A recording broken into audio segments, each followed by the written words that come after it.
You need to be out competing all the other people on the planet who are hyper competitive. And if you think you have 8 hours to sit there and just read a book, you are wasting your time. You are too slow and you are going to lose against people like me because we're just too quick, too fast. Our networks are too various and large, and we make decisions too quickly and we absorb information too quickly, and you're just behind the time. By the time you're done reading the book, the moves have been made. But it's over, the game's over. Chess teaches you that if you lose, at some point you made a mistake.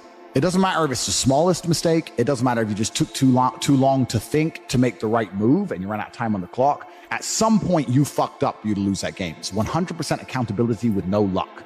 That's what's so important about learning chess. That's the first thing. And the second thing is, you need to, as a man, adopt the mindset that absolutely everything that happens to you is completely and utterly your fault, whether it's good or bad.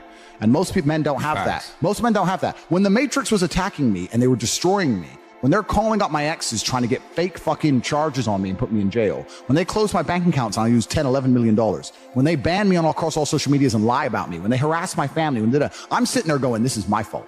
All of this is me. I got here. It's my fault. I'm not going, that was unfair. It was orchestrated. The NGOs worked against me. Because that is not helpful. So it's accountability. It's 100% accountability in all things. But also when I go out there and I start the Bugatti, it's like, that's me. This is my fault. The car is my fault, and the big house is my fault, and everything that ever goes wrong is my fault. And the failures. Yeah, absolutely. You have to take complete and utter accountability for everything. You can't make excuses ever. Yeah. There's never an excuse. And you're right. People try and put things on the outwards on the outside.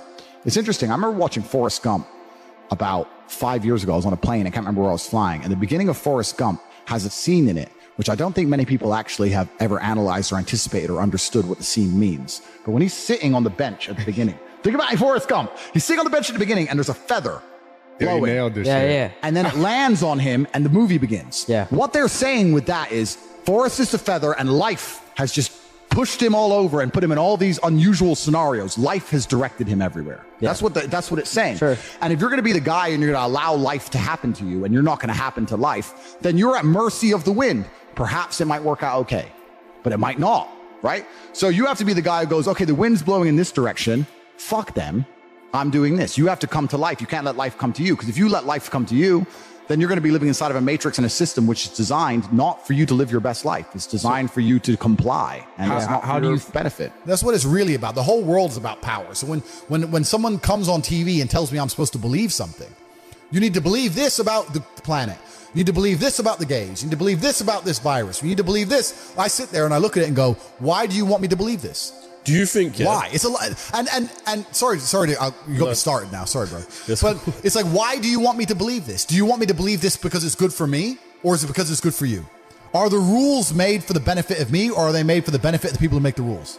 And you sit there and you understand that all of it is programming. All of it is a lie. They want you to believe things that are not true, like go to university, get in debt, sit there, learn or get a degree, that they want you to believe all this crap so that you are as enslaved as they can make you. This is all they want. I think that the entire world was built by this God-given drive to conquer. And to conquer doesn't always mean dominate others. You can conquer the sky by building a skyscraper.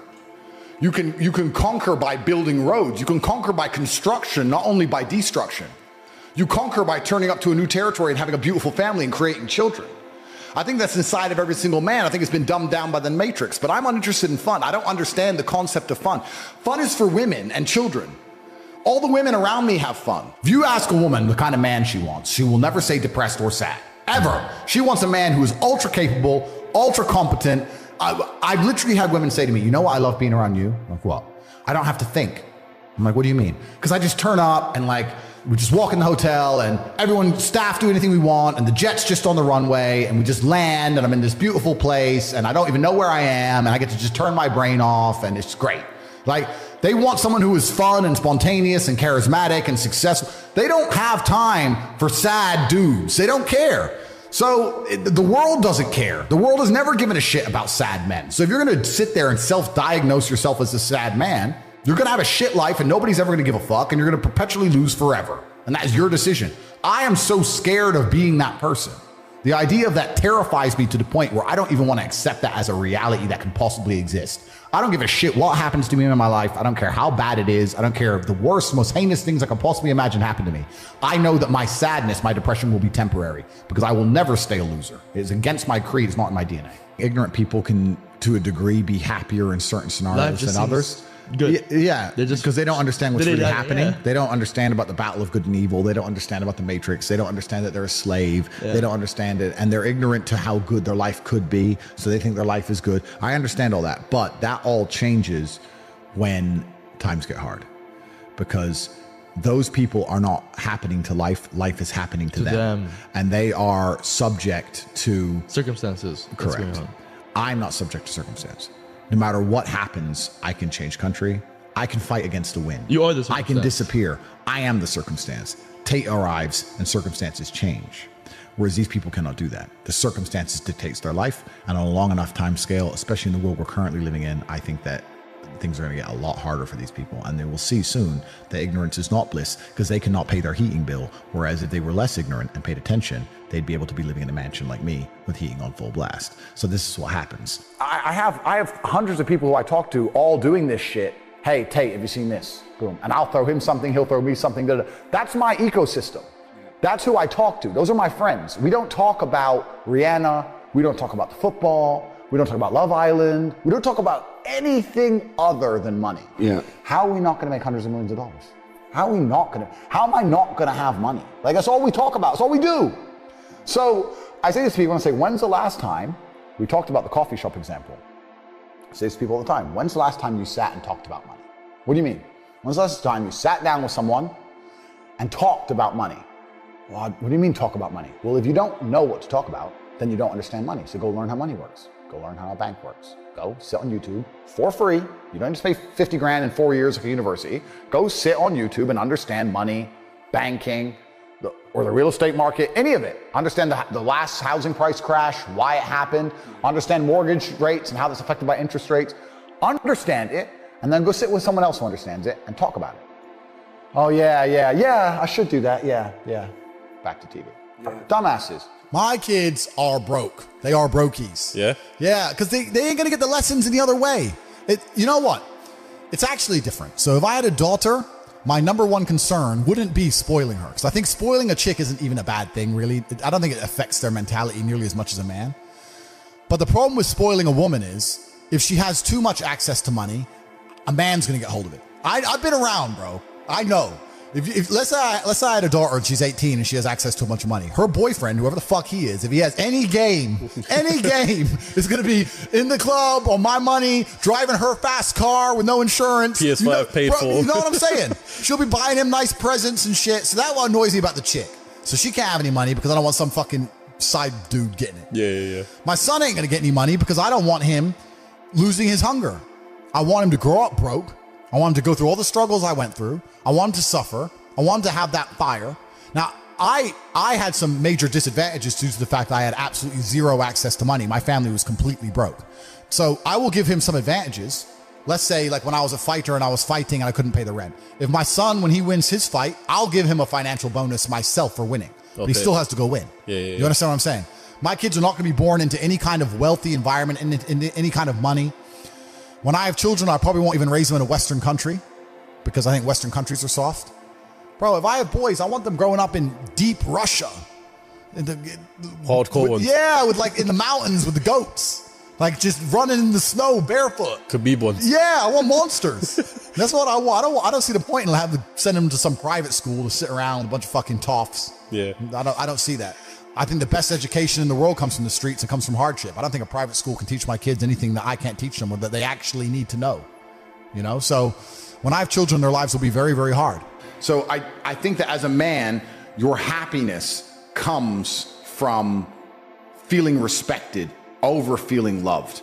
And the reason perhaps you're happy now is because you have more respect for yourself because of the decisions you're making, and you have self-respect. Yeah. And I think that a lot of men, even if they have self-respect, if nobody else respects them, they're struggling. If you're a person, if you're a man and you're out here and you go, you know what? Who do I want to be? I want to be strong and rich and brave and respected. Then I need friends who are strong and rich and brave and respected. That's what you need to do. If you're going to say, oh, I want to be these things, but I hang around with this guy because we play FIFA together, then you can stay a fucking loser. And that is your decision. Stay a loser. I have no sympathy for losers. I want to make this another thing clear that ends up on TikTok and everyone cries their eyes out. I don't give a solitary fuck if you want to stay at the bottom of the societal totem pole.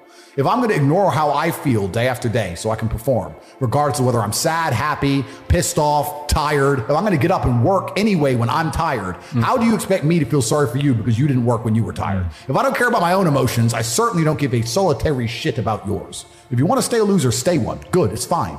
Stay a loser. I have no sympathy for you. I don't care. Yeah. This is the thing that I don't truly understand.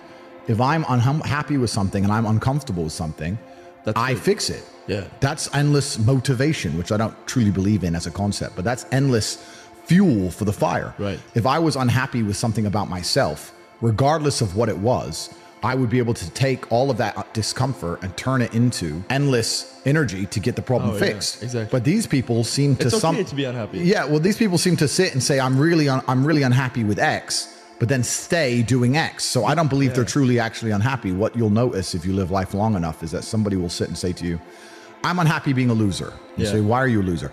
I just sit at home, play video games 7 days a week. And you're like, okay. And maybe 3 days of the week, they're unhappy doing that. Yeah. And that's the time they email you, and that's the time they want to make a change. But 4 days of the week, they don't really, it doesn't really bother them. Yeah, it doesn't really bother them. Because if it bothered them 7 days a week, guess what? They would fix it. Correct. Yeah. So I have very little sympathy for people. And that's not because I'm not a nice person, but it's because I've been so hard on myself and I've been through so many things that were difficult, and I've been through so much pain and trauma myself, some of it self-inflicted, some of it given to me by God to make me a better person. But I've been so difficult on myself. It's very hard for me to look at somebody who's refused to be difficult on themselves and see them as my equal or feel sympathy or pity for them. Why would I feel pity for somebody who took the easy route when I took the hardest possible route? Yeah. I took the hardest possible way to be the man I am, and you were too big of a... And now you want me to feel sorry for you? I don't feel sorry for you. Yeah. I don't feel sorry for these people. And because as a man, you can be anything you decide you want to be. That's the beauty of being a male. You can build your character completely from the ground up, just like a video game. Every single thing about me that people respect, I built. I was not born a world champion kickboxer. I was not born this intelligent or intellectual. I was not born this rich. I was not born this strong. I was not born this confident. I was not born this interesting. I was not born this charismatic and humble and gorgeous and tall and strong and sexy. I was not born none of these things. I became these things myself. So I deserve all the spoils of war. And anybody who decides they don't want to work hard enough to become those things, then they deserve to sit and accept they're my inferior. Yeah. That's their problem. The kind of people who are really genuinely upset by what I say are the kind of people who can't truly learn anything and become successful in life. Yeah. I obviously know what I'm talking about to some degree, right? So if Mike Tyson walks in here and tells you he's going to teach you how to box and says you can't fight, you're a pussy, if that upsets you, then you can't learn, right? It's Mike Tyson. Just shut up and listen. Yeah. If someone richer than me comes along and says, Andrew, you don't know shit, you're a dumbass and you're a brokey, I'm going to sit there and go, okay, maybe I'm a brokey, Elon. Tell me something, right? I'll listen. But if you're going to sit there and go, don't call me names and then I not listen, you're never going to get anywhere, right? You don't become the master unless you're very, very good at being a student. And I've always been very, very good at knowing when to shut up. My entire life, I've always woken up thinking or feeling like I had an enemy to fight against. As long as I can remember, I've always had. I was a professional chess player when I was a kid. So when I was 4, I woke up and my dad was sitting there saying, you're playing this Chinese kid, he's good, right? So I always had that. Then I had professional fighting. I had 87 fights. So my whole life I had some fight coming up. And now I wake up and the Matrix is attacking me. So I've always woken up feeling like I had an enemy. Mm-hmm. And that certainly shaped my reality. It definitely shapes how I act and shapes how I think. I've always felt like I was in war, if that makes sense. Have you ever felt like you were your own worst enemy? No, in fact, quite the opposite. I've had a healthy fear and respect for all of my enemies to the point where I've understood the only chance I stand to beat them is to have as many allies as possible. And the most important ally is my own mind. Yeah. I have enough people who dislike me that I don't have the luxury of doubting myself. So even at the height of the cancellation, right, when they were coming at me with everything, and I haven't even told you some of the stuff they come at me with. I'm about to tell you, it's a lot more scary than getting deleted from Instagram. Sure. When they were coming at me, absolutely, even the people close to me are going, you're dealing with this well. And I was like, I have now innumerable shadow figures trying to destroy me. If my brain betrays me, I'm really fucked, right? Yeah. Like I can't go down that path. So no, it's actually completely the utter opposite. I've galvanized myself against internal enemies. Me and every single part of me is all on the same team, and it always will be. And I think that's because, like I said, my whole life I was battling against something and someone else. One of the most terrifying but also gratifying things of life as a man is that we're all born relatively valueless. I don't think women are born that way. A woman, if she's born, especially if she's attractive, has an innate value. People just want her no matter what. But as a man, if you're not an important man, nobody gives a fuck about you and they're never going to care. So you have to build yourself from the ground up. And that's scary for a lot of people, but it's also a massive opportunity. You can decide if you want to be a famous musician or a nice sensitive poet or a painter or a kickboxing world champion or a businessman. You get to decide on all the different characters in the video game. You can choose, who do I want to be? And then if you actually try, you can become it. Isn't that amazing? You can wake up and go, you know what? I want to be this kind of guy. I knew who I wanted to be.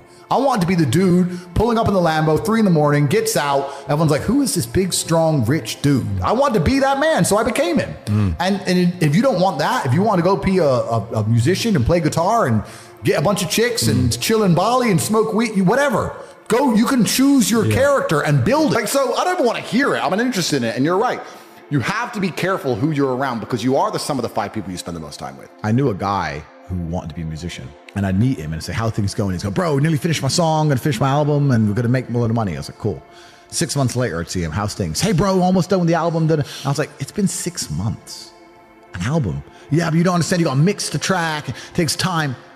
Mixing a track. Okay, we have computers. What, 10 minutes? Okay. Two days. It's been 6 months, bro. Like, and I'd sit to him and say, it can't take this long. You're just smoking weed. You're not working. And he's like, no, you don't know. So I thought, okay, I'll make a track.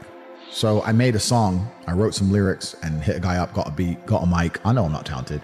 Talked, blah, blah, blah. I made a song in 2.5 hours. And I started releasing these songs I made in 2 hours. And it was just to spite that guy, just to teach him a lesson about how speed works. It's funny because obviously not because of my musical talents, but because of my influence everywhere else. I got millions of views on my videos. Yeah. So I beat him. Yeah. So like, how many views you got? Yeah. 0. And it's not because the songs are good, not because I think I'm a musical genius, but because I'm Tate. But they're like an hour, 2 hours. I threw them together, and it was just a lesson in speed to make sure that I wasn't making any mistakes. And he was telling me it genuinely took months. I knew he was wrong, but the only way you truly know is to do. So it's like, this has to be a lie. So I made a song in 2 hours. I made a video in 3 hours, and boom, boom. From 9 a.m. till 1 p.m. Bang, millions of views, done. And he's still talking about his album. He's probably still talking about it today. It probably doesn't even exist. Comes out tomorrow. Yeah, be ready. It's coming. Yeah. Look, everyone loves passive money, right? I make money as I sleep. Yep. I get it. You need to de-link your time to your money, because if you're only working for money, you run out of time, you can't make enough money. I understand all those principles. My point is, if you have no money and you're coming to me saying, I want to make passive income, why are you not making active income? Get up off your ass and work first. Because there's no such thing as completely, truly 100% passive. You're going to have to check on it. You have to maintain it. You're going to have to find a new tenant for that property. You're going to have to make sure that DeFi crypto farm you're in doesn't go to zero. It's not a rug pull. Yeah. You're always going to have to keep an eye on it, right? But the idea that people with no money are already so concerned with making money without work is amazing to me. You should be worried about active income. If you show me, if I'm a brokey and you show me how to make $1,000 an hour, I don't sit there and go, okay, but how can I make that passive? I go, cool, I'm making $18,000 a day because I'm going to work. Dude, you don't need to worry about passive income until you have no more time. I look at passive income because I have 18 hours a day I work. When all 18 of those hours are done and my workload still isn't finished, I have to find a way to make some of those income streams passive, either via staff or whatever else. Yep. And that's how I work smart. I use all of my time, and when all my time is done, now I have to become more efficient so that I can get more done within the same time frame. To sit there and say, I don't want to use my time, so I want passive income is dumb shit. The 16-year-old making 45 grand a month, if he was to sit to me and go, I don't want to make the TikToks, I want someone else to do it, make it passive, that he wouldn't be making any money. He's just working. You have to just work. At some point you have to bite the bullet and just work. So when someone comes to me talking about passive income and they're a brokey, I'm like, you are just lazy. You are lazy. You will never get anywhere. Lazy people never get anywhere in life. Doesn't matter what it is. Doesn't matter if it's tennis or money. If you're lazy, you're never going to get there. I feel uncomfortable with a lot of money in my bank. So that's another thing. Like, I'm now at the point where I don't really carry money at all. I don't have any way of paying for things, because anytime I'm anywhere, I'm with like my PA or my security team, whatever. So it's almost weird how quickly you get used to like walking in somewhere, eating, and just walking out. I don't pay, and someone else sits and pays for me. Sorts it. So it's weird. I don't pay for anything. I don't have any money. I don't have any of that stuff anymore because that sounds like true freedom, though. You don't have to worry about the money at all. I don't look at the price of anything. I don't look at the price of anything. If a new car launches and I want it, I just say, give me this and Sort it. Yeah, literally, give me one. What options? All of them. Just tick every box. Buy. And cars turn up at the house that I've forgotten I've bought. And when did you reach that level of wealth? Was it within the last couple of years, or were you at that stage beforehand? I was always fairly well off, but in the last, I'd say 3 years, I got to a point where money is truly not real. Money has no value whatsoever for me anymore. So if I want something, I'll just buy it. What do? Starting from scratch, you're in London, you got nothing, you got no contacts, you're not in your war room, and you need to make £10,000. I've never done it before. However, you'd have to start with selling something. Yeah. You'd have to start with becoming the middleman of something, and you have to start by taking a commission. That's the first thing you could do. Like the London dropped in the middle of zero and doing it physically, I'm not sure. I think no matter where I was dropped, I would turn to the internet, no matter what. Okay. I think that because the internet's just a global marketplace, it's just so much better. I'd find somebody with, okay, so let's say I had nothing, right? I'd find somebody with star power, like you, for example. I'd come along, I'd drop you an email and say, listen, I want to put something together. I believe I can help you sell more. I am hoping if I show you I can sell more, you'll give me X amount of commission, X amount percent. I understand you have star power. You have something I don't have. You can talk in front of a camera. You can attract people. You can entertain people. What are you currently selling? You're selling this. Okay, if I bring X amount of 1,000 people, will I be able to get this percent? That's what I would do. I think that if I didn't have the ability to sit on a camera and entertain, I would find somebody who does, and I would be the blood and guts beneath the show business. Interesting. And that's the easiest way to get rich in the world today. So you'd find someone that's got an existing product or service. Correct. And then you would help them sell it and promote it. Absolutely and utterly. That's the easiest way to get rich today, especially because commission only, nobody's afraid of saying yes to. What's made me the most money is the War Room. The War Room is a private members organization that I run. So when I first got when I got extremely wealthy, I wanted to know where I kind of felt like I'd gone to outer space expecting to see aliens, and I got there and there were none. No aliens. I was like, where is everybody? Okay, I'm rich, but I expected once I became rich to meet other men who were rich, focused, intelligent, had their dating lives in order, their physical health in order, their finances in order, their connections in order. And I got to the top of the mountain. I looked around and realized nobody had it. Like, yeah, this guy's rich, but he's cucked by his wife and he's fat. This guy's rich, but he's controlled by the Matrix. This guy's rich, but he's dummy. He just made a bunch of money making music, rap. He's an idiot. This guy's rich. Like, there was nobody who had it all. I was like, and I wanted a network of genuine predators. I wanted the Freemasons almost. I thought I didn't want to join their organizations, but I wanted people like you. I wanted people like me. So I started an organization to find those men. If you spend all of your time sitting around people who talk about how to become powerful and influential and rich, guess what you're going to end up being? Powerful, influential, and rich. So now I have the greatest network on the face of the planet. And when I say it's maybe the most money, it's not because of the membership fee. The membership fee is very low. It's cheap. It's because of the opportunities and connections inside of the War Room. And that's why I am ultra competitive, and that's why nobody will ever beat me. If you're an individual and you wake up and think, I want to make my life better, and you spend 8 hours reading a book, that's fine. When I wake up to maybe 25 messages from some of the most influential and rich people on the planet that you've never heard of, telling me, buy this now, this is an opportunity to make money on the Russian ruble, this is an opportunity to make money British here. Pound, This is an opportunity to make money on this land. This is what's going down in Iraq. Here we have an opportunity in Nairobi. And I'm sitting there going, okay, and I have got all this curated information and genuine opportunities in real time presented to me. And within 15 minutes, I've made a $5 million investment. You're on page 1. You're still reading your book. The introduction. You're still reading. You're still chapter. reading the introduction.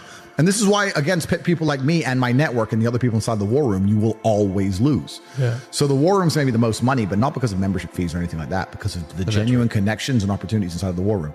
And we're just free minds. Anybody who listens to what I say and agrees with it and likes it should understand that you are the sum of the 5 people you spend the most time with. 100%. And if you know 100%. That, then you need to make sure you're not spending time with anybody you don't want to be. And if you learn and absorb and you're in the right place, then you can do fantastically well. So the War Room, I mean, with the War Room network now, I could never be broke ever again.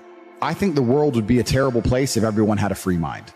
You do need the slave minds. I've heard you say that. As annoying as they are, you do need the slave minds. You do need the guy who believes that working the gas station is important and he's good at it. You need him. It's good. You need these people. But what if that guy just doesn't know any better, though? It's good. Or he's This is what we're talking about, Good, though. fine. The world can't all be, mansions on the Palm in Dubai. They can't all be that. So successful is all about self-definition, which is what I was saying at the beginning. You have to decide who you want to be. And if you wanted to be Joe Schmo and you pull it off, then you'll be a pretty happy, content person. To decide who you want to be. I think the people who are miserable, it's the gap between their expectations and their reality. That's where the misery lies. Yeah. My expectations were always enormously high.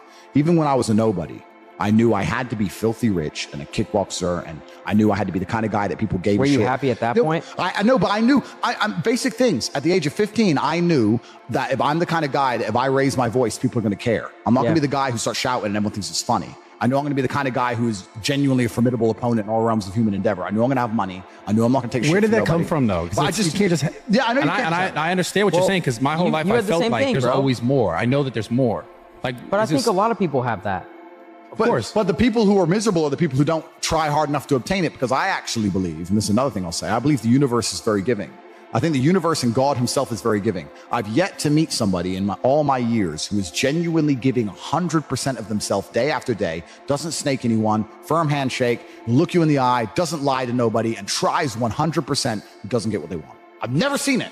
Every single person who doesn't have what they want, there's something in their story that doesn't quite add up. I've yet to see some guy have you ever seen a guy who eats right and trains his ass off and never misses a gym session, ever not grow? Ever. No, never. Not Ever. what? Not what? Grow. Not grow. Not make Ever. gains. It's just, that's the way the universe works, right? So if you're truly about it and you're truly trying your absolute best, you're going to do it. And that's what I believe. I believe the universe is extremely giving. So when I meet somebody and they go, I really wanted this and I don't have it, I say, you didn't really want it. You're a liar. I don't understand, or I don't fathom the concept of fun.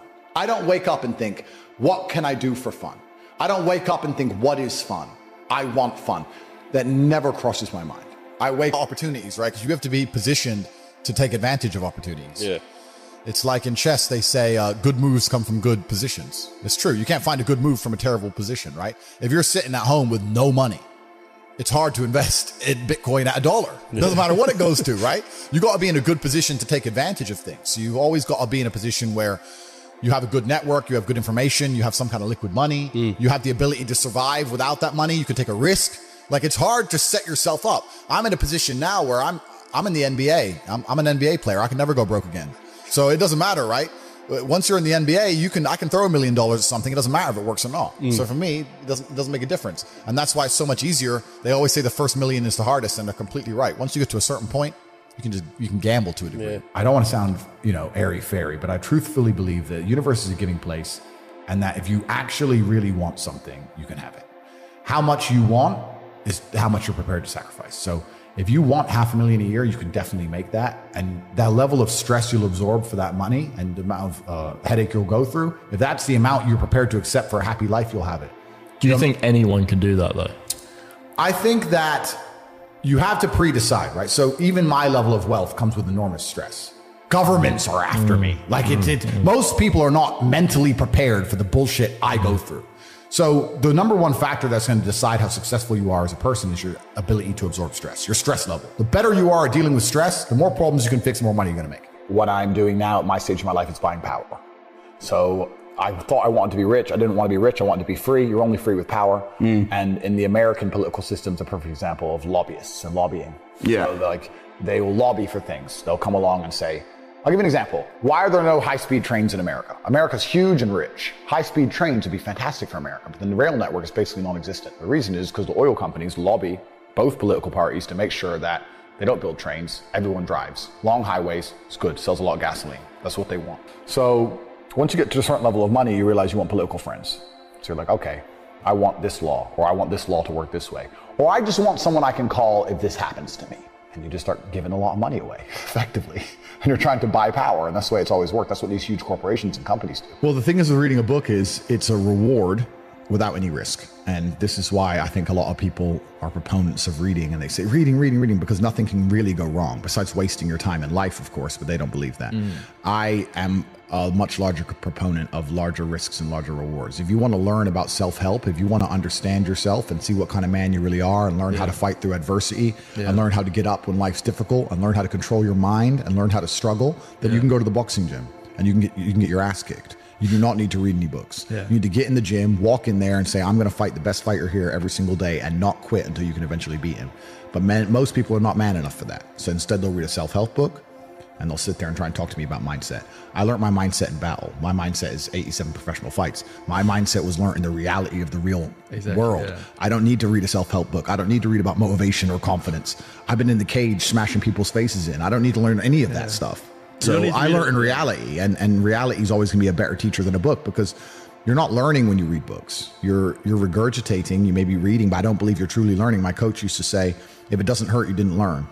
And I think he's completely right. And it's the same with entire life. You see people make the same mistake over and over again until it eventually goes really wrong. Yeah. And it's only then they'll change. Then they change. So absolutely. So I learned how to become self-disciplined and become self-motivated and work hard. And I learned how to face adversity and find strength within myself I didn't know I had, because people were trying to kill me inside of a cage. And you cannot replicate that by reading pages of a book. No. So it's a waste of time. Yeah. There's a study I read about stress, and it was saying that stress has a placebo effect attached to it, because the placebo effect is extremely powerful. So they found some of the most stressed people in the world, and they split them into two groups.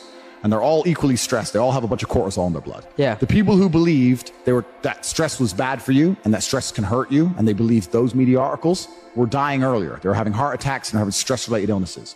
The people who believed the opposite, who just said, stress is part of being successful. I like stress. When I feel stressed, I do my best. It makes me anxious. It turns my brain on. I like being stressed. Lived longer than average. Yeah. The point is, the same drug, how you look at it and how your body anticipates it, how you feel about it, affects the real world results. I don't think motivation is a real thing. I don't believe in motivation as a concept. I think discipline is real, and I also think discontentment is real. And I don't think it's possible for anybody to stay in a scenario where they're truly uncomfortable. If you fall asleep on your arm and your arm really starts to hurt, even in the deepest sleep, you're going to wake up and move your arm. If you sit there and your life has been in a rut for 7 years, you are semi-comfortable in that rut. Sure, there's days you're pissed off. Sure, you're semi-annoyed by it, but there's also days where you just play video games, eat pizza, and you're kind of cool with it, and it's no big deal. If you were truly unhappy and uncomfortable and discontent with your scenario, you wouldn't be in it. So I don't believe there's anybody who's truly, when I was broke, I couldn't sleep.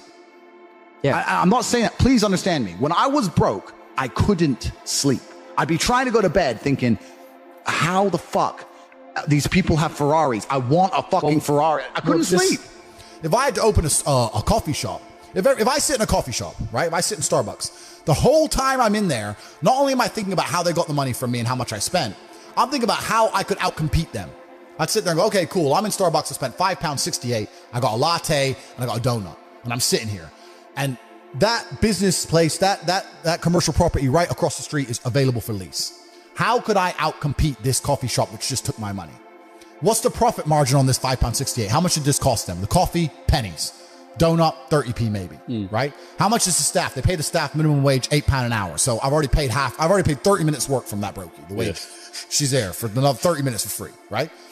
How much is the rent? How much is the business rates? If I had to open up there, how would I attract people to come into my shop as opposed to their shop? They got a big brand name. I'm brand new. Okay, well, the bitch working here is ugly. My one's going to be hot. Boom, that's the beginning. Next thing, do they have any signage outside? No, I'm gonna try and put some signage outside. Do they have parking? No, I need parking. But you need to start thinking about how you can convince people to give you their money as opposed to giving it to the places they already give it. Different analytics. And once you do that, people say, I can't think of how to make money. If you start doing that for a year and just keep a notepad, you'll have 100 ideas of how to make money. You'll sit there and go, there's a place here that's doing this and we could do it better this way. This place online is doing this, we can do it better this way. And then to get them all done, what do you need? Network. You need people. It's all about people. Then you need to either go in the war room if you want to join, or have your people around you and say, okay, we can make money with this. Who's going to do it? Who's not lazy? Who's getting up at 4 a.m. tomorrow? Boom, let's get it done. So there's unlimited ways to make money, but most people go through life and their money is taken from them and they don't even identify how they got tricked out of it. They're just happy with it. Yeah, they just have, how did I spend 16 grand in Cirque last night? Oh, because my ass got drunk. How'd they get me drunk? Well, because the guy, when I first bought the first bottle of champagne, was there on the table, pouring, putting it in my hand, got me drunk, then I spent 16 grand on bottles. That's how they got my money. So if I open a club, I need to make sure when people first come in, they get fucking hammered. Nobody thinks about it that way. Nobody thinks, how did they get that out of me? Right? Why am I spending $2,000 for dinner in Novikov? Is it the food or is it the fact that I'm in Novikov and tag myself in Novikov? You have to identify how you're getting famoosed. how you're getting finessed. That's how you do it. But most people just walk through life getting finessed left, right, and center, giving all their money up. And they're like, oh, how did that happen? You got to learn to finesse other people. Yeah, but it's not finessing in a negative way. It's in a good way. It's a good way. You have to take money from other people. That's the only way you're going to make money. Yeah. You have to take it. There's a pimp, and he said a really intelligent line. He said, business is just other people's money. That's all business is. I want to start a business. So you want other people's money. That's what you want. So how are they going to give it to you? You have to think about it. Nobody thinks about it. And the easiest way to think about it is to think how you're giving yours away. That's a mental model you should adopt. Yeah. And you'll end up with loads of business ideas. Business ideas are everywhere. It's just execution, which is difficult. Your ability to speak freely is directly correlated to your insignificance. When nobody listens to you, you can say what you want. If you get a platform and start talking, you will learn very quickly how you're not allowed to say what you want because people are listening. You're free to talk in an empty room. You're not free to talk to millions of people who are paying attention to you. So what we have now in the West is a society which is only linked and only bound by this false idea of freedom. So I'm now at a point where, and my attitude to money, I want to make something clear, is relatively unhealthy. I have no respect for money. There are people who are much smarter with money than me. I don't have any respect for money at all. I don't believe in saving money. And I think a lot of that is down to I'm not advocating people to be like this. It's my life philosophy and the fact that I don't live in any realm of fear at all. I can't imagine myself not being able to make more. I can't ever be poor. And if I wanted something now that took every penny of my net worth, then I would buy it. I'll give you an example. I have an 812 Superfast, a Ferrari. I love it very much. They've released Very nice. Yep, they've released the 812 Superfast Competition. They've released the competition version. Instead of 400 grand, it's 1.6 million, which is a big difference for a bit of a body kit. And I want one in Europe and I want one in Dubai, so I bought two. So I bought $3.2 million of Ferraris. Should I have done that? Well, yeah, I can. But my point is, I'm happy to just spend money. Don't give a shit, right? But that's down to my faith in myself. So when you're asking how much of my income is disposable, in my mind, all of it. I don't give a shit. I have a lot of money left because I can't possibly spend it, but I'm happy to spend all my money. What really matters are the systems you build, the robust systems. If you have a robust system that's guaranteed to pay you $50,000 a day, and it always will, and you have faith in it, and you're working hard and you're on top of it, and it's going to pay you at 9 a.m. every morning 50 grand, you could spend 50 grand a day if you wanted to. You may not want to, but you could. So for me, all of my money is disposable. I don't have a clue how much money I have. When I was broke, I knew exactly how much money I had. I had 117 pounds in the NatWest, and that was it. I'm poor, rent's paid, I ain't got nothing else. When I was broke, I knew exactly how much I had. But now I'm at a point where it gets really difficult to truly measure how much money I have, because you have cash, okay, that's easy. I have some crypto, which is constantly fluctuating. And then you have assets, and the price of the assets is constantly fluctuating. And then I have companies and income streams, which need to be valued. And how do you value them, right? They can be an 8 times multiplier in some circumstances, and others they'll be a 10 times multiplier. So it's really difficult for me to put a value on it. If you were to say to me, how much money do I have in the bank? But then even then, because I've got to be careful what I say on this podcast. But even then, once you have a healthy respect for money, once you get past a certain amount of money, you don't need it in the bank. Like there's no point in me having 50M liquid in the bank. Why? What am I going to buy? You know, you're like, as long as you have whatever you have in the bank to run around the world with, you have enough. So you try and put that money to use, right? You buy assets, XYZ. So it's really difficult. Most people don't deserve to be proud of themselves. Yeah. And that's the truth. A lot of people say, oh, I have confidence issues. And I say, if I was you, I would have confidence issues. Of course. I completely understand why you have confidence issues. You're a dork. But we have to be realistic here. We have to be absolutely and utterly realistic, because the world is brutal and it's harsh. If you're not proud of yourself, you probably don't deserve to be proud of yourself, so you're not going to feel happy. And you just talked about confidence. Confidence comes from competence. The reason I'm confident is because I'm good at everything. Right. I'm good at everything I do. The things I'm not good at, I'm not confident in, of course. And I know what they are. I don't do them very often. I've now created my reality to the point where I don't do anything I'm not good at. You just hire. I either hire or I just don't want to do it. Like I don't play darts. Yeah. I'm not good at darts, right?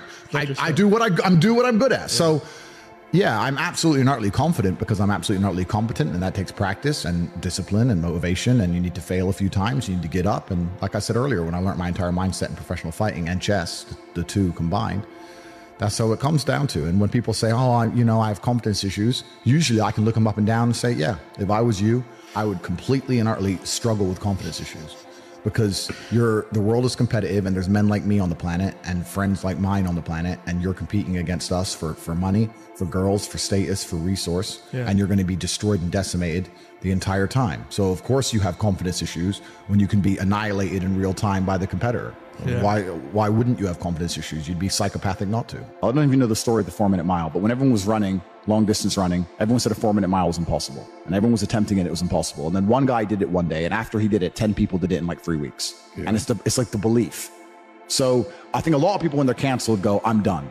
Now, nobody else has I will sit here and openly say my network and the things I do and the unique way I approach it and the war room and the organization I have and the money I have and the influence I have is unique. Most people don't have that. However, people will have the morale to go, I've been canceled, but you know what? I'm not quitting.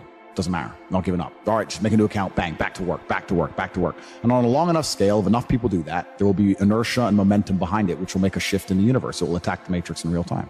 It's belief. I have a question. It's belief. You must believe. I believe in you. You must, no, but you must believe. I fucking believe in you, bro. That's Andrew. the key. Net worth is subjective, like we just discussed. I think it's more about how much and I don't even think it's how much money you have in the bank, because you can tear through any amount of money. It's how much money you're earning. Okay. I think a good life costs about $1 million a month. Wow. That's a big figure. $1 million a month is a good life. $500,000 a month is doable, and you can still live good. But if you want to really truly live like the best human experience, it costs about $1 million a month. And is that earned income or income with your assets increasing? That's income that you have coming into the bank that you can spend. Okay, that you're taxed on as well. So it's slightly less than that, but depending where you pay tax. When I started my business, I was told by my mentor, what you've got to have a good life is 100,000 a month. That was 36 years ago. Well, it's pretty similar now, maybe inflation and stuff, but I can give you, it depends on the way you're living, right? Because I told this story before on another podcast, but Dan Bilzerian messaged me and he said, look, let's hang out. I was like, all right, cool. And I was in Bucharest. He was in France. So by the time I only wanted to go see him for a day. So by the time I got the jet, I wanted my security team to come. So I had to get the 4 security team, and they came and obviously had to pay their wage. And I put the cars on the truck to make sure they were waiting for me there in case we would decide to go for a spin. And then I landed with the security team, and everyone needs hotels. It's 8 people in a 5-star hotel. And then you're on the ground. You have to rent these V classes, armored ones to look after you. And you see Dan, you talk to him for an hour, you have dinner, and then everyone gets back on the jet. By the time I saw Dan in a 48-hour whirlwind, by the time we moved the cars, which I didn't drive, and security came, etc., you spent $400,000. You spend $400,000 to go see your friend. But it's very difficult for a government to even pretend to give a shit about the average person to me, because I understand how all this works. So the government comes along and decides to give out free money. The average person in the middle or at the bottom goes, wait, free money. Government cares about the poor person. No, they don't. Let's keep it very simple. Let's say they gave every person in the UK £1,000. They're either going to save that money, or they're going to spend that money, or they're going to, let's say, invest that money. If they spend that money, which is what 90% of them would do, it goes to corporations, making the corporations filthy rich. The stock price of Amazon during COVID went to the moon because everyone's sitting at home bored, just buying stuff, right? So there's less corporations than there are people. So let's say you give everyone in the UK £1,000. A lot of that money goes to one guy, Jeff Bezos. The rich get richer, just like before. Let's say they invest it. Well, they're going to invest it in what? The stock market? Well, that increases the share price of companies. Who owns companies? Rich people. Let's say somehow 200 of these people are best friends and they're never going to argue, and they get together and they get £200,000 and they buy a house, for example. That's still going to raise the price of housing on that street. The homeowners are going to get richer. The people who already own things, the asset owners, are always going to get richer. No matter what you do, the people who are poor are always going to get poorer, and the asset owners are always going to get richer. Yeah. And it's running away now to a point where the chance of buying a home on the average salary is near on impossible. I mean, you know some hacks, you know some things about it, et cetera, et cetera. But I don't know how people are surviving on this money. I still very much understood. Any business I'm going to launch from now on out, I need to find a way to get attention. Not in a negative way, not in an attention-seeking way, but that's what advertising is. Yeah, how do I get yourself out there? Yeah, how do I get attention in the world today, which is difficult? And then once I get that attention, how do I monetize it? Yeah. Because that's the world we now live in. Rihanna, when she launches a makeup brand, no one buys it because of the makeup. They buy it because it's Rihanna. She has attention. She can monetize it any way she chooses. Rihanna can launch a fucking clothing brand, makeup, sofas. Who cares? It's Rihanna. Yeah. She's going to sell, right? So that proves that we now live in an economy. We live in a world where the most valuable currency, the most valuable thing that exists is attention. It's extremely difficult to get because people's attention spans are lower than ever. Yep. Bro, they're non-existent. Have you ever watched someone on TikTok Next time someone's on TikTok, watch them, because I don't have a TikTok account myself, but I see people on it. How long do they give a video to interest them? Maybe a third of a second. They're like, not interested enough, move on. Bro, that quick. If you don't get my attention in 0.25 seconds, I'm not interested, right? That's how hard it is now. So, and it's getting harder and harder because the apps and the algorithms are retraining our brains to do that. Yep. So now we live in a world where if you can find a way to hack these algorithms and you can find a way to get attention, and there's lots of different ways to do that, then you can find a way to monetize it. And off the back of that, you can become a very, very wealthy individual. Just do it all at once. I mean, that's what I do. I've had people come into my office and say, are you on a phone call and playing chess and reading a web page at the same time? I'm like, yes. I'll be reading what I need to read and on the phone and at the same time playing chess. Otherwise, my brain's not full enough. You need to be stimulated. Yeah. So, yeah, can I focus on one thing? Not easily. But am I massively successful doing enormous amounts of work? Yes, every single day. Yeah, so that's the most important thing. It's just staying within the parameters of constructive. If what you're doing with your energy is constructive and you're within those parameters, then you're going to be massively successful anyway. I am scared about the fact that someday someone's going to say, you know what, this guy's causing too much problems or he has too much influence. Can he just... Why wouldn't they do that Can he just already? crash his car? Can his jet just crash? Can we just get rid of this guy? Because it fixes a lot of issues. And then you have to sit and say, is my life worth more than the trouble I'm causing to these people? They don't give a shit about me. They don't give a shit about anybody. So you do get to a position where it's scary. And then you have to sit and decide, well, do I want to sell my soul to the devil and cuck? Or do I want to just shut up and disappear, which is also cucking? Or do you want to live for something? And do you want to die as a name as opposed to a number? People who are still dependent on the system will fight to defend the system. There are people who I will sit there and say to them, look, your university degree is a scam. They lied to you. I will show you how to make money. And their reply will be, no, I went to a good university. They are desperate. No, that degree means something. You work in Greg's, G. Doesn't mean any. Shut up. They won't accept it, right? So certain people are not ready for the truth. People who are ready for the truth seek it and they find it. Well, also, there's no light without dark, and there's no joy without pain. You can't have a rainbow without a little rain. Exactly. And no matter how hard you chase pleasure and happiness, there's going to be dips and troughs in between. There's going to be come downs and downtrends. And you're going to have the juxtaposition between that time you were laughing your head off and acting giddish like a child and the time that you feel depressed as such. And I think it's much better to just adopt a very disciplined, stoic mindset. I'm always the same base level of happy regardless. If I lost all of my money today, I would be the same happy. Mm-hmm. If my net worth quadrupled, I'd be the same happiness. Yeah. As long as I'm alive, which is a struggle, unfortunately, in the current climate, but as long as I'm alive and the people I care about and love are alive, and as long as God gives me the honor of doing my duties and providing for the people I care about, as long as I get to wake up and know that there's a whole bunch of people in the world who need me and I get to work hard to please them and do good for society and good for the world, yeah, then I'm a vessel of God and I'm happy enough to survive. That's all I look at it as. I don't ever consider how do I feel. That doesn't cross my mind. I have things to do. A lot of the time, women get in the way. I've seen it a million times, bro. I've seen women get in the way of partnerships like that so many times. Because women don't like you having a strong masculine network because then you don't need them. They want you to need them. I'll help you. I'll be your partner. Bro, that's the biggest mistake. Don't even get me started. Biggest mistake you can make as a man is trying to start business with your wife or some shit. That's a headache. Why is that? Bro, I don't know who I'm going to offend or upset now, but this is how it goes.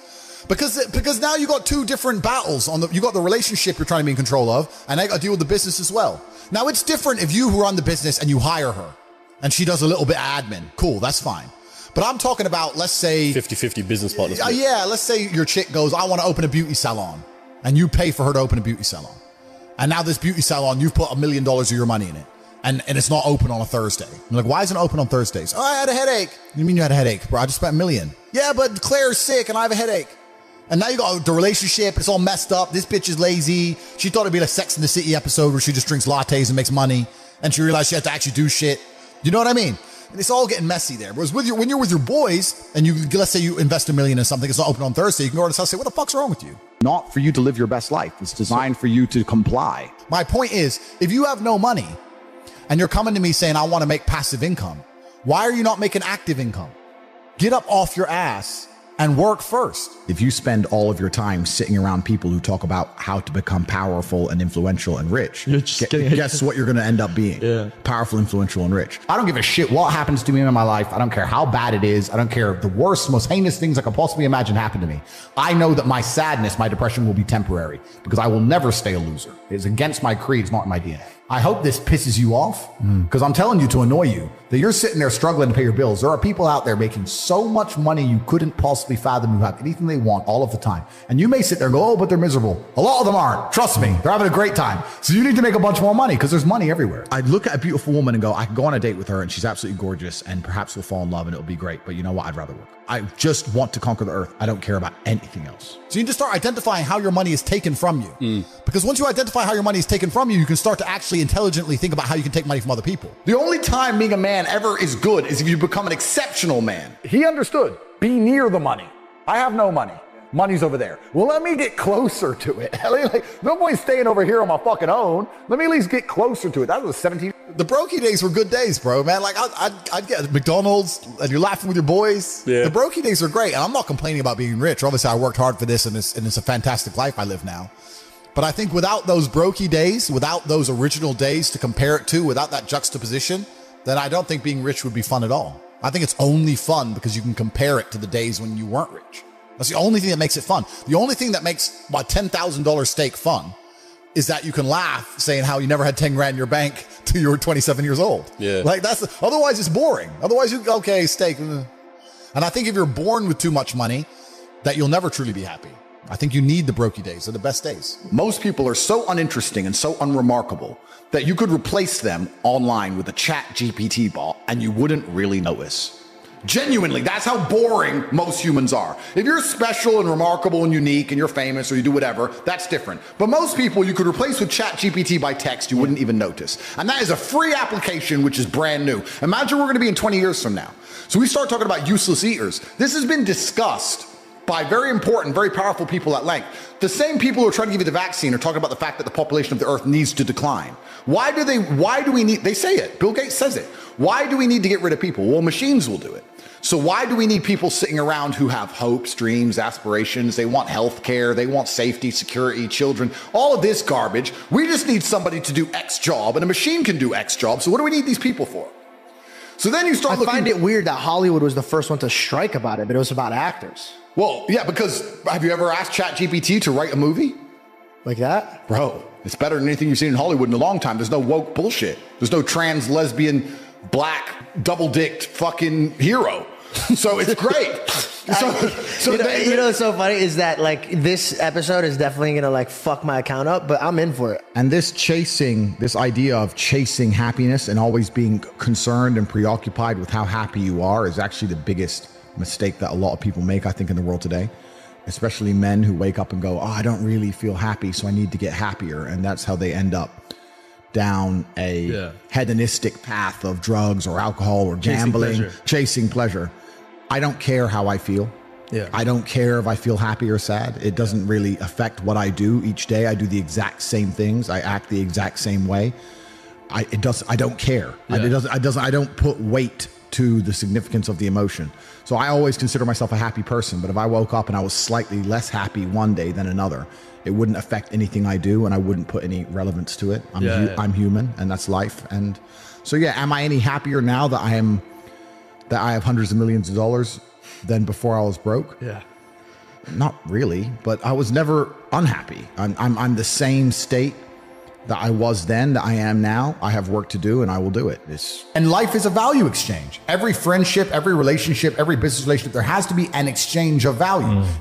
As you progress through life, if people stay in the same place, you're only giving value and you're not receiving any value back. And you have to be ruthless about those things. Like I have a very curated circle and everybody in my circle is extremely useful and we're extremely successful.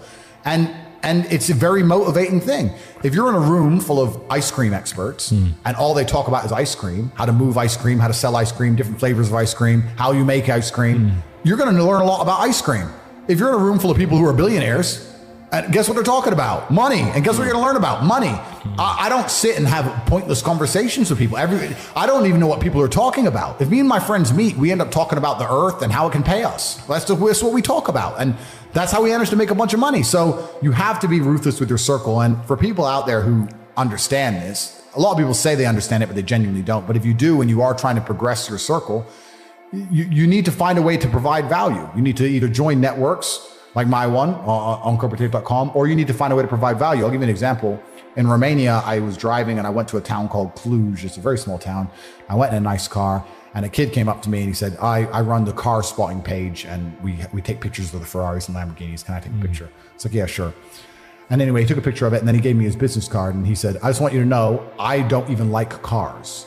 I just knew the best way for me to meet rich people is to take photos of nice cars. It's a great story. I was like, you're smart. Very smart. I hired him. I'm not surprised. He works for me. Yeah. He still works for me for this day. Yeah. He was smart enough to go, well, where's the money over there? Yeah. How do I get close to the money? Oh, they don't want to talk to me. But if I take cool photos of his car, he might want to talk to me. You have to find a way to provide value to people. Yeah. If you provide value and it's a value exchange, you'll do good. But yeah, I say this to people and they go, oh, but my friend, and we have a good time together. Well, if you're going to prioritize your friends by drinking and having fun, then you're going to have a bunch of fucking loser friends. That's your life and that's your life to live. It's fine. Don't complain when the NHS are on strike and you can't get seen and I'm in a private hospital in fucking Saudi. That's your problem. You have to just make your decisions in life and live true to them. But creating a circle is ultra important. And it's not just important financially, it's also important for your entire life and your mindset as a whole. Because it's amazing, especially amongst men, we never want to be the poorest person in the room. We never want to be the weakest person in the room. You never want to be, so if you're with a group of killers, you have now this massive expectation. It's almost like societal pressure and a positive force. If I go to my friends, I can't be the weakling. If everyone does X amount of push-ups, I have to do them. You might get dropped out. Yes, well, you don't want. That's not happening. You don't want to feel that way. You talked about kickboxing. If I want to go learn kickboxing, I expect my coach to be able to fight. If I want to go learn piano, I want to see my piano teacher play piano. Yeah. But people will go to university and learn business from a dude who's never had a business, who's broke. It's just like, it's clown world. It's stupid. Yeah. Like, education's becoming decentralized, which is actually one of my products, so I'm going to talk about it. But education is becoming decentralized now with the internet, and the smartest thing you can do is look at somebody's life and go, this guy is living or he's doing exactly what I want to do. I'll learn from him. That is the smartest thing you can do, as opposed to just going to these traditional educational systems. I think the most dangerous men on earth are the weak men. I think inside of every single man, we're born with a fire inside of us that if we do not control, can destroy ourselves and other people. And if you look at men who have no emotional control, because that's what they're trying to teach us to have, they're saying, listen, you're a man, you're allowed to just cry all the time and have no emotional control, no stoicism, just react to your emotions. Do you know what happens when you tell men to just react to their emotions? Anger. You have school shootings, you have rape, you have violence. That's what happens when you tell men to have no emotional control. These school shooters are kids with no emotional control. Rapists are men with no emotional control. Violence and the bullshit you see on the street are men with no emotional control. Telling men to not be stoic is going to create a breed of violent young men who have no emotional control, can't control their emotions, and act out on them. That is absolutely and utterly more dangerous to society than me coming along saying, listen, I don't give a fuck how you feel, young man. It doesn't matter how you feel. You have duties and you have responsibilities as an adult, and you must comply and act a certain way regardless of how you feel. That is better for society as a whole, especially as I'm only teaching the tenets of, listen, go to the gym anyway. Doesn't matter. You don't feel like it. Go anyway. Listen, your girlfriend left you. Your heart's broken. You're not allowed to stalk her. She doesn't want you. Get the fuck over it. What I'm saying is good for the world. They're saying, no, act out your emotions. Cool, you're creating stalkers, rapists, and school shooters. These people are fucking dangerous. I say this all the time. I say the best things that ever happened to me are the worst things that ever happened to me. All the trauma and bullshit I've been through in my life are the best things that ever happened to me. Because as a man, if you've not had a difficult life, you cannot be good at being a man.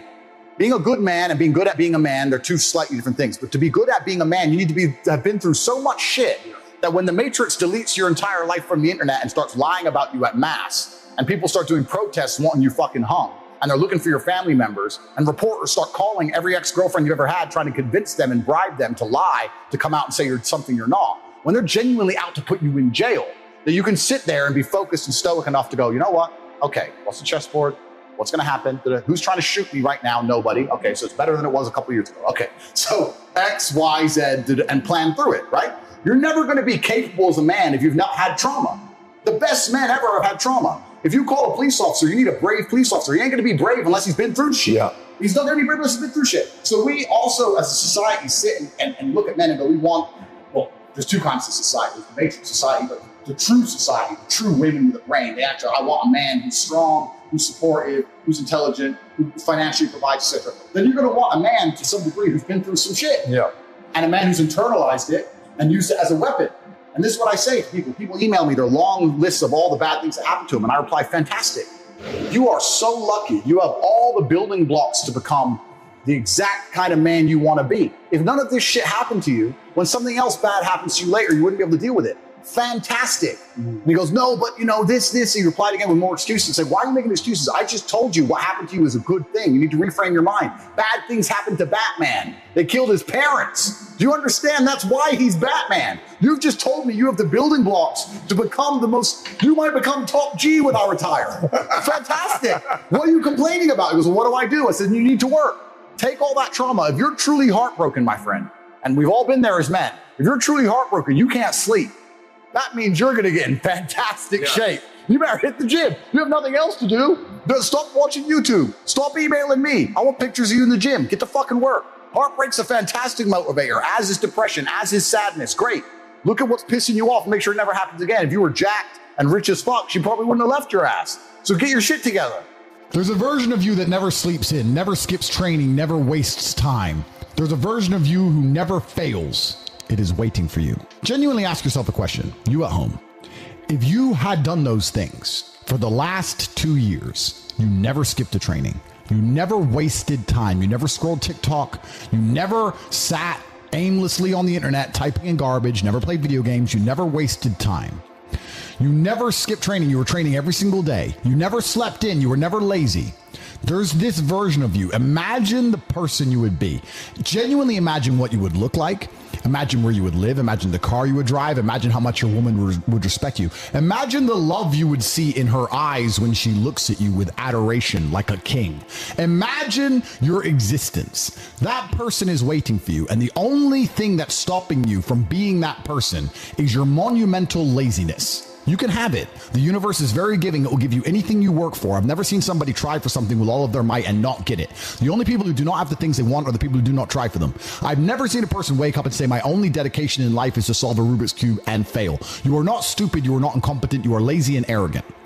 It's extremely important you understand that that person is waiting for you and you are declining that version of yourself. In the multiverse, in the many different versions of the universe that exist, there is a version of you that does those exact things. And he is a greater person than you can even fathom. You can transform yourself into that guy. You can be a top G. That's exactly what I did. I knew who I was going to have to end up being before I became that person. My brother and I are not from rich families. We are not from advantaged beginnings. But I knew I had to be a big, strong, fighting billionaire. That's what I knew I had to be. Discipline is the key to success. If you cannot force yourself to do something you don't want to do, how are you ever going to put yourself through the suffering required for greatness? If you cannot force yourself to train when you do not want to train, if you cannot force yourself to work when you don't want to work, if you can't force yourself to not log into Pornhub or force yourself to eat right, how can you possibly ever become a monumentally successful person if you cannot control yourself long enough to do what must be done as opposed to what you feel like doing? The only people who get to live their lives based on how they feel are women and children. Children can cry because they feel like crying, as can a woman. A woman can start an argument because she feels like arguing, as can a child. A man must do what he is supposed to do irregardless of how he feels. That is the key component to masculinity, is discipline. If you do not have the discipline to dedicate yourself to anything, you are going to fail and be crushed by the people who can. If you only go to the gym when you feel like going to the gym, you're never going to be as strong as the people who go to the gym when they don't feel like going to the gym. That is a reality of life. So, I train every single day. I've actually heard from some people saying, you overtrain. And I explained to them, one, I don't believe in rest. I'm not you. I'm not pussy and I'm not broke like you are, Mr. Fitness Trainer, standing around the gym teaching people for $50 an hour. I don't need to listen to you. Secondly, I don't train because because I want to get bigger. I train every day because it is difficult to train every day. It hurts. I don't want to. I wake up and I'm busy. I have other things to do. I don't feel like doing it. So I force myself to do it 7 days a week, 365 days a year, so that I know I'm the kind of person who can do what he doesn't want to do when it needs to be done.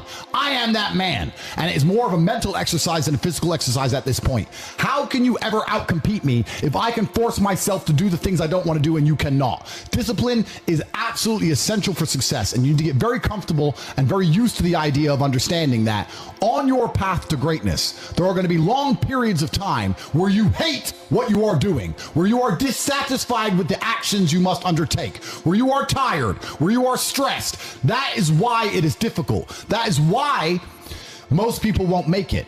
If the path was easy, everybody would walk it and it would lead nowhere. 100 people start the path, 99 fall off because it is difficult, and the one person who makes it to the end gets the gold. If all 100 made it to the end and the gold was divided by 100, it wouldn't even be worth anything. The difficulty gives it value. The fact that it is difficult to do is the key component into the fact you want it in the first place. If it wasn't difficult, everyone would have it and you wouldn't want it because no one would respect it. It's supposed to be hard.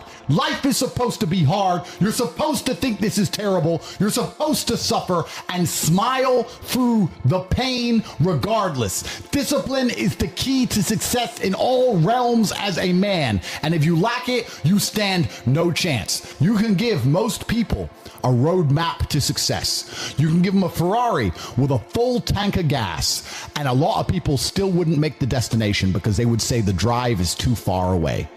Quitters, they don't have the discipline. You can tell them exactly how to do it. You can give them the mechanism to get there, but they don't have the discipline to complete the drive and end up at the destination. That is the majority of Earth. This is your competition. People who, even if they are told what to do and people tell them exactly how to do it and help them do it, still quit, still fail because they lack discipline. Even me, with my monumental powers, I can't make a quitter successful.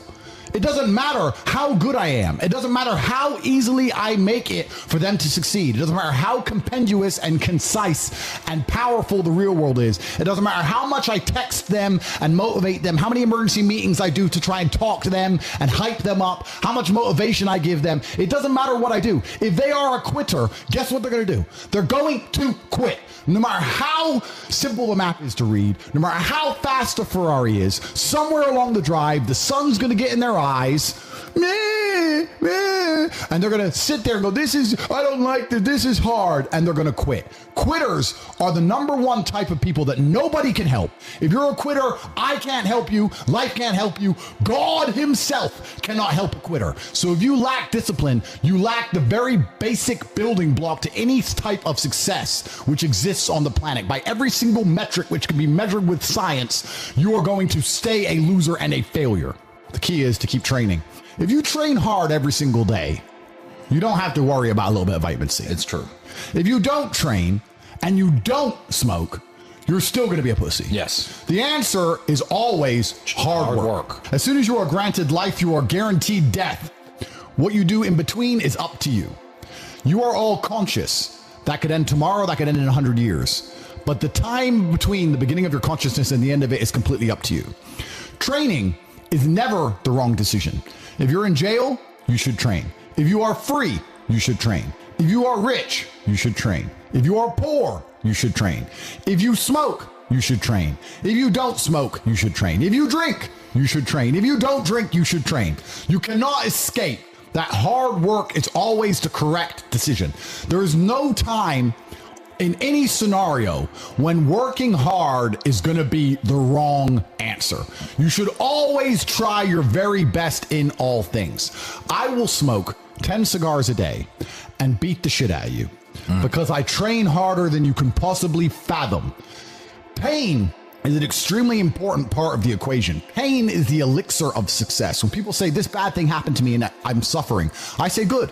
It is pain which is required. It's one of the elements in the chemical reaction. If the chemical reaction requires 5 particular distinct compounds, and you have 4 and you're missing 1, it simply doesn't work.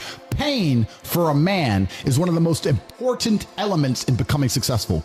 Batman is Batman because they killed his parents. If they did not kill his parents, he would not be Batman. You're supposed to suffer. You're supposed to take that pain. The worst thing that can happen to you as a man is you live a life with no pain in it. To be born into a rich family and have a nice, easy life and be given money, and you don't have to go to the gym and not have to train because you have bodyguards and sit around like a fuck up. You're going to be miserable and unhappy and a drug addict buying prostitutes. You're only going to have women who adore you. You're only going to feel confident in yourself and feel happy when you've been through hell and come out the other side. I don't own shit. So that's the first thing. The second thing, you have all these different jurisdictions around the world. It's extremely complicated. How are you going to tax a rich guy? He has houses here, houses there, company here, company there, all the companies making a loss. Does Starbucks pay tax? No, Starbucks supposedly doesn't make money. Supposedly Uber's never made profit. An app on the phone with millions of cars around the world and people working endless hours for them and them getting a cut of it to run an app.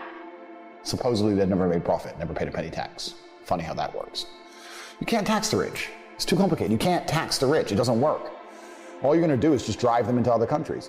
If England right now today were to announce a huge tax on the rich people would just go, oh, cool. I'll base my company out of Belize. 2 pieces of paper. Fuck you. We don't really learn lessons unless they're learned the hard way. Yeah. I believe that unless a lesson has taught the hard way, you're not going to learn it. You can have so many near misses and people won't learn their lesson.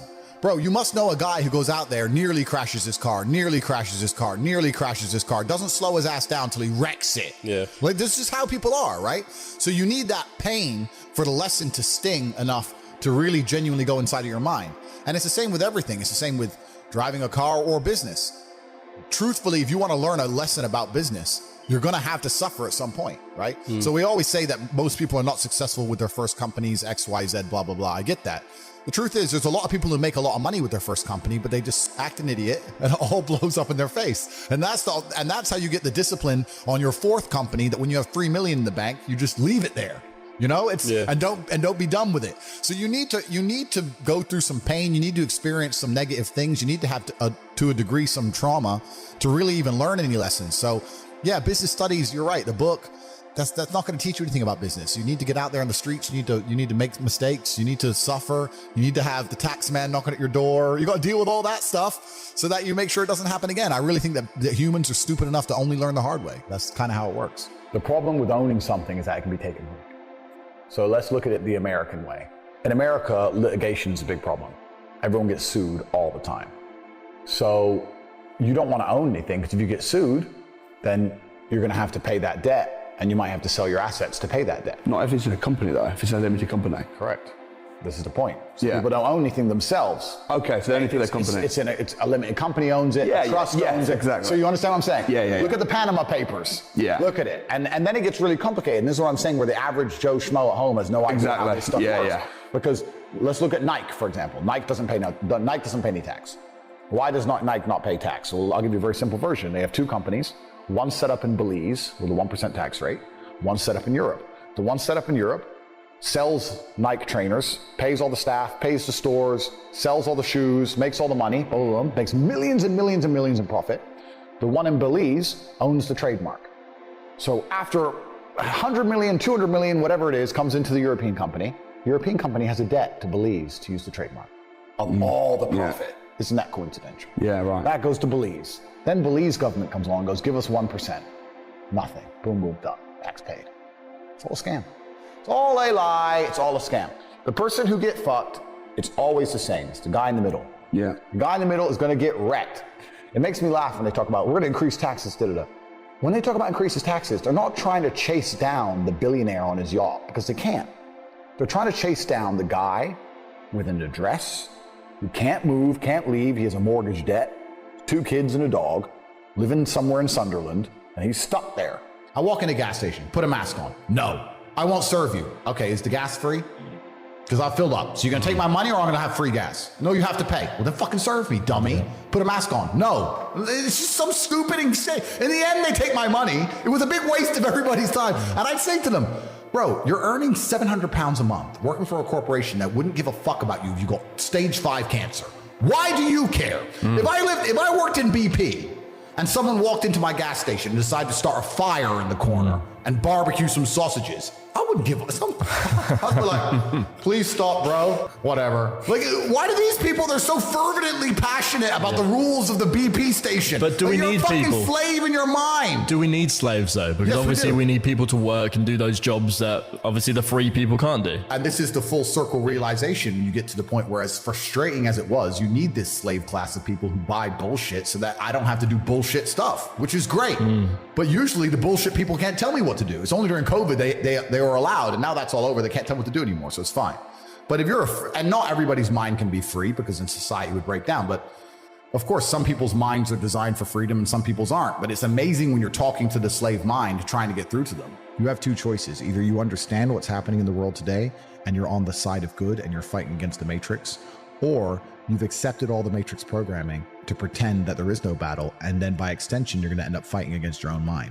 And you're going to be in a fight either way. Your mind's either right and you're fighting externally against the enemy, or you've accepted the Matrix programming and you're sitting there fighting against your own depression, your own anxiety, fighting against your own struggles inside of yourself. You're going to fight anyway. There is no way to avoid this. So you have to make a decision. Do you want to have control of your own mind and control of yourself and fight for God and fight on the side of good against evil? Or do you want to accept the evil programming, fall down a hole of degeneracy and fight against yourself and self-destruct and implode? That's your choice to make. But I think the intelligent choice is to fight against evil. But also, life teaches you a lot. And I think a lot of people are not very self-reflective of their own lives. I don't think you can read a book and that's great. But I think if you're living an interesting life, if you were to take half an hour a day to actually sit and go, okay, what good has happened to me today and what bad has happened to me today? Why have those things happened and how can I prevent them from happening again? Most people don't, that kind of crap doesn't even cross their minds. Like every day I will sit at the end of the day and go, what bad has happened to me today? How did that happen? Did I get caught slipping was I on the street and some guys come up to me and it could have been a dangerous situation? Like, how could I genuinely have improved my reality? And you can self-reflect and teach yourself everything. But that's total ownership of your life, isn't it? But you have to have. But a lot of people don't. You have to have ownership of everything good that's ever happened to you and everything bad that's ever happened to you. I have complete ownership for the fact I was canceled. I don't sit there and go, oh, they're lying about me. Yes, they're lying, but I still own it completely. They're lying about me and they're talking shit, but I own it and I took responsibility for it and I sat there and I took absolute accountability and I thought, okay, how can I turn this in my favor? And I beat them. If I'm walking down the street and it starts to rain, I take responsibility for that. I didn't have to be in rainy London. I could have been somewhere else. I could have brought an umbrella. Could have took a car. I am responsible for getting wet in the rain. And there's people out here who just don't take any responsibility for their own actions, let alone the weather. If you take complete self-accountability and you self-reflect, you can learn a whole bunch about life. But could you not just say that it's raining, this is unfortunate? No, but that's what losers do. It's raining. I'm unlucky. You got told. But that's what they'll say. I got wet because it rained, not my fault. Whereas I'll say I got wet because I did not prepare for the rain. As the world gets more messed up, which it is, people are going to learn some very abrasive, harsh lessons. And sometimes when you've gone through a very harsh lesson, to be given a solution which isn't harsh, you're not going to believe it.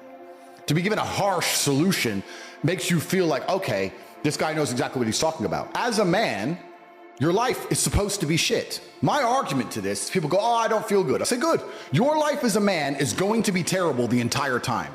Who told you at any point, I don't know what the Bible says. I haven't read it cover to cover like I've read the Quran. But I don't think the Bible says you're supposed to be happy all of the time. I think follow your passion is also a terrible piece of advice. Yeah. Yeah. People say, hey, man, you need to find what you're passionate about and do that. And what they're trying to say is only do what you like because you have no motivation to do anything else. And motivation in and of itself is a scam. I don't believe in motivation. I believe in discipline. I am not motivated to do the things I'm supposed to do every day. I don't wake up full of joy that I have to go to the gym or that I have to work or got to deal with crap. I don't feel motivated to do them. I'm disciplined. I do them regardless of how I feel. Whether I'm in the mood to do it or I'm not in the mood to do it, it gets done. That's discipline. Discipline's a real thing. Motivation is fleeting. Yeah. You're never going to be permanently motivated. So when someone comes along and says, oh, do what you're passionate about, what they're saying is you'll have endless motivation and then you'll be able to try hard. If you're the kind of person who can only try hard at something he enjoys, then you're going to fail. Because most things you enjoy don't pay any money. If they paid money, you wouldn't enjoy them. It's called a job, right? Nobody likes their job. You like your hobby. I'm sure you like playing video games. Maybe 1%, 0.1% can make money from video games, right? Most people, you ain't ever going to make it. Yeah. Do you think the guy in China who owns a concrete plant is passionate about concrete? Do you think he's sitting there stroking it at night, naked in bed? Fuck no. It's money. Be passionate about success. If you're passionate about money, then you can be passionate about anything. I'll be passionate about any business on earth that pays me. If you pay me $1 billion to dig that hole, I'll be very passionate about that hole. I will dig that hole with passion for the cash. Yeah, because you know the cash. For the money. Yeah. That's right. So when people come along and say, oh, you need to find something you're passionate about, follow your passion. Bro, you're going to follow your passion to the fucking food bank. You're never going to make any money that way. You have to sit there and go, what is going to pay me? It's not about detaching yourself from your emotions. I feel every single emotion. It's just like using them. It's using them all in a positive direction. Yeah. If I feel extremely happy and excited, I'm going to use that as motivation or energy to do amazing things and do good and work hard. If I feel absolutely depressed and distraught, I'm going to use that as endless energy and motivation to do amazing things and work hard. It doesn't matter what you give me. Energy cannot be destroyed. It can only be converted and transferred. It doesn't matter what fuel you give me. If you give me diesel, petrol, kerosene, vodka, doesn't matter what you put inside of my engine. Hard work is going to come out. Absolutely. Success. That's all I know how to do. Yeah. That's all I know how to do. It doesn't matter what fuel you put in my engine. My engine only knows how to do one thing, and that is succeed. That's all I know how to do. Yeah. So it doesn't matter what you feed me with. I'm going to be massively successful regardless. When I was broke, when I was on a council estate in Luton, I thought everyone was poor. And now that I have money, it kind of feels like everyone's rich. I go to buy a plane and they're like, no, I'm sold out. I thought you fucking sold out of planes? I go to buy a Bugatti and they're like, sold out. I'm like, all the shit. Who are these people? Yeah, everyone's bought everything. Like, Yeah. And it's crazy how many people out there have such ridiculous sums of money, truly ridiculous sums of money. There are so many rich people in the world, and it's kind of like your reality is based on it's the Matrix, right? If you're broke, everyone's broke. If you're rich, everyone's rich. And a lot of people have this separation. I was lucky to live in both worlds, but a lot of people have this separation. Yeah. So I've had this conversation with a bunch of people, and my basic premise is that I refuse to believe in things that take power away from me. If you are in a haunted house and you believe in ghosts, you're scared of the haunted house. If you're in a haunted house and you don't believe in ghosts, you're just in a house and you don't care.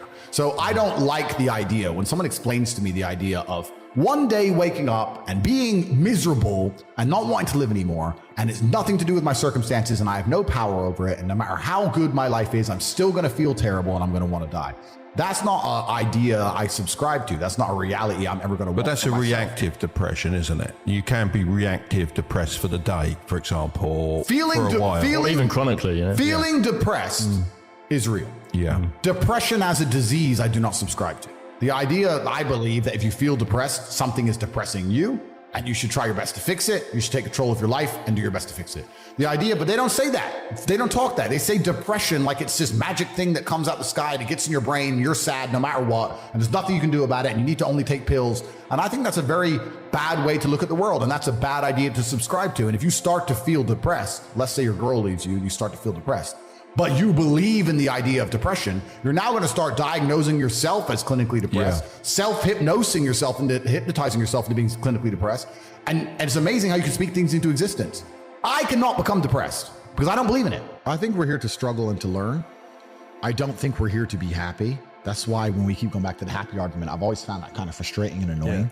When someone goes, oh, but I want to be happy. Why? Why? Why do you want to sit there and laugh? Like you were happy your entire childhood. That's your happy days. You're allowed to be happy as a kid. It's all over now, right? You're a man. You have responsibilities. I think we're here to do important. Provide, protect, and we're also here to do important things. And important things are going to be difficult, and they're going to be hard, and you're going to get frustrated. But that's what gives you purpose. I don't see anyone who's chasing happiness. I think that's a very feminine frame. I understand why some women just want to be happy. I don't know how it feels to be a girl because I'm not one, but in my experience, I know women who just want to be happy. Yeah. Girls just want to have fun. Fine. But you're a man, right? And if you're a man, then it's absolutely an utterly different experience of life. I think we're here to struggle. I think we're here to endure pain. I think we're here to just see how hard we are to kill. I think that going through terrible things and living through them and coming out the other side is one of the most fantastic things about being human. I think that it's almost like once you understand what life is really about, there's no emotion which isn't enjoyable. The only emotional state which can be seen as detrimental is feeling nothing at all. But if you're sitting at home and you're feeling truly heartbroken, at least you're feeling something, right? And I think that's the whole part of being human. I think we're here to struggle. I think we're here to go through pain. That's so I wake up each day and go, what can I attack? What problem can I solve? And look at history. Why did Genghis Khan wake up and want to conquer the whole world? Why did Napoleon conquer the world? Why did Alexander the Great conquer the world? You just wake up and just say, give me this, give me that. I want all of it. I need to, there's an army there. They're really big. We're better. It's intrinsic. You need to go and conquer. That's the purpose of life. I think the world is a violent place. I think there's violence all around us. I think that I view the world in a violent way. And I don't mean that in a negative context. I say a lot of things and people take them as negative, but I see them as positive, right? Like I say I'm an angry person and people imagine me to be like unhappy. Yeah. I'm super happy, but I'm angry. Angry is motivating to me. You can't sleep if you're angry, so you better work, right? So I'm an angry guy, but I'm a happy guy. And I see the world as a violent place. I've always seen it as a violent place. If most people look at a tree, they see a beautiful tree, right? If I look at a big, strong, beautiful tree, I think he must have fucked up every other little sapling around him. He took all the water, took all the nutrients, he destroyed them all. There was once 20 trees, and all 19 are dead. And I got one tree left, the big G, top G tree. No, one. Top tree. Tate, that's it. That's violence. Violence got him there, right? He destroyed his enemy. That's how he got to the top. You see a beautiful tree, I see violence. You understand? And that's the true nature of the universe. You have to learn that you have to take things from other people. And by taking it, I'm not saying go rob a bank. I'm not saying that. I'm saying completely the opposite. You can be a philanthropist. I'm taking money from everyone inside of HU, but I'm changing their lives. It's a good thing. You can take money in a positive way. Most people don't look at life that way. And when you look at life that way, you need to start identifying. One of the things we teach inside of HU is to identify every single time your money is taken from you. The only thing I will say I don't like about being banned is that you get 3 lives when you attack powerful people. They first ban you and try and shut you up. Secondly, they'll put you in jail for something you didn't do. And thirdly, they'll kill you. So I've used my first life, which is kind of upsetting when you know that next is going to be some false charges. The 2 worst ones. Yeah. And if you survive the false charges, you just die. Jesus. So that's kind of upsetting. I like to think that people at home know if I ever ended up in a jail cell and the media started printing why, that they'd know it's a pure lie and they made it up. Yeah. But that's kind of scary. Outside of that, the ban in and of itself has not, I don't care, bro. It's made no difference to my life. You need to get a piece of paper or understand on a scale of 1 to 10 and say, how stressed do I want to be?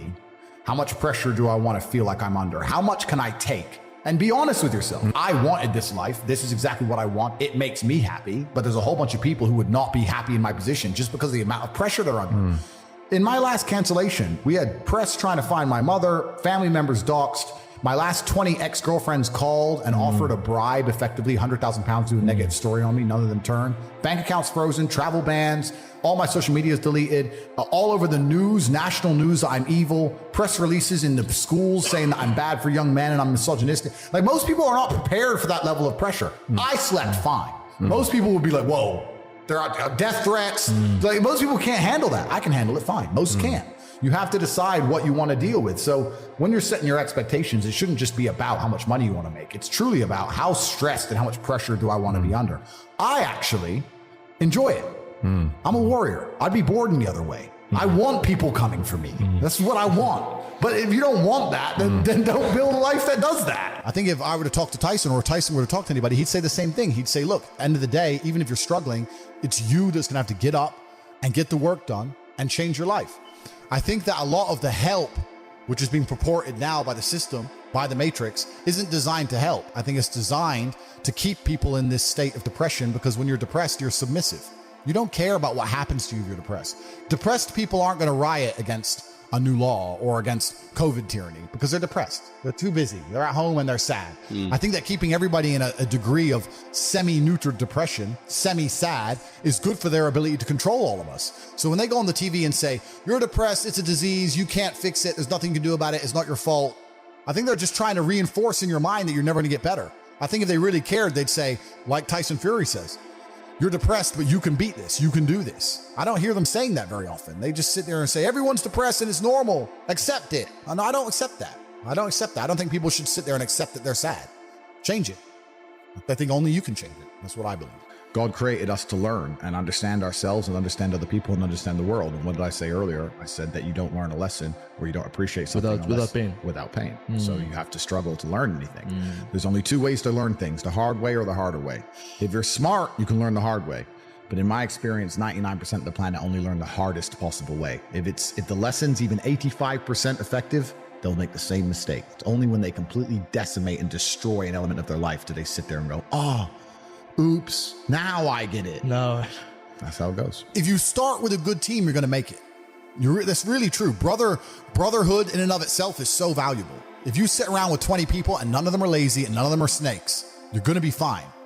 So you need to have people you can give. This guy's in charge of this thing. That guy's in charge of this Delegate thing. people, different roles, different tasks. Absolutely. You got to have a team. You got to have a network. And my network is so strong. That's one of the big advantages I have. I have people around me who I can genuinely, seriously trust. Hey man, thank you very much for watching this video until its very end. I highly appreciate it. I don't regret absolutely anything. I don't operate in that frame. I think that it's still a lot of people think that this is the end of me and they don't understand this is absolutely not just the beginning. My only concern now is becoming too big. That's my concern. I'm worried about becoming too influential, too big. There's nothing that God hates more than sloth and laziness. If God were to create a man and that man were to sit around and do fuck all, God will frown upon you. It's why you're never lucky. If you're listening to this and you think I'm never lucky, I'll tell you why, because God dislikes you because you're fucking lazy. Start to work. Start to show God the beauty of his own creations. You'll be amazed how lucky you'll become. God is unhappy with these people. And inside their hearts, they're unhappy. We talk about depression, anxiety, all those things you mentioned earlier on this podcast. You loathe your own weakness. You loathe your own laziness. This is what all of these things are. I don't feel depression. How can I feel depression when I'm the most powerful version of me that I could ever fucking be? Most men are walking through life and they don't realize that it's constant competition. Every single pound they want, someone else wants. Every single girl they want, someone else wants. And they're just sitting there just fucking floundering and wandering through life, unaware of how competitive the world is. And this is my point. If the world is truly that competitive, you do not have time to be depressed because it's a non-competitive mind state. You could be depressed for X, Y, Z, whatever. I'm not depressed. And I want the money you want, and I want the girl you want, and I want the status you want, and the car you want, and the house you want. I'm going to get it, and you're fucking not. I don't give a shit what happens to me in my life. I don't care how bad it is. I don't care if the worst, most heinous things I could possibly imagine happen to me. I know that my sadness, my depression will be temporary because I will never stay a loser. It is against my creed. It's not my deed. All of your minds are broken. You can't even focus on anything anymore. You're right. You are constantly distracted to the point where you can't even appreciate the good things in your life. You're distracted. Your minds are broken. You need to rewire your mind and resist the slave programming. If you cannot control your own mind, then you are just a feather in the wind of life because your own mind is the only thing you can control. You can't control the weather. Right. You can't control people. You can't even control whether your heart stops beating. You might have a heart attack tomorrow. You can't control anything besides what you think. If you cannot control your own mind, then you go through life with zero control, zero influence. You can't control anything. You're just a feather in the wind, waiting for life to blow you from happy place to sad place to happy place to sad place, completely hoping on the gods to be fortunate to you because if any genuine discomfort comes your way, you're fucked. It's so easy to win. If you can control your own mind. It seems that nobody fucking can. Your own father's ashamed of you. And you don't even feel fucking motivated to do shit. It's a fucking shame. You're gonna go and look your father in the eye and said, you know what? I could have been a UFC champion. I could have been a multi-millionaire. I could have been a race car driver. I could have been a fucking nuclear physicist. Could have done all these things, but I was busy on Pornhub. You think he's gonna be proud of you? Fuck no. People who go, yes, I'm wasting my potential. Those are the ones who have potential. The ones who stand up and go, I am wasting my potential. I could be anything and I am not that yet. They have a chance. This is your prerogative as a man.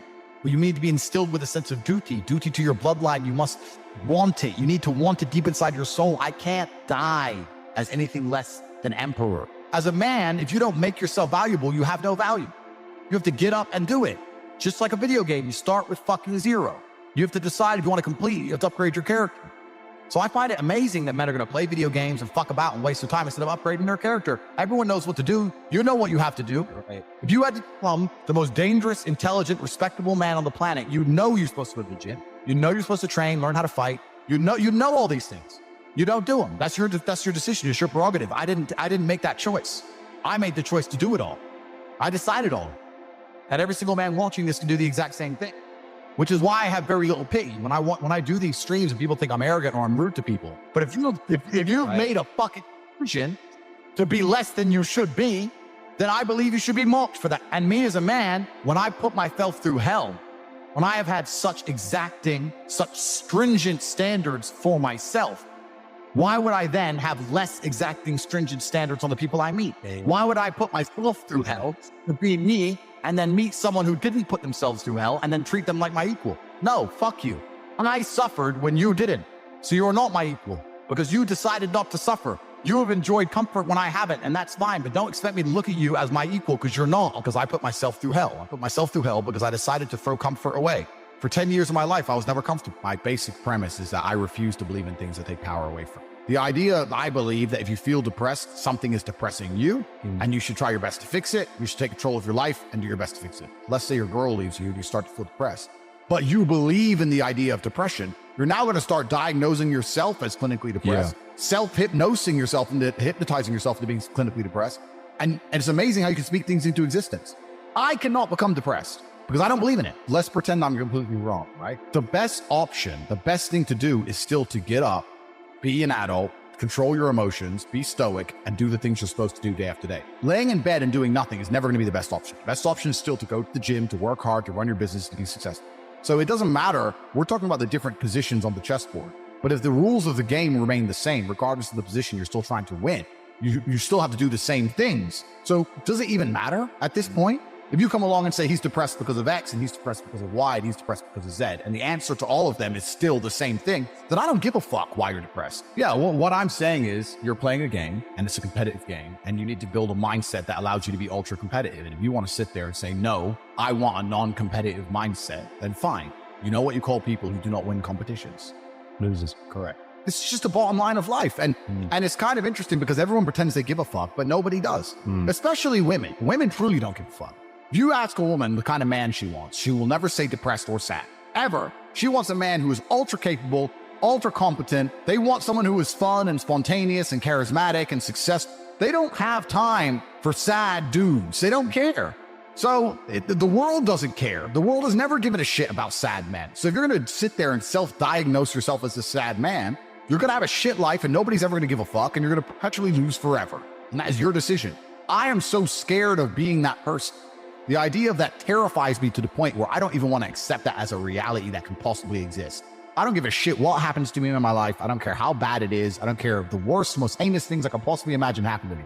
I know that my sadness, my depression will be temporary because I will never stay a loser. It is against my creed. It's not in my DNA. So they try and convince you, don't worry if you're being a loser because people feel sorry for you and you'll get attention for it and you'll be okay in the end. And it's all this temporary fixes of dopamine by saying, I'm sad. Don't worry, bro, you'll be okay. But it's bullshit. They don't care long term. The world doesn't care. Nobody really cares. Chicks don't care. Business doesn't care. You are going to fail. You can have anything you want on the planet. There's not a girl I look at that I want that I can't have. Not one. That's my reality. There's not a car I can't have. There's not a house I can't buy. I want to go to a yacht. I want to go to Antarctica. There's nothing I can't have. Bam. Because I've decided to become this man. It's the same for absolutely every single one of you at home. If you actually try and you actually want it, and you're actually not making excuses, lying, talking shit, you're going to get what you want. So when I see people who don't have what they want, I consider them losers. And this may be elitist. I understand that. But if I put myself through endless pain to end up where I am, it's very hard for me to have sympathy on the man who's afraid of pain. You're avoiding pain. I've been through endless. I now have everything I've ever desired. You have none of the things you desire. Am I supposed to feel sorry for you? Because you took the easy way out. Am I supposed to look at you and go, oh, poor dude? No, you were a fucking coward. You didn't go through the shit I went. You didn't put it on the line. So you deserve your substandard reality. That's what you deserve. You're a fucking loser. Because if you actually wanted it and you actually tried, you'd have it. You could have anything you want. Universe is super giving. If you want it, you can have it. If you're sitting there saying, oh, but I tried my best and I still didn't get it, you're lying. You didn't try your best. That is a fucking lie. The universe gives it to everybody who genuinely tries. And I know that to be a fact because this world's competitive. We're all competing against each other. And the majority of people don't try. Like I've achieved this amazing life and I've tried very, very hard. But it could have been harder. You just get to a point where you're like, I'm tired of hearing your fucking excuses. That's bullshit. And you become to a degree, yeah, cold and psychopathic. It's true. That's what happens. And I get it all the time. I get thousands of emails a day. Everyone I grew up with, people I know, I get it all the time. They'll message me, hey man, just unlucky. You are not unlucky. You are a lazy fucking loser. You are not unlucky. You're breathing. You're lucky. The unlucky ones are gone. You're alive and you are a lazy loser. So a loser is anybody who does not have everything they want at the drop of a hat. That's what I call a loser. When I was broke, I couldn't sleep. I don't know how there's broke people out here sleeping just fine at night. Going, Inflation's 20%, gas prices are 6 times, everything on the news is a lie. I never stand a chance of ever getting rich. Where's my pillow? Like, what the fucking wrong with you people? I'd go to bed at night as a teenager and think, I looked it up on the internet. It was a Honda Civic Type R. I wanted one. It was like 38,000 pounds. I had no money, less than 50 pounds on my bank account. Couldn't afford it. Then I looked up how much a Ferrari cost, 210,000 pounds. And I said to Tristan, my brother, I was like, there are people with 210,000 pounds for a car. How? If I worked my job for 6 years and saved every penny, if I walked to work and didn't eat, I couldn't buy this car. As a man, all of your value is going to be built. You're not going to be born with a value. You have to build it one way or another. You have to choose your path and build a value. So if you're not going to build a value, you're going to stay low value and you're going to cry your whole life. That's how it's going to go. Yeah, well, I think with anything, if you're going to learn anything, right? If I want to learn how to play piano, I'd like to see my teacher play piano. I think that's a very intelligent way to approach life. Like, I'm going to play piano. I've seen my teacher play piano. I want to learn to play piano at least to the standard of which my teacher can play piano. If you're going to take blind piano lessons from someone who's never showed you they can play piano, you might not be learning piano correctly, right? I can teach anyone piano. I don't play piano. But if you're not going to ask me to prove it, I can sit my ass down and go A, B, G, play Jingle Bells, motherfucker, do it. Like, I'm sure I could. And I could talk tough about piano, like a lot of guys do about girls. No, when you play piano, no, you need to focus and all this crap. But if you've never seen me play the piano, then who are you learning from? So I think a lot of guys need to qualify their coaches. And that's not just with pickup. That's with anything in the world, right? Yeah. You want to be a professional fighter, a piano player, you want to be a scuba diver. You need to qualify your coaches. And if you don't qualify your coach, then I'm not even mad at the coach so much as I am the student. Like you have a low IQ if you don't qualify who you're learning from, right? So, and I'm going to be fair. I'm going to be objective. I do also think there's levels, right? So there's a lot of scammers who shouldn't be teaching anything. But I also think there's some guys who aren't on your level, but if he's teaching someone way down here, maybe he can teach them a little bit.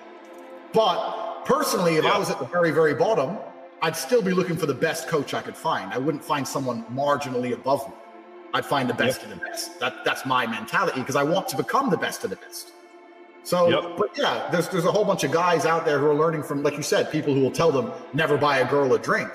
You're not going to survive out here with beautiful women in a world walking around refusing to buy girls drinks. You're not going to find beautiful, good women who expect a masculine man if you're not going to pay $1 for a lemonade.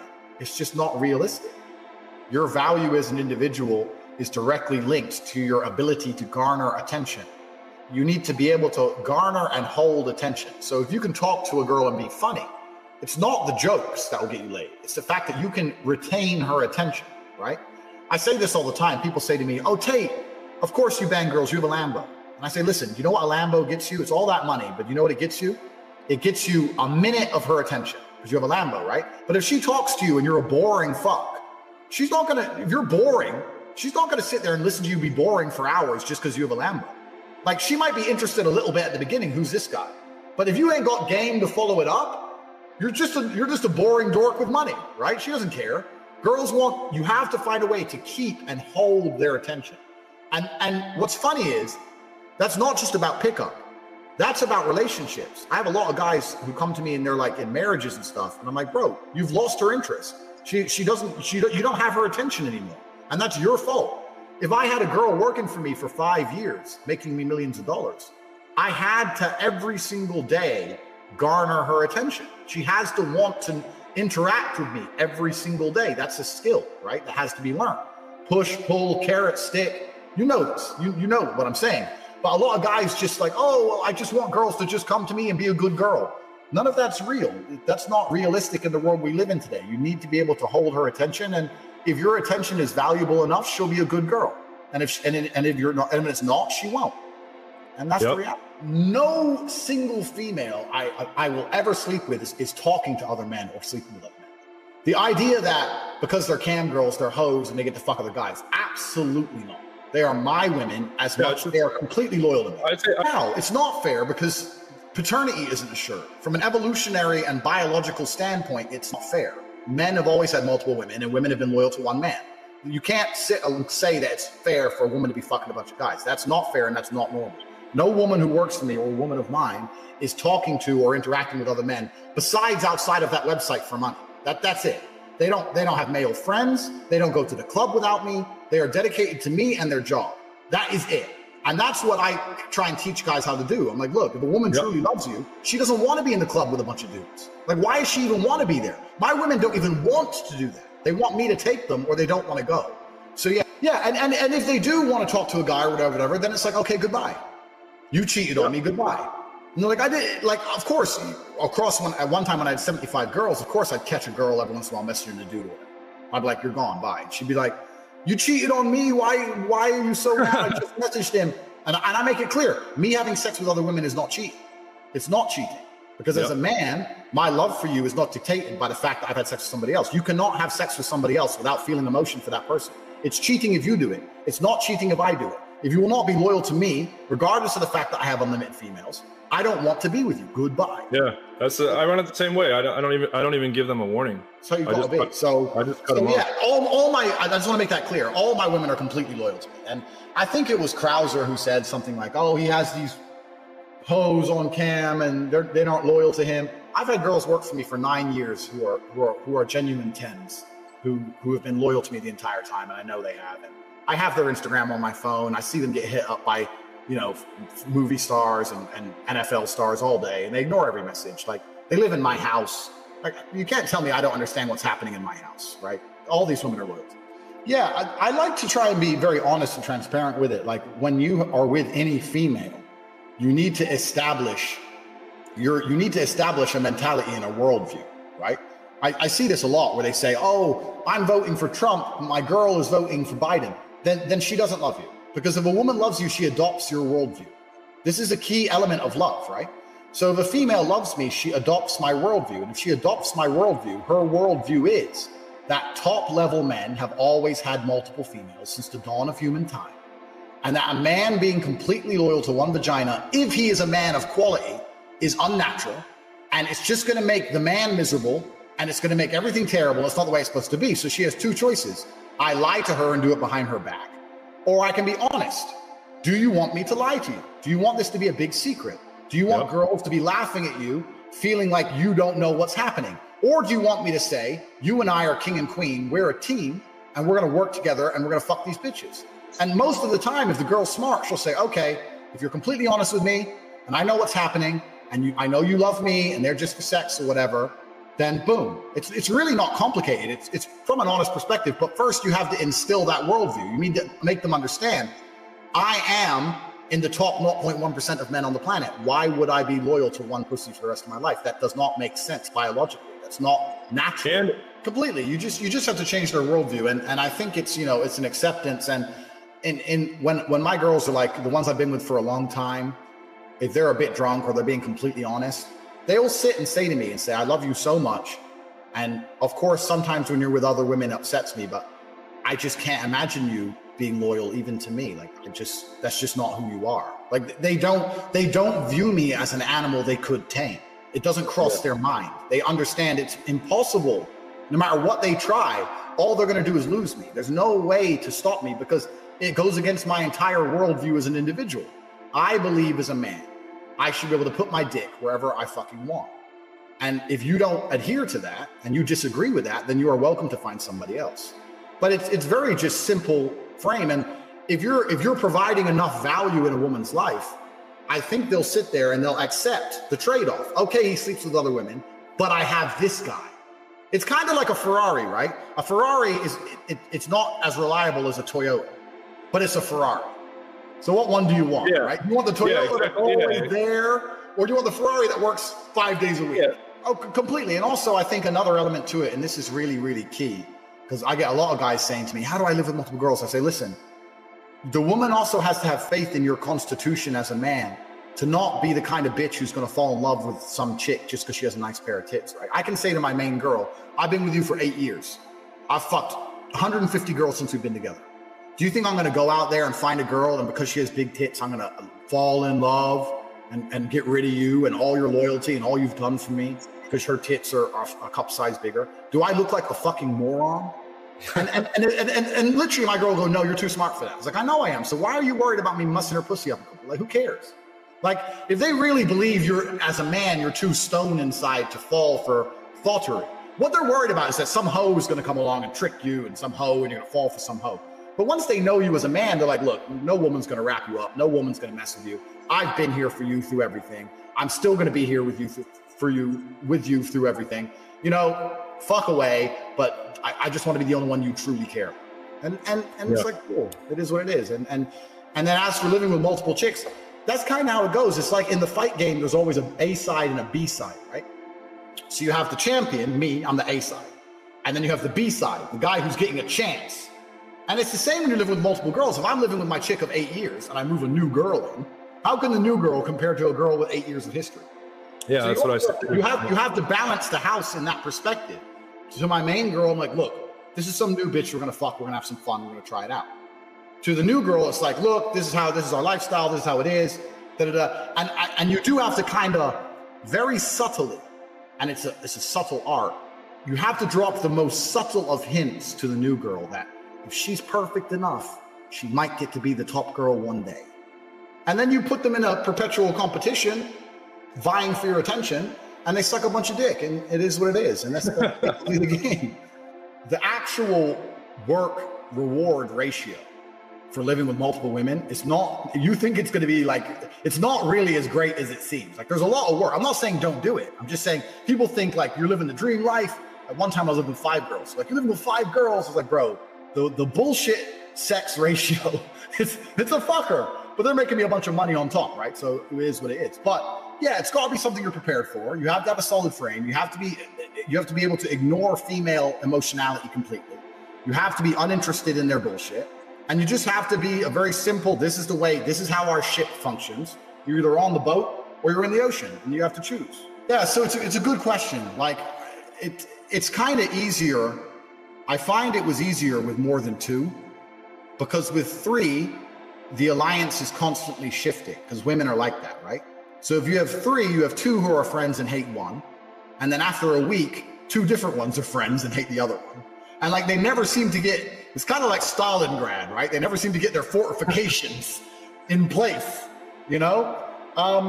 Which made it easier. But with the 2 girls, what I am lucky to have is, with the girls I live with, my main girl, my number 1 girl, is very well trained, and she very well understands, and she very much sees it as, it's me and my man using this girl. Not using, but fucking this girl. Like, she is our toy, not his toy. She is our toy. And for that reason, she's always more loyal to me than she is to female. I mean, both the women snitch on each other and come to me and tell me they both snitch to me and all this shit. But have you ever read 48 Laws of the Game? Have you ever read that book? No. You should read it. It's by Pimping Ken, and he was a street pimp. And he makes a very good point. One of the laws of the game is have a solid bottom bitch. And he's saying the key is, if you have one girl who truly is out, who understands you and is on your side, and you can use her to control other girls, it's so much easier.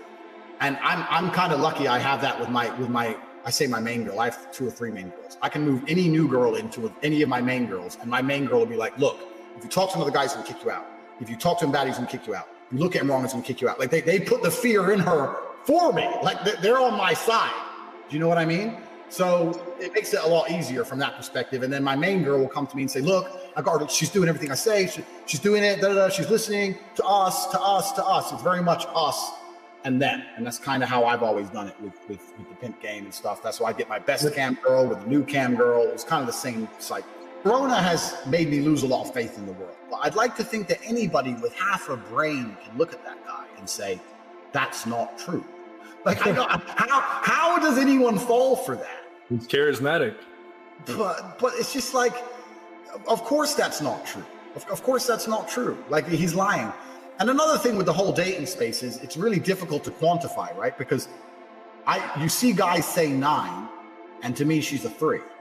So another thing, they come out and go, I had a 9. Is she a 9? Like, I like to think I'm really fair. Like, I worked in an industry where girls made me money. So I know a 9 because I know how much money they make. Yeah, but everyone's lying as well. So, I mean, maybe he's getting messages off of a 2, some single mom, like, maybe. But there's no 10 out of 10 blowing up RSD titles. Like, please, gentlemen, if you're watching this, please, you know that's not true. Everyone knows that's not true. You know what? Everyone wants to do my game, right? Because it sounds amazing. I get these girls and they make me money, blah blah blah. It is amazing, but like any other business, it is a business, right? And you have to be about the money. The problem is with a lot of guys when they want to try and do this is they're about living with women and having sex. I was about the money. I would not have made millions of dollars if money wasn't my primary focus. And that means that if I had a 6 out of 10 or a 7 out of 10 that made more money than the 10 out of 10, the 7 out of 10 got treated better than the 10 out of 10. I was about the money. So if you're going to do it, you have to be about the money. You can't be entering this game to just show off because it's a business and there's a lot of competition. That's the first thing. The second thing is, the first thing you need to be able to do is get a bunch of chicks. So the first thing you need to do is listen to John Anthony and sleep with a bunch of women, because a bunch of women are going to not want to do it, or they're going to be crap at the job or lazy. You need to be able to tear through a bunch of women to find the good ones who can make you money, right? Yep. And then on top of that, if you're really serious about learning, I hate to do a plug on your channel or anything, but if you're really get John Anthony's course, learn how to get girls, and after that, go to CobraTake.com and I have a course telling you exactly how to do it from head to toe and how to make money from digital pimping, no problem. But you're not going to be able to do it unless women listen to you. The idea that women don't listen to me, but maybe if I had a cam business, they listen to me. Like, no, it's not that. Women have to listen to you first, and then you can turn that into money. Since this whole Corona thing, loads of girls have tried OnlyFans. But you know what's amazing about the digital pimp game? It doesn't matter if a woman wants to be an OnlyFans girl, a housewife, a lawyer. It doesn't matter what a woman wants to do. If a man's not in charge, she's going to fuck it up. So all the girls who try and do OnlyFans by themselves make no money. The girls who make big money on OnlyFans, all of them work for men. All of them. If you see a girl and she's like, I'm in the top 0.1% OnlyFans, she is working for a man. The man is in charge of what she's doing. The man's in charge of her sets and da-da. I have one guy in my war room in my private network who's making $100,000 a month from OnlyFans. He has 10 girls. He's making $100K a month. So you can really kill it if you're a man in charge of it, but you need a masculine brain to approach it. The female mind is very lazy. Like, they'll make a couple $100, they won't log in again for weeks. They're just lazy. They don't approach it like a man. Money, money, money, money, money.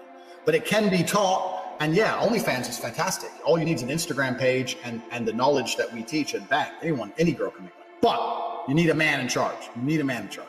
Yeah, I've said on the stream that my main chick helps me pimp the second girl. I don't think the second girls would be watching really, but even if they are, well, she's been around for 8 years and you haven't. So you need to put some fucking work in and show me you're loyal. Like, what? I haven't lied about anything. The problem with lying is that it's very feminine and you're going to lose a woman's respect if you lie. This is what a lot of men don't realize. If, let's say you cheat, right? And you come home and there's lipstick all over your shirt. If you start going, no, my friend's girlfriend hugged me, blah, blah, blah, and you lie, and then she catches you lying, now you look like a punk because you're scared of a girl. You won't even tell the truth to a girl, right? You don't have to be an insensitive person, but if you just say, look, I don't want to upset you, but yeah, it's a girl's lipstick. Like, what? If you tell the truth, she'll respect you more.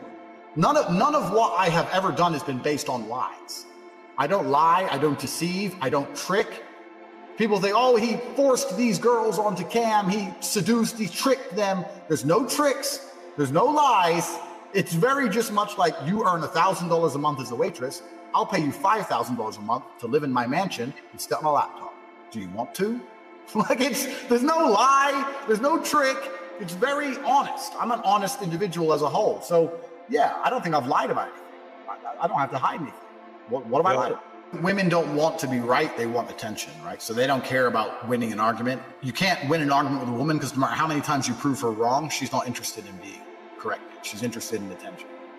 But this is another thing. Like, a lot of things can be sexualized. Like, and I mean this in a completely normal way, but a lot of things can be sexualized. When you're at the apex of the game, all the things that women hate, the things that make them angry outside of sex, make them come in sex. I mean that. Like, she's mad, right? She's mad. Like, I have girls who get mad that I'm with another girl. But if I'm fucking her saying, I can't wait to finish with you, I'm going to kick you out, and I'm bringing another girl here, you're a skank, da-da-da. She's coming all over the place. So, like, it makes her mad outside of the bedroom, then she loves it in the bedroom. So a lot of the things that anger them provoke an emotional response. And if you can sexualize it, then it's not so big a deal. So that's another angle that's part of the pimp game. It's a big part of it. It's a big part of it. There's a whole the idea that, what are they saying? You have to hang out with people and get a social circle, and then you're going to get girls. They're just trying to make you join their social circle. That's bullshit. That's bullshit. I mean, if you're out and about, you might meet a female. Yeah, sure. But also, I'm being honest with you. I don't know, in my social circle, I don't know men who roll with chicks who aren't theirs. Like, what kind of guys do you know that are just hanging around with all these female friends all the time? What kind of dudes are they anyway? Like, if you see me with a girl, she's my girl. Or she's a girl who I'm dating. Trying to get, Yeah, why would I be hanging around with 5 girls I want my friends to fuck? Like, it's just weird. I don't think that's real. These are my 5 friends. We talk about Barbies all the time. They're my friends. You can fuck them. If I had to say the easiest place in the world to get laid, I would say it's probably 2 places. For me, I thought it was either England, because English girls are fucking morons. And I mean that in, like, they're just stupid. Like, hey, do you want to come drink vodka and play video games? Okay. They're just idiots. Like, they're just dumb. They don't have any expectations for you as a man. Oh, no, they're not hot. We're talking about lay counts. They're not hot. I'm just talking about, like, to get laid, England's pretty easy. If you want to sleep with beautiful women, I actually had, and I've heard bad things about this place, but personally, I had a lot of success in Sweden. Yeah, I mean, MLD hates my guts. Well, listen, and I mean this absolutely sincerely.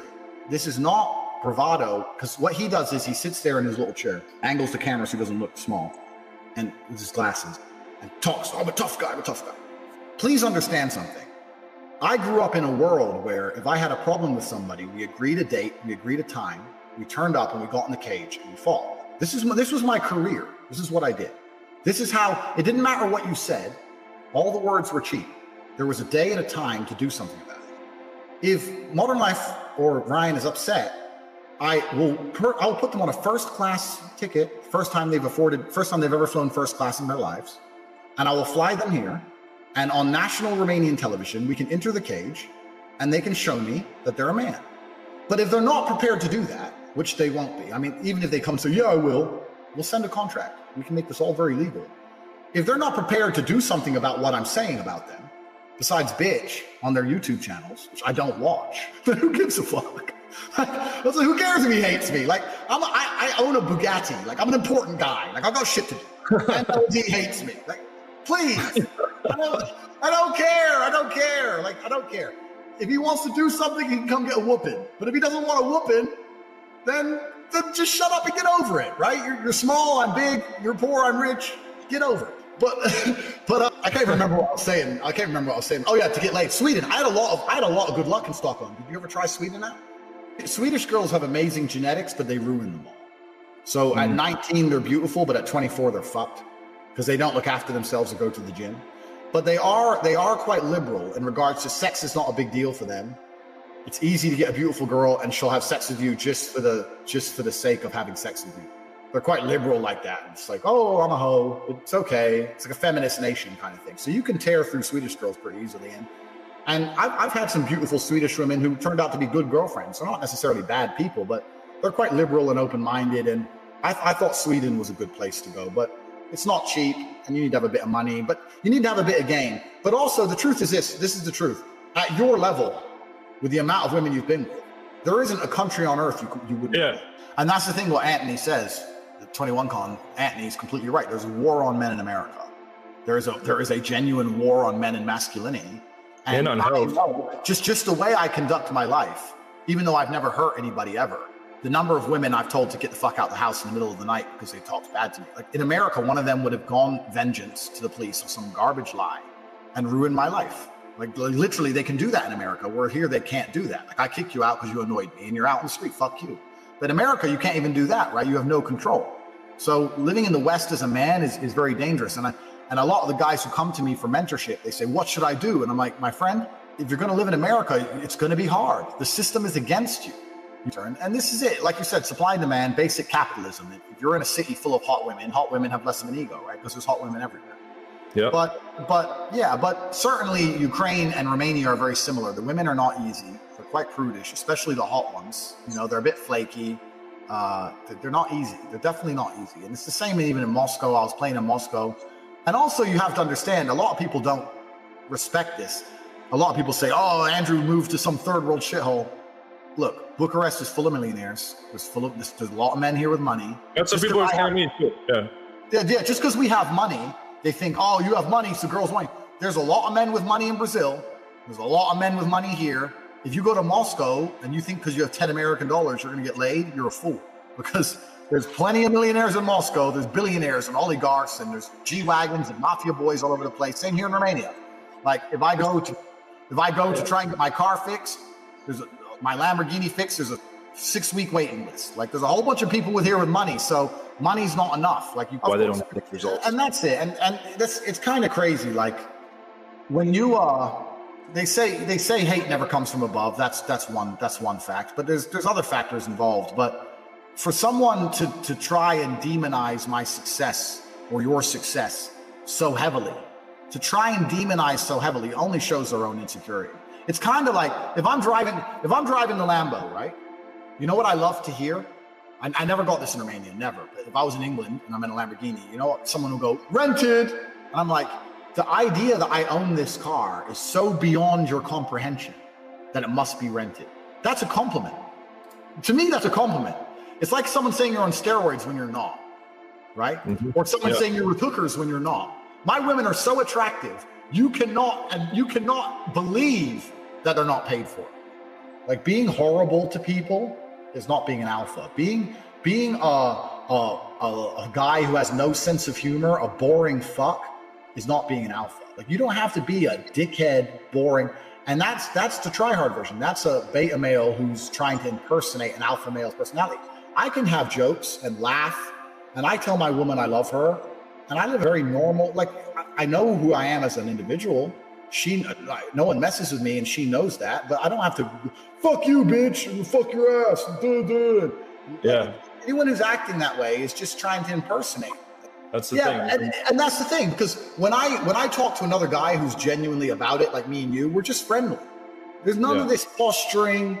There's none of this, hey man, you fuck this, but I fuck this. These are just imitators. Like a lot of them are just imitators, and you get this all across the world. It's kind of weird. Like a lot of people talk about. There's a whole bunch of people talking about how there's a lack of masculinity in the world, and that is true.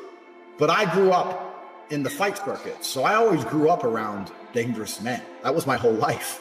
And we were all very nice to each other. Nobody was like, "I'm gonna fuck my wife in the ass so hard." No one talked like that. Like everyone's like, "I'm training really hard. I hope I win." Like, we were normal people. Like, so when I see dudes sitting there going, "Hey, you know what? This fucking Tate thinks he's so smart. I'm gonna fucking. You're not gonna do anything.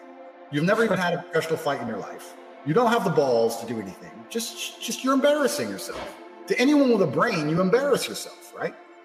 But they don't know how a true alpha acts, because if what I was saying about them wasn't true, they wouldn't even be fazed by it. The fact they're so upset by me, because they know it's true. They know what I'm saying is true, right? Every time they talk about me, I don't even know it. I don't even watch it. Fuck them. Yeah, so the War Room is an organization I created because it was what I was looking for when I was younger. So when I was 21 or 22, I watched The Matrix. Remember in The Matrix where Neo downloads all that information into his brain? Like, I know Kung Fu, and Morpheus says, show me, because he downloads it. I was like, where do I go online to learn how to get rich, get very powerful friends, and get a bunch of women? Because that's what I wanted. I wanted like 10 passports. I wanted 10 driver's licenses. I wanted paperwork that made me above the law. I wanted friends who in 50 countries around the world who I could crash with. I wanted beautiful girls. I wanted money, and I couldn't find it anywhere. So when I kind of became successful, I put that together. So the War Room's basically an organization based around personal sovereignty. It's not a political organization. We're not about Trump. You know, we're not about saving the West in any particular way. We're about saving yourself as an individual, getting as many passports as possible, getting as many driver's licenses as possible, as much paperwork as possible so no one can contain you. Corona's proved that, right? During Corona, I've been to 16 countries. I tried to go somewhere with my English passport, no. American passport, no. Nigerian passport, no. Moldovan passport, no. Romanian passport, yes. So you need a bunch of paperwork nowadays to even travel. So we teach all that. We teach people how to make money online. We do teach about girls. We teach about everything a man needs, and it's a network. When I go to Belarus, I'm going to be meeting War Room guys on the ground who know the city, who you can trust and take care of you. So it's an international network in 60 countries, and we have some amazing guys in there. So it's big, but because I like to make life difficult. There is a culture inside where you must brag. You must do impressive things, and you must meet milestones, and you must show your impressive things to other people. If you do not prove you are advancing as a human in whichever the different metrics, I don't want to give too much away, in the many different metrics, you get kicked out. So over time, only half of the members survive. Half of the guys join and they can't keep up and they get kicked out. So this is a group for winners. Everyone in there is a winner. And if you join and you're not a winner, you need to become a winner. You can't just join and sit around. It's the opposite of that. So I think in its history, I won't say how many people are in there now, but a good 600 people got kicked out in its history. I don't see myself ever getting married because I don't see the advantage to getting married. Yeah, If same. I have a woman and I love her and we're together, why do I need to get married? Yeah, same. Why? Women want to get married, right? So most men who get married get pressured into it. I believe this is the case. Men get pressured, please, please, please, and they give in. I will never get married because I don't want to. I don't see the advantage. As for a relationship, yeah, I have relationships. And I believe in a relationship. Look, if you're sick, you want a woman who's going to give a shit, right? If you're just going to spin plates forever, what's going to happen when you're sick or something bad happens, or not from an emotional perspective, but if I'm sick, I want a girl, look, bring me soup. You want that. It's normal, right? So I have relationships. They'll never be monogamous, no, because that's not who I am as an individual. I refuse to be monogamous because I'm true to my biology and I'm true to who I am as a man. And a woman can go and choose a monogamous man if she so chooses. It's up to her. I will not be a monogamous individual, but I will still love. I say to you, look, I will not be monogamous, but I will still love you. I will still take care of you. I'm still your man. You still call me if there's a problem. I'm still here for you, but I'm going to fuck that bitch. It is what it is. Like, I will never be monogamous and I will never get married, but also, this is another point I like to make. If people are happy, be happy. I wouldn't do it. I wouldn't recommend it. But if you're hell bent on doing it, I'm not trying to talk you out of it. Like, if you want to, you can do anything you want. You want to jump off a bridge, go do it. I'm not trying to talk you out of it, but I just don't think it's a good idea, personally. I kind of feel like there needs to be a definition as well. There needs to be some distinction. And I understand that, like, Rollo's talked bad about me and some of the other guys have talked bad about me, but I'm being honest. The reason Rollo doesn't offend me is because I don't think he's saying he's a playboy. He's saying, I'm a theorist and this is my theory. And I think some of his theories are right. And by his own theory of hypergamy, the fact that women want the best they could, by his own theory, of course we have women more attractive than John or Ryan, because we're higher value males, right? So Rollo's own theory cements our attractiveness. It cements our success. I know a little bit. I see in the chat people are talking about Richard Cooper. I have nothing against Richard. I like him. I know you're looking at me mad now. I'm just saying, he's never offended me. Maybe in the past he's insulted me, whatever. I talk to him. He seems like a nice enough guy. I don't think he's particularly saying about slaying pussy too much. He's just giving theories and advice based on his life experience, right? I can't say. It doesn't matter if you're skeptical. It doesn't matter if you do not believe, because it's happened. And it's not by doing what exactly. Many people have done amazing things, different methods, right? We had one guy who became a millionaire with OnlyFans girls. We had another guy who became a millionaire with the DeFi project. We had another guy who launched his own crypto. We had another guy who invested in the casinos. We had another guy who did a real estate deal based on someone else he met in the war in South Africa. We have lots of guys who made lots of money. Your network is your net worth. To come along to a network, an international network headed by a decimillionaire and full of multimillionaires, and to say, I'm skeptical. How can I be a millionaire if I join? Doing what exactly? Is a very feminine, amateur approach. You understand? If I sit with millionaires, I don't sit and go, how do I become rich exactly? That's not how the world functions. If you're skeptical, Eddie, I very, very, very much recommend you do not join. Because already I can tell by your attitude, when we tell you what to do or you see other people doing things, you're going to fail because you're not going to have the right ethic. If you're skeptical, please do not join, because you're just going to get kicked out. The war room is for people who have the mentality. There's for winners. You have to be the kind of guy who can join in a hyper-competitive environment full of lions and start to run with the pride. You can't be some dude who sits there and starts saying to the lions, you guys said you were going to give me some food. That's not what we're looking for. That's not what we're looking for. So, Eddie, you're not welcome in the world. And if you're skeptical, you can keep your skepticism. And the winners will be the winners. And you can just stay outside. It's just, if you're going to try and diss me, then most of the time it's not worth my time. But I really did grow up in a physical realm. And I want to try and explain my mentality. I grew up in a very physical world. Like, if people are going to make diss videos about me on YouTube, they're welcome to. But if you want to garner my respect, you're going to have to get in the cage or come see me on the street and do something. Because I'm a physical individual. This is who I am. This is how I gained respect from the world by becoming the champion. This is how other men gained respect from me. Even men I beat, I respected them. I beat an Armenian guy. I broke my hand on his head. His eye was closed. And I shook his hand and said, you are a fucking hero. This is how I operate. If you're not a physical individual, then nothing you say matters anyway. Because at the end of the day, all your opinions I could take away from you with my physicality that you lack. So it, like, whatever, like, it literally is whatever to me. Like, I don't operate in that sphere. I operate in a physical sphere. If any of these men want to do something, we can arrange it, but they won't. So they can just sit and talk. And if they hate me, that's fine. But all I can talk about is my personal experiences with people. My experiences with Rollo were always positive until he got tricked by the MGTOWs. My experiences with Cooper are currently positive. I understand he spoke bad about me in the past, but I hold no grudges. He seems like a nice enough guy now. My experience with Cooper was he seems like a nice enough guy now.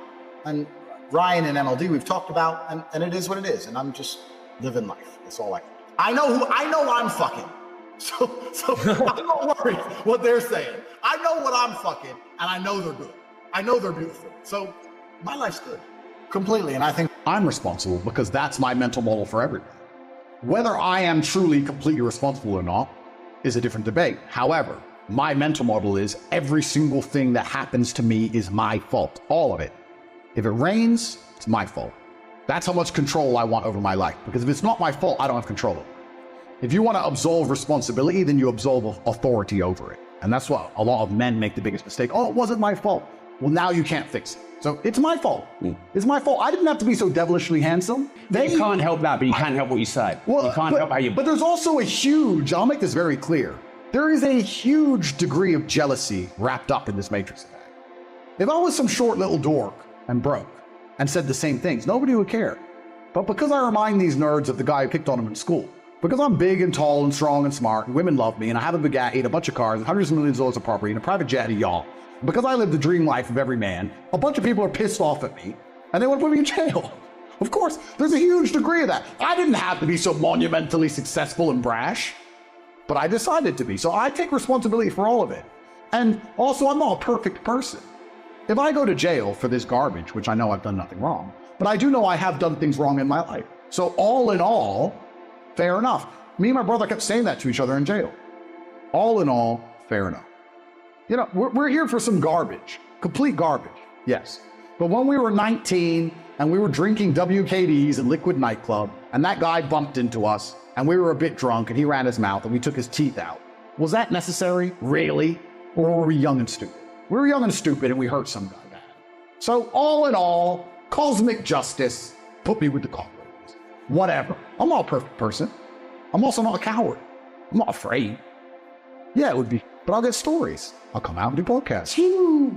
What am I supposed to do? So I'll take responsibility for it. But I also understand why there's people in rooms right now, sitting there, frustrated that I'm not in jail. Because these people are analyzing my life forensically. And they're like, damn, I'll never be it. I will never have a fraction of his capability or his finance. The way these women stick up for him and adore him, my wife would never stick by me like that. I hate him. I get it. I totally get it. And that's my fault for being so... Well, I think that envy is designed to motivate, but the Matrix has taken envy and it's corrupted it. So I've always been... I've told this story on the podcast before, but I've been an envious person. I've told this story because it was so pertinent to me about how most people don't care. I was walking to school. I was walking to sixth form college in Luton. I was 16, 17 years old. And I used to have to walk about an hour each day to school, and it was raining, and I was walking. And I was walking with 3 of my friends in a Ferrari. It was an F430, I think, pulled up at the... That was my first Ferrari. Yeah. Pull up at the lights, made a bunch of noise, and I was standing there and I watched it. And then the light went green and he just tore off. I said to my friends, I was like, bro, how do we get Ferraris? And he's like, what do you mean? I was like, my mom is on a council estate, single mother. She raises 3 kids on 300 pounds a month. We can barely afford food. He has 200 grand for a car. Liquid for a car. Something is broken. None of the teachers at school have Ferraris. None of our university professors have Ferrari. No one else I know has a Ferrari. What do we have to do to break the matrix and find the money? This is all a lie. I want a Ferrari. And my friends were like, don't know. That's why I have Ferrari friends. Well, no, that's why I have Ferraris and they don't. That's why I now have 33 Ferraris. Because I was envious. I was envious of this man. Most people don't care. I turned envy into anger, and anger is power. But what we have people doing now, because they don't believe in themselves, because the matrix has dampened their soul, when they feel envious, because they want to level the playing field, which is all envy is. Instead of trying to elevate themselves, they try and drag others down. So when people look at my life and they're envious of me, what they should say is, he's truly from the most humble possible socioeconomic beginnings. He is a person of color from a council estate, a single mother household. He is the bracket of criminal. He's at the bottom, and he made it up to the highest echelons. He's on the phone with Elon Musk and his ability. If he can do it, I can do it. But they don't believe in themselves. So what they do instead is, well, I want to level the playing field, so I got to drag him down. And they do that primarily through character assassination. Well, he has all these things, but he's a bad person. I'm a good person. And it's the matrix, so they don't believe in themselves anymore. So envy, when you're trying to drag others down, is actually, it's just laziness. Because you feel envious, but you don't have enough fire about yourself to go out there and attack the world and equal the playing field with vigor. So you want to equal the playing field by dragging someone else down. It's just laziness. Lazy people act that way. People who are not lazy would see me as an inspiration. But inspiration is only envy. That's all it is. Yeah. So I think humans are designed to be envious. And I think the correct mental model for envy is inspiration. And the incorrect mental model for envy is going to be attempting to attack someone's character. And I guess it's a survival mechanism. If you see your opponent has 3 rocks and you only have 2, you want 4. Otherwise you're going to lose. Is that why you have 59 cars? Well, in case I might have to race, my friend. You said you only drive 4 of them. I've only got 7, but they're all in the garage at the same time. I'm joking.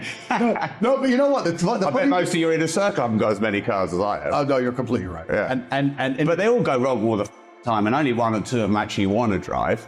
Correct. And it's funny, because I have so many of the same car. Like, I have 3 SF90s. All 3 currently have a warning light. I have 4 765s. Only 1 of them's working. Bro, so it's a nightmare. And then you've lost it for a month because it's got to go back to the garage, and then it's a 25 grand bill for a gearbox you don't need. Correct. It is a nightmare. The reason I buy so many cars is because I'm passionate about cars, and I guess you say I'm very hard on myself, but I like to spoil myself with cars because I can't think of another way to spoil myself. Clothes, okay, you buy a wardrobe of clothes. How many clothes do you have? Diamond watches, okay, I had 30 diamond watches. Boring. Let me ask you about this. What's there to buy? Besides cars, please, you're another very high net worth individual. Please correct me, because I buy a new car every week because I'm bored. What else am I supposed to buy with all my money? Yeah, cars, watches, clothes, assets. But assets is work. Experiences are great, but I'm locked in remain. Just buy cars. Nothing else to do. I bought like 40 cars since I got out of jail. There's nothing, 30 cars, whatever. Is this like have you bought a lot since coming out of jail? Oh yeah. So is this a reaction to it? It's like, you know, it's funny.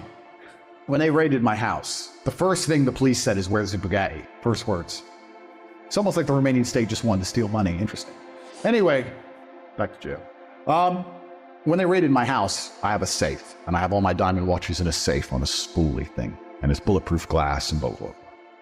And they're like, open the safe. And I was like, well, what happens if I don't? And Mr. Ski Mask with the shotgun, he says, well, you're going to jail. So it doesn't matter if it takes us 3 months with a chainsaw. We're getting in that safe, and we're going to destroy your house while we do it. I was like, well, that's a pretty valid point. Time is the fire in which we all burn, including a safe. I mean, it can hold someone out for a certain amount of time, but I'm sure with months of time, they'd get in. So I opened the safe and they took all my watches. So I just feel you know what? I don't even drive them. I think if I have to analyze it, what I truly think it is, I think it's because it's most men's dream. Most men's dream is a Lamborghini, let's say. And they have to save and they have to finance it and work out how they're going to pay for it. And they have to get the garage for it. And it's a big deal. So by me trivializing that big deal, it highlights to me the echelon of my life. If I walk into a car dealer and say, what have you got right now? Oh, this and this. Okay. Don't ask the price. Don't care what it is. Don't care what it costs, and pay for it. And then leave it at the dealership for 4 months before eventually it collects on a truck, because I never even pick it up, and it goes into some storage unit somewhere. It's like I get other people's dreams with ease. I take their dream scenario and I trivialize it into just, okay, I don't even want it. And I think that's what I enjoy about it. It's kind of like that is hedonistic. It's kind of like a man's in love with a supermodel. Oh, I love the supermodel. And he writes on her Instagram, and these dudes, this is real. A man's in love with a girl on Instagram. She's got 3 million followers, and she's beautiful, and he's liking her posts and writing underneath it, and he's inboxing her, and she's not replying. He's obsessed with her, and I'm like, yeah, okay, coffee, fine, Tuesday. Do I really want to talk to her? No. But this man wants it so bad. But I have to make it so ridiculously easy. I guess it's kind of like a peacock putting up his feathers, you know? Or a lion saying, don't come near my territory, don't come near my tree, or I'll annihilate. It's the same in a fiscal stance. So I just take other people's dreams and I reduce them to nothing, to dust. And then I put it in storage. And then I forget that I even have the car most of the time, till I'm reminded it needs a service. And then I'm annoyed I have it. And that's a headache. Then it gets serviced. Then it goes back in storage. I just take maybe I'm a dream catcher. I take other people's dreams, take them all, put them in a big warehouse. Take warehouse. And then these people get mad at it. Some people listen to this and are inspired by it. Some people get mad, and those are the two camps. The ones who believe I shouldn't be in jail, and the ones who rejoice when I go to jail. The ones who rejoice when I go to jail, though, don't understand a very important part of this whole equation. Is that jail makes me stronger. I think the best way to predict the future is to study history. I believe in times of old, let's go back the last 3,000 years. If you were a king, your life was pretty good. Or it was as good as life could be. To be a king, you had power, influence, money. That's what you had, and you were a king, and you lived a good version of life. If you weren't a king, you were an average man, a common man. Mm-hmm. And I think the world is cyclical. When you were a common man 2,000 years ago, you were effectively a slave, and life was terrible. And then that was the same all the way up to perhaps 1930s, 1940s. Being a common man was pretty terrible. And perhaps it was the war and the massive loss of life. Perhaps it was something else, I'm not sure. But I kind of feel like there was a golden period between in the 50s, the 60s, the 70s, the 80s, maybe even the 90s, where being a normal, hardworking man, because life is cyclical, went from being a terrible existence to quite a good existence. In the 60s, you could be a normal man who worked in a factory, an unskilled labor job, and with one wage, you could afford a house, you could afford a car, you could afford to raise a family, your children would not be taught garbage in school, your wife would respect you, you'd have a home-cooked meal. Times are good. Times are good. All the things I said about playing Uno earlier in hyperbole are true. What matters most? Your wife loves you, you're respected as the breadwinner, your kids respect you, they listen to you, your house is clean, your house is safe, your car works, your life is good. And I feel like, because it's cyclical, those good times are over and we're going back to where it was before. The kings have always been fine, and we always will. But if you're the common man, I think that the good days are over. And I think it's going to get harder and harder. Inflation is going to absolutely decimate your spending power. Now, inflation doesn't damage me because I own all the assets. Inflation just means houses get worth more money. Inflation just means Bitcoin and stock and land and houses all go up. Inflation means my car collection is no longer worth 110 million. It's now worth 300 million, whatever. Inflation, I own everything. Inflation is amazing for the rich man. 100%, I love it. But for the broke man, you're done. You're fit. You're done. You're finished. Because inflation is meaning your money is worth less. And it's going to take more of your money to buy a house, and your wage is not going to increase at the rate of inflation. It's becoming more and more impossible for you to own assets. For us asset owners, inflation's fantastic. So the common man is about to get wrecked. I think inflation is going to make it exceptionally difficult. I think AI is going to make most jobs worth less than they already currently are. If you're a newspaper writer or whatever, AI is taking that. AI is going to take that in the next 10 years. Yep.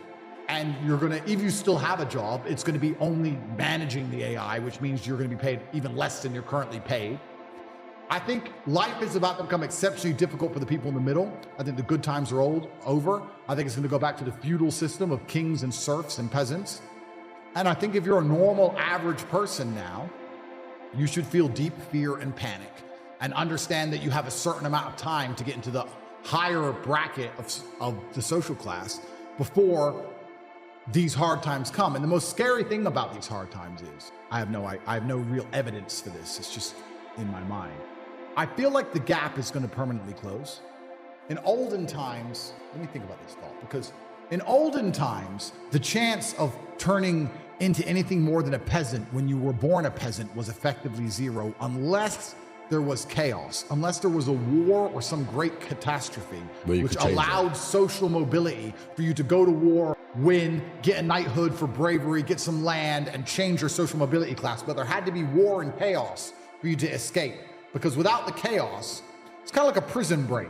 When all the rules are being adhered to and the prison is operating as it should, you're stuck in your cell. But if there's a prison riot, you have a chance to escape, which means uncertainty and chaos are required for the difference in social mobility. And that's always been the case.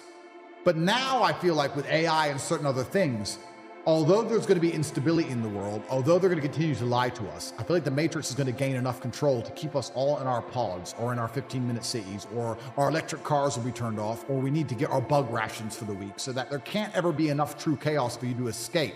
There won't be true social mobility. And I feel like there's going to be a close. The people who are rich now, their bloodlines will be rich for a very long time. And the people who are poor now, if they don't get rich soon, in the next 10 years or so, they're never going to. You're never going to get rich. The prices of houses are going to continue to go up. Prices of land is going to continue to go up. Inflation is going to continue to happen. Your wages will not catch up. It's going to get harder and harder for the average person to ever stand a chance of owning any assets. Yeah, it's now or never. Yeah. It's almost impossible right now. How does the average person on an average wage buy a house in London right now? Yeah. It's almost impossible already. I think in the next 10 years, it's going to become truly impossible, and they're going to use AI to keep the gap closed. And what's interesting about that is, well, I'm in the rich team, I guess. But what I find most interesting about that is the socio ramifications of the fact that I think this is quite pertinent to most average people. I think most normal people understand. If you were to ask them, how's the economy? They'd say, well, it's impossible. I can't pay for my bills. I can't pay to eat. I can't afford a house. I can barely afford my mortgage. I'm never going to get rich this way. They understand all of this, but they're not panicking. Why are you not panicking? The Titanic just hit the iceberg. You may not be in the water yet, but it's a certainty. There's nowhere else to go. It's going to sink. It's going to happen. Panic now. Don't panic at the end with everyone else as they go into the icy depths. No, I would argue if I was on the Titanic and it got struck by the iceberg, I could have got a lifeboat nice and early. Now, I wouldn't have women and children first. I'm just using this as an example. Analogy. I know where you're going with it. I could have gone to the top deck when no one else was panicking and said, you know what, I want this. I want to go on a lifeboat. No, I don't feel comfortable on a lifeboat. And the guard probably would have said to me, you don't need to go on a lifeboat. It's no big deal. I said, yeah, but please just give me the lifeboat, or here's some money or whatever. I want this one. Give me this one. Everyone started panicking at the end. There's no lifeboat. And people are sitting here now going, oh yeah, the economy's bad, but maybe if we vote for this person, I want to swear.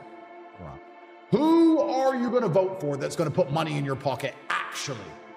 Actually come along and say, here's money. Nobody. Still got to pay your council tax. Still a brokey. Nobody cares.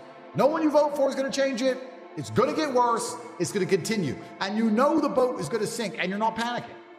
That's why I kind of catch myself. And one of the things I try very hard not to do is become elitist.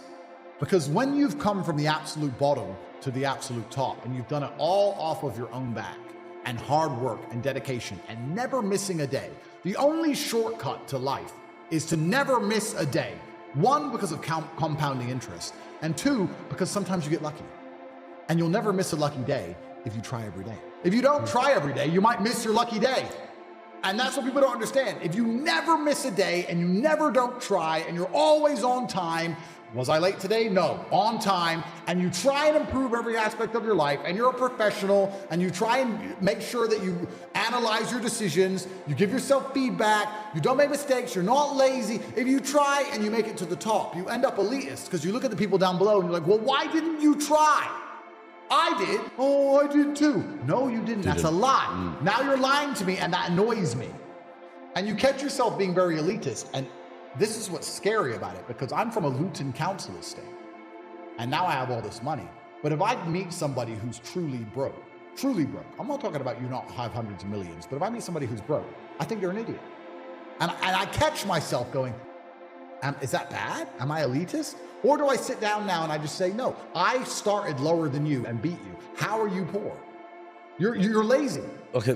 Okay, fair enough. I was gonna say, why would you say if they're an idiot if you wanted that position as well? No, I was, but I got out. And I think one of the there's only three reasons you can't get rich in the world today, which is either you're stupid, you're lazy, or you're arrogant. And I find the most common one is lazy and arrogant. It's not stupid. There's nobody at home who is too stupid to become rich. I'm sure anyone watching this podcast right now, if you were to sit down next to me and I were to say, do this, do this, do this, do this, do this, you could do it. Of course you could. But you're too lazy to learn how to do it yourself. And you're too arrogant to listen. And you're too arrogant to listen. It's not about being stupid. You're lazy or arrogant. It's one of the two. Those are the two most common factors of people. So when I meet people who have truly failed, and they pretend to me that they didn't want to fail, I know they're one of the three. And it's usually arrogant. Because when I sit and say to them, you could have got out, they don't say, you're right, I could have got out, I didn't try. That shows humility. They don't do that. They say, no, because it's excuse, someone else's fault, the Matrix's fault, no self-accountability. Oh, well, you don't know what you're talking about anyway. Arrogance. Sounds like feminine mindset to me. Well, yeah, exactly, and then they're going to lose. Yeah. So I catch myself being elitist, and I try very hard not to be, because I don't consider myself a rich man. I'm a poor man with lots of money. And what's scary about being elitist is, if I'm from a Luton council estate, and I have a bunch of money now, and I see the common man as a lazy idiot, imagine how the elite see it. And then you start to really go down the rabbit hole when you understand these people who've been in charge of the world for a very long time, who own the banks, who believe they're genetically superior to us because why not? Their families always own the bank. They can be a fat loser, but they just believe they're something because why not? They have a big boat. So that's just what they're going to believe, isn't it? Imagine how they view the common man. You think they give a shit about you or your family or your income or your wages? You think they care about you? You think they're going to make life easier for the common man in the next 10 years as you've just asked? Or are they going to continue to decimate your lifestyle for their own forever profit? There's no light without dark, which is a basic fundamental law of the universe which can't be broken. And especially as these large companies want forever profits, which they do, and they own everything. Like, I don't think many people understand, if you go into Sainsbury's and you look around at the brands, you will struggle to find 10 brands that aren't owned by the same. Yeah. The whole thing's owned. Yeah. The same company that owns Sainsbury's owns every brand. They own everything. So if they want forever profits, which they do, they're not going to do that without owning everything. Well, and also, you have to take that money from somebody. If they can make you poor so they can get richer, they will. If they own all the assets, they want inflation. So if you're the kind of person who's going to quit because it's hard, then fuck off. I don't even want your energy around me, because quitters are the worst people on the planet. You can give a quitter absolutely everything and they will still fail. You can give it doesn't matter what it is. If you go to IKEA and buy a flat pack fucking table and put it in front of a quitter, you will never have a table. He'll look at it, and it's just long, and he'll quit. Quitters can have every single advantage. Quitters can have all the information. Quitters can have all the tutelage. Quitters can have a mentorship. Quitters can have someone who messages them every morning, hey bro, let's get it. And guess what they're gonna do at the end? Quit. They ain't never gonna have shit. So if you're a quitter, I don't even want you even inside my organization. I don't want quitters anywhere near me, because you're never gonna be successful. And the people who join and then quit because they had to do an hour's work are the people who come along and go, take this, maybe it's a scam. Idiots. Peons. They will stay brokies and wagies forever. Leave them there, right? You need the people who don't quit. I don't quit. Every single facet of my life is testament to the fact that I don't quit. When people see my plane in the sky, you can say whatever you want about me. You can call me arrogant. You can call me anything you want, but you cannot call me a quitter. I didn't quit. So that's the difference. When it was hard, I did it anyway. That's who I've always been. And if you don't have that kind of tenacity, you're never going to be anything. So the people who come along and talk about passive income, they sound like quitters to me. They sound like people who don't want to work. I love work. I'm ready to work. I'll dig a hole. Bro, you offer me $1 billion right now and give me a shovel, I'll dig a hole. I don't give a fuck. Give me the shovel, give me the money. I will dig a hole. I'm not afraid of work. I think follow your passion is also a terrible piece of advice. Yeah. Yeah. People say, hey man, you need to find what you're passionate about and do that. And what they're trying to say is only do what you like because you have no motivation to do anything else. And motivation in and of itself is a scam. I don't believe in motivation. I believe in discipline. I am not motivated to do the things I'm supposed to do every day. I don't wake up full of like joy that I have to go to the gym or that I have to work or got to deal with crap. I don't feel motivated to do them. I'm disciplined. I do them regardless of how I feel. Whether I'm in the mood to do it or I'm not in the mood to do it, it gets done. That's discipline. Discipline's a real thing. Motivation is fleeting. Yeah. You're never going to be permanently motivated. So when someone comes along and says, oh, do what you're passionate about, what they're saying is you'll have endless motivation and then you'll be able to try hard. If you're the kind of person who can only try hard at something he enjoys, then you're going to fail. Because most things you enjoy don't pay any money. If they paid money, you wouldn't enjoy them. It's called a job, right? Nobody likes their job. You like your hobby. I'm sure you like playing video games. Maybe 1%, 0.1% can make money from video games, right? Most people, you ain't ever going to make it. Yeah. Do you think the guy in China who owns a concrete plant is passionate about concrete? Do you think he's sitting there stroking it at night, naked in bed? Fuck no. It's money. Be passionate about success. If you're passionate about money, then you can be passionate about anything. I'll be passionate about any business on earth that pays me. If you pay me $1 billion to dig that hole, I'll be very passionate about that hole. I will dig that hole with passion for the cash. Yeah, because you know the cash. For the money. Yeah. That's right. So when people come along and say, oh, you need to find something you're passionate about, follow your passion. Bro, you're going to follow your passion to the fucking food bank. You're never going to make any money that way. You have to sit there and go, what is going to pay me? The problem is as well, it's difficult because the way that humans work and the way that we've evolved as a species is that we don't really learn lessons unless they're learned the hard way. Yeah. I believe that unless a lesson is taught the hard way, you're not going to learn it. You can have so many near misses and people won't learn their lesson. Bro, you must know a guy who goes out there, nearly crashes his car, nearly crashes his car, nearly crashes his car, doesn't slow his ass down until he wrecks it. Yeah. Like, this is how people are, right? So you need that pain for the lesson to sting enough to really genuinely go inside of your mind. And it's the same with everything. It's the same with driving a car or business. Truthfully, if you want to learn a lesson about business, you're going to have to suffer at some point, right? So we always say that most people are not successful with their first companies, X, Y, Z, blah, blah, blah. I get that. The truth is there's a lot of people who make a lot of money with their first company, but they just spunk it, act an idiot, and it all blows up in their face. And that's how you get the discipline on your fourth company that when you have 3 million in the bank, you just leave it there. You know, and don't be done with it. So you need to go through some pain. You need to experience some negative things. You need to have to a degree some trauma to really even learn any lessons. So yeah, business studies, you're right. The book, that's not going to teach you anything about business. You need to get out there on the streets. You need to make mistakes. You need to suffer. You need to have the tax man knocking at your door. You got to deal with all that stuff so that you make sure it doesn't happen again. I really think that humans are stupid enough to only learn the hard way. That's kind of how it works. Yeah. You know what's actually the saying, if you know what you have, you ain't got much. That is completely true. Yeah. I don't have a clue how much money I have. When I was broke, I knew exactly how much money I had. I had 117 pounds in the NatWest, and that was it. I'm poor, rent's paid, I ain't got nothing else. When I was broke, I knew exactly how much I had. But now I'm at a point where it gets really difficult to truly measure how much money I have, because you have cash. Okay, that's easy. I have some crypto, which is constantly fluctuating. And then you have assets, and the price of the assets is constantly fluctuating. And then I have companies and income streams, which need to be valued. And how do you value them, right? They can be an 8 times multiplier in some circumstances, and others they'll be a 10 times multiplier. Yeah. So it's really difficult for me to put a value on it. If you were to say to me, how much money do I have in the bank? But then even then, because I've got to be careful what I say on this podcast. But even then, once you have a healthy respect for money, once you get past a certain amount of money, you don't need it in the bank. Like there's no point in me having 50M liquid in the bank. Why? What am I going to buy? You know, you're like, as long as you have whatever you have in the bank to run around the world with, you have enough. So you try and put that money to use, right? You buy assets, X, Y, Z. So it's really difficult. I mean, I have my online school, which we'll talk about later, Hustlers University. Yep. That's already been valued. That was valued at 300 million. Yeah. Yeah, man, I missed the brokey days. Why? Because when you have limitations, money makes it fun though. Money does make life fun, but when you have limitations, you're better at living in the moment and you're better at appreciating things. So what happens is now at my point, right?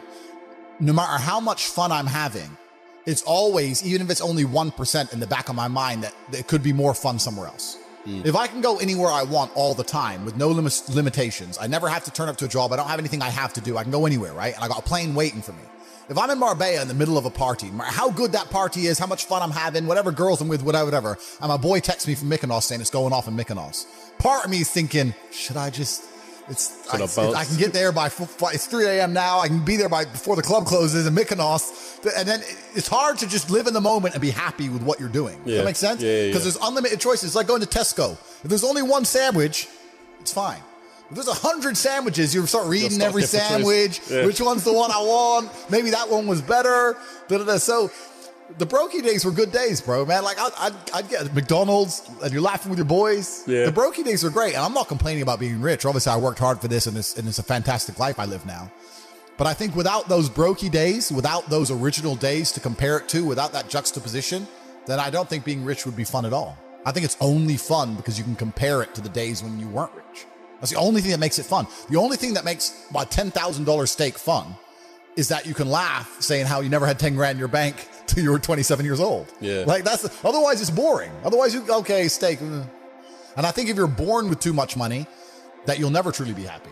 I think you need the brokey days. They're the best days. So yeah, it's not the destination, it's the journey. And humans, we all work in regards to, it's even the way the human body works, right? If you're driving at 200 miles an hour, you don't feel it. You only feel the acceleration getting to 200 miles an hour. So if you were born at 200 miles an hour, it doesn't feel fast. It doesn't feel fun. My life feels fun now because of all the acceleration to get here. And I can remember the times when I was stuck by the side of the motorway without a car.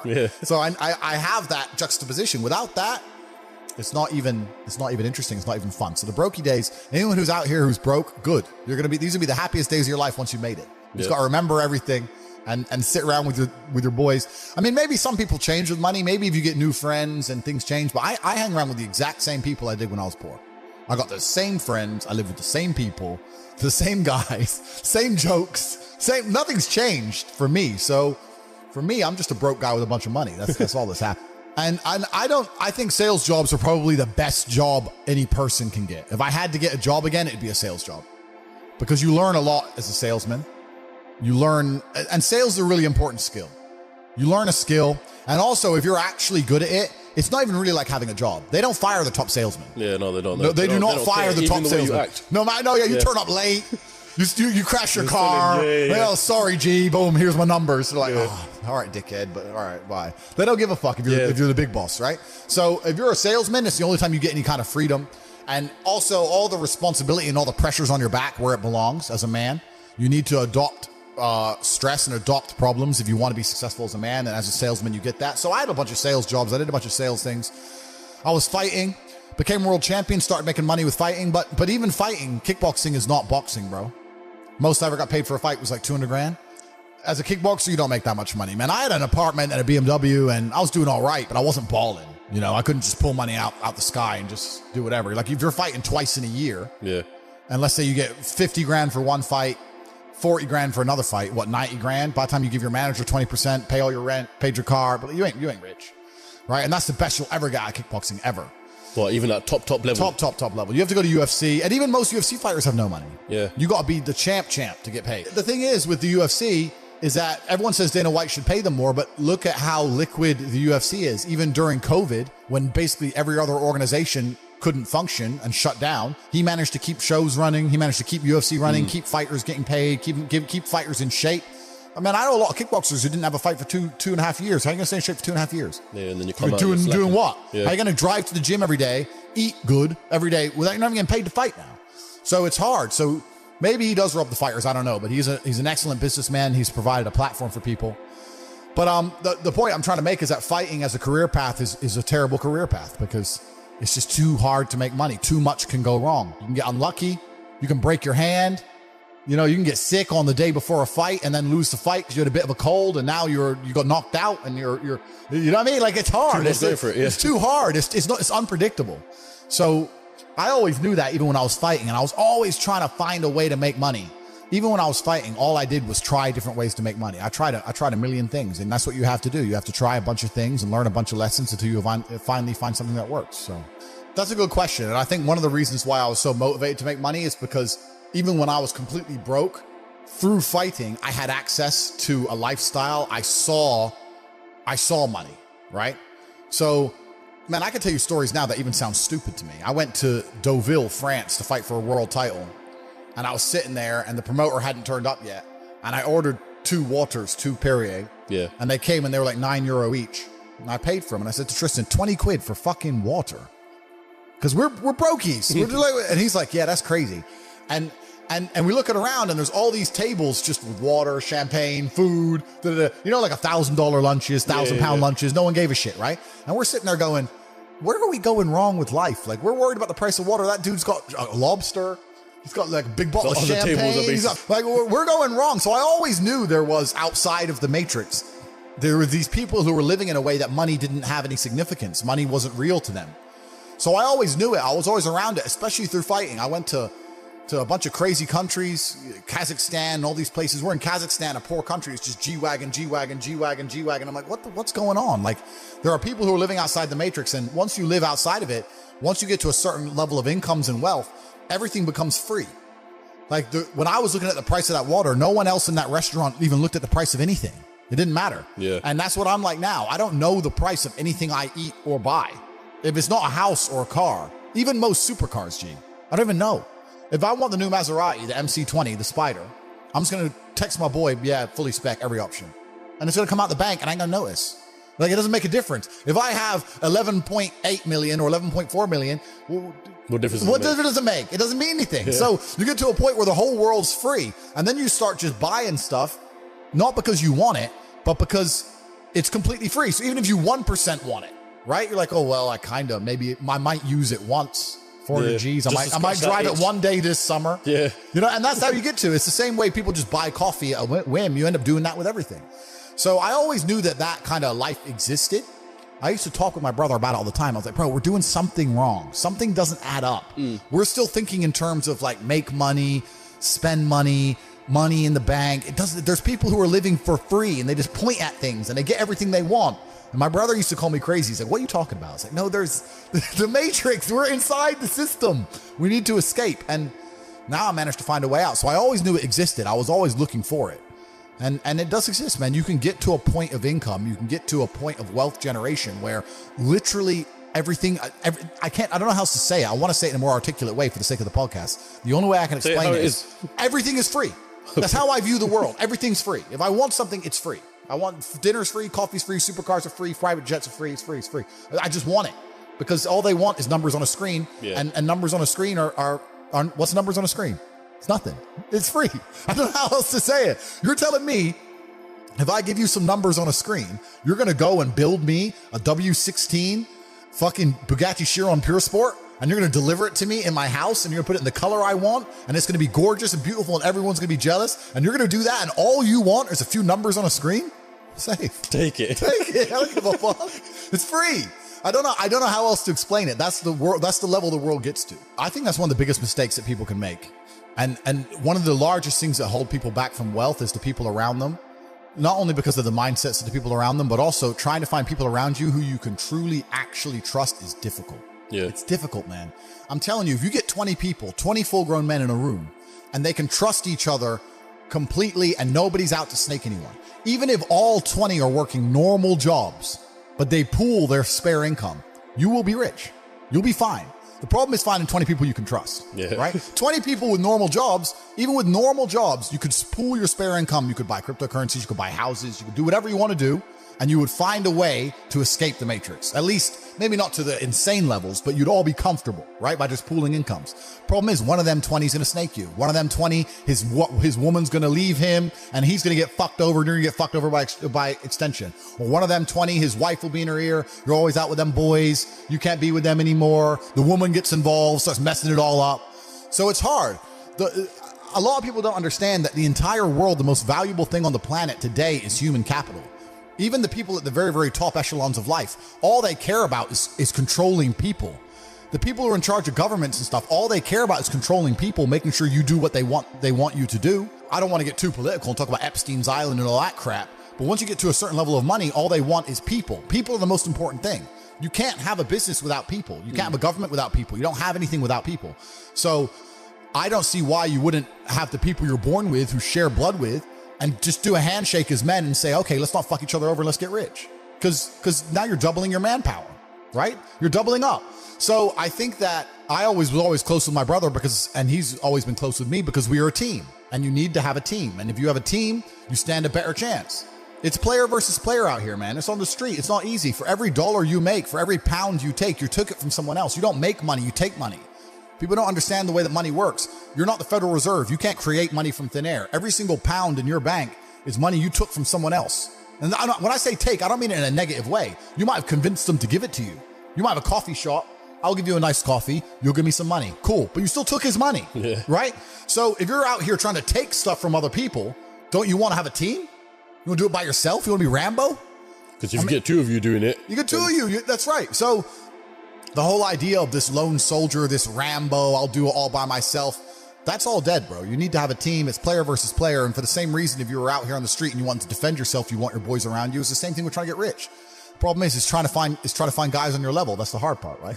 So you and Tristan have always been close then? We've always been close since the beginning. Every single battle either of us had to face, we faced as a team. Yeah. And our battle to become rich, we faced as a team. We sat there and go, okay, we are going to get rich. It doesn't matter if right now I'm going to start this business and I ain't going to make any money. So you're going to work a wagey job so we have somewhere to live. And I'm going to focus on this as a team, right? So at least we have somewhere to live. If I'm working wagey job, we can't focus on the business. If we're both trying the business, we have nowhere to live, etc. So we've always worked as a team. We've doubled up our manpower. And I think a lot of men understand this and intrinsically would like the idea of this.